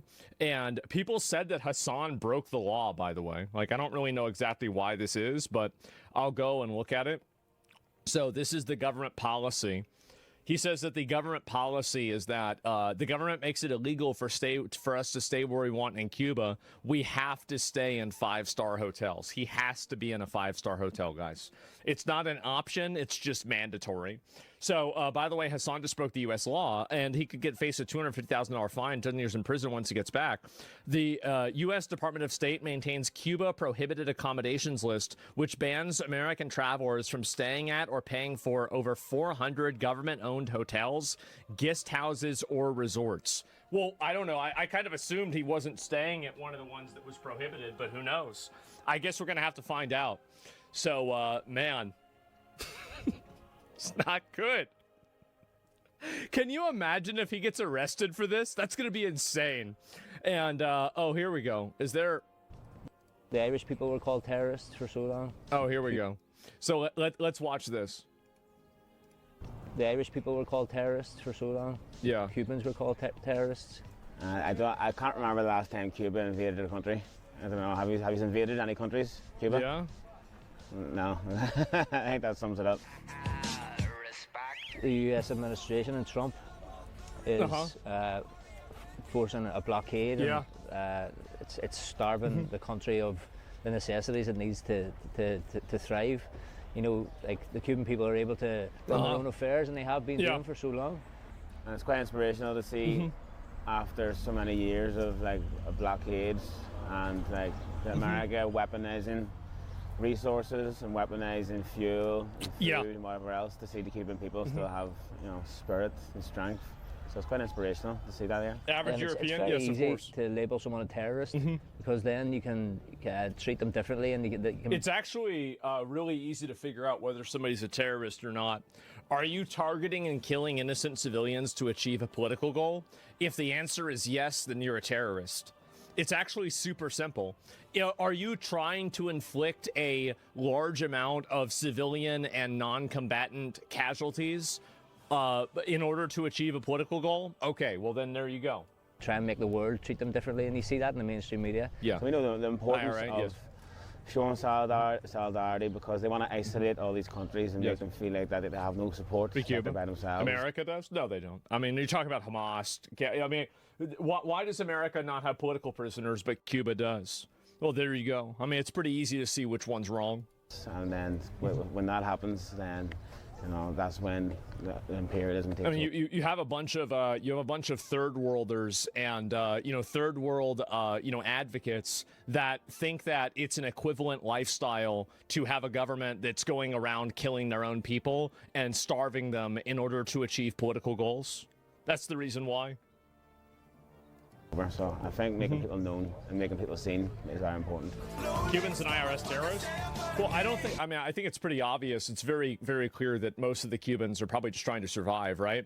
But like, it's the government that are the problem. By your definition, terrorists and U.S. is terrorists to Cuba. Again, like, I understand you want to try this morality inversion, but that's not really going to work with me. Cuba is a communist country. They don't allow any sort of political opposition. They allow drugs to come into our country. They are a threat in that way as well. Whenever we fought Maduro and we were trying to capture Maduro, the people that were killed guarding Maduro were Cubans. This is the big problem, right? And so if you don't want us to do something like that, then don't go and do things that put us in a bad position. And that's what they've done. All they would have to do is just give in to whatever President Trump's demands are. But they don't want to do that. So now this is what happens. It's a systematic problem here, so we need to put pressure on local politicians to actually look at the real issue here. Because you can bring aid to as many countries as possible, as much aid as you want, but if you don't change the systematic structure, which is the government, the structures of that country and the blockade, then nothing's going to change. So we need to put pressure. They performed a forced abortion on a woman who is a political prisoner for protesting. Well, yeah, it's because they're evil. I mean, like, it's really simple why they're doing it. Well, yeah, it's.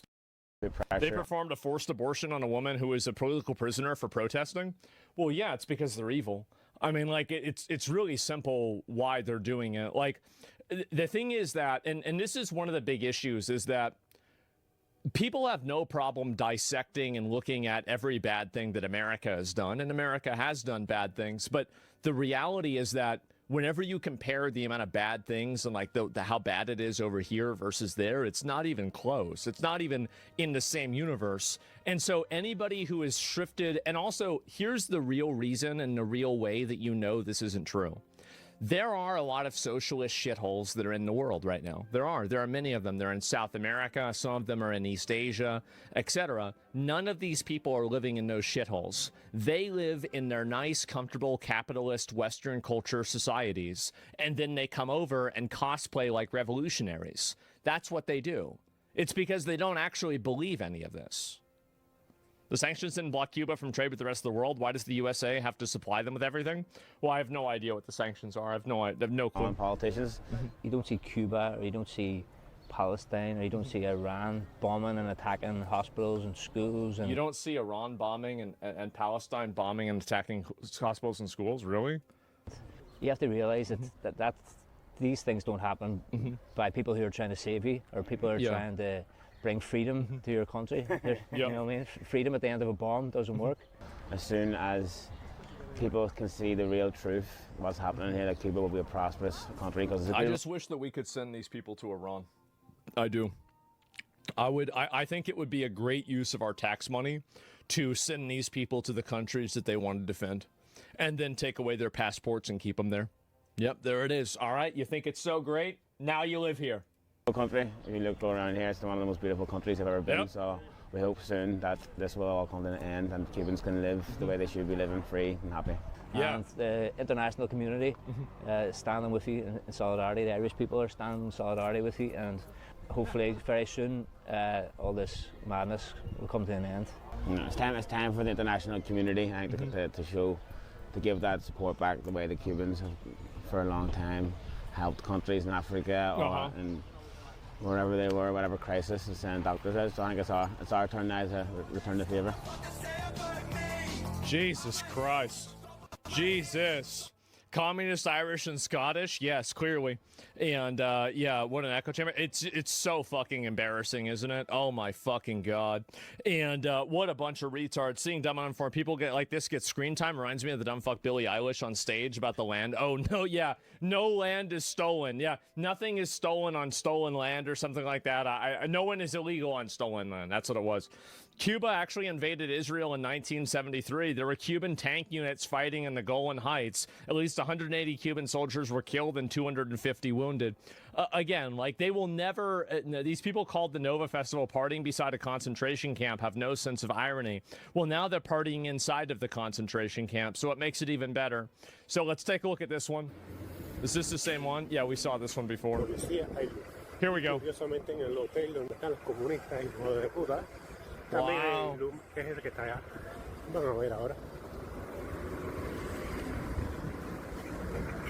Man. Whole place is blacked out. Minus like three street lamps. Do you really think they think they're the good guys? I don't. I think that they do. I think they do think that. Mm-hmm. Y ese es el hotel. El Gran Bristol. Alumbradito. Man. Communism hasn't worked. Why do they think Cuba's communism worked? It's because they're stupid. They're stupid, and that's really all there is to it. Like, you could say, like, oh, it's 50 other reasons, but no, that's really the reason why. They're dumb. Oh, here we go. This is it. This is the boat trip, right? Foreign leftists in Cuba saying that they're in the same boat as the Cuban people. Yeah, guys, like, that's what I'm saying, bro. This shit sucks, man. Like, damn. Like, I hate imperialism. I hate the West. This stuff's, man, this is awful. You believe that? Yeah, we're in the same boat, guys. If you successful business, you should give it to the government. I don't know what they do like that over in Cuba. I have no idea. Watching a pro-Palestine wearing t-shirt saying defend the right to protest with an Iranian regime supporter holding a placard of Ayatollah Khamenei who murdered thousands of protesters. This is, I think that people are starting to realize that this entire movement of these people are just full of a bunch of pathological narcissists. That's it. There's no actual value inside of any of this. Isn't it obnoxious? Oh my God. Jesus. Choose the right side of history. And it's a picture of Khamenei. Oh God. Islamic Human Rights Commission. What about the rights of the people that they killed? Like, how can you be a human rights commission and you're holding up a sign of a guy that presided over a government that systematically killed tens of thousands of its own people? Oh my God. It just, and how does anybody buy in? This is just unbelievable, man. I don't know what to say. Jesus Christ.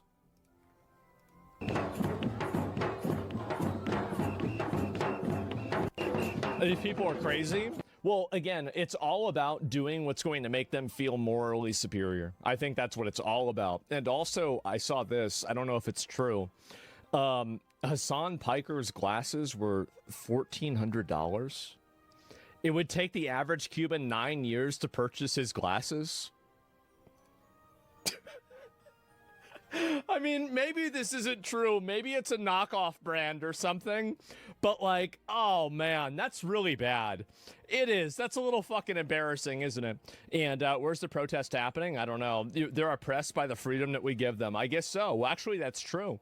Our youth are being radicalized in college and indoctrinated thanks in part to foreign funds from places like Qatar.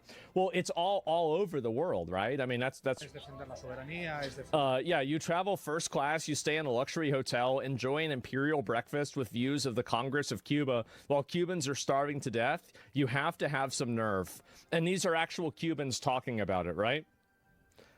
Hassan says Cubans like not having. This is not true. It's incredible. It's truly one of my favorite places officially. I totally understand why Will was saying that about Cuba. It's remarkable. The people's resilience is remarkable. There's like rolling blackouts that take place throughout the day, every day, all around the country, right? 11 million people. But today is a beautiful day out here. It's like 75 degrees, sunny. people are partying. People are partying in the fucking streets. I don't know if it's like an island mindset. I don't know if it's like. Are you really trying to run defense for the fact that they can't keep the power on? You're really trying to reframe the fact that they can't keep the power on as like some kind of like fucking resilience of like imperialism. This is the most embarrassing shit, bro. Like, and also like he's sitting. By the way, is he out there in the street? Is his power getting cut off? Absolutely not. No, he's there with his high-speed internet, with his huge streaming setup, and in his nice hotel room, in his air conditioning room. Oh, yeah. I don't know if that has something to do with it. I'm sure that has something to do with it, but like, they're just chilling. Yeah. Like, it's incredible. It's truly one of my favorite places officially. I totally understand why Will was saying that about. It's just sad, and it's just as yours. At least he's doing something. He's talking shit, making fun of others. Well, what do you want? Like, I feel like the thing is that, so I think that what I do does improve the world. I think it does. I view this group of people. I do. I view this group of people. You just burnt through the Cuban people's electricity for the week for that painful, deafening slop. There you go. And so I do think that I'm advocating for something that's good. I think that I'm making the world a better place. Now, am I a perfect person? No, absolutely not. But I do think so. And I don't think that I need to leave my house to do that. I don't want to. I don't like leaving my house. But, you know, I like sitting here and I like, you know, advocating for and talking about things that I think are important. And that's it. You think Hassan believes what he says? Yeah, I mean, I think to an extent. But most people don't actually believe what they say because they don't live the way that they say. And this is the big, I think this is the very, very big test, is that would a person do what they're doing now if they had the option to do something that would be better? And if the answer is yes, then they don't really believe it. They don't actually believe this. They don't really believe it. Now, I mean, it's an idea and it sounds good, but it's not something that they would actually do. And that's it. And so, like, you know, for example, many people, whenever they say like, oh, well, you know, like I'm a humble person and everything, whenever they get a bunch of money, well, they want to spend all the money. They want people to know that they have a lot of money. They want to be seen as a rich person. And so, again, all you have to do is you just look at what people do whenever they have the opportunity to do what is more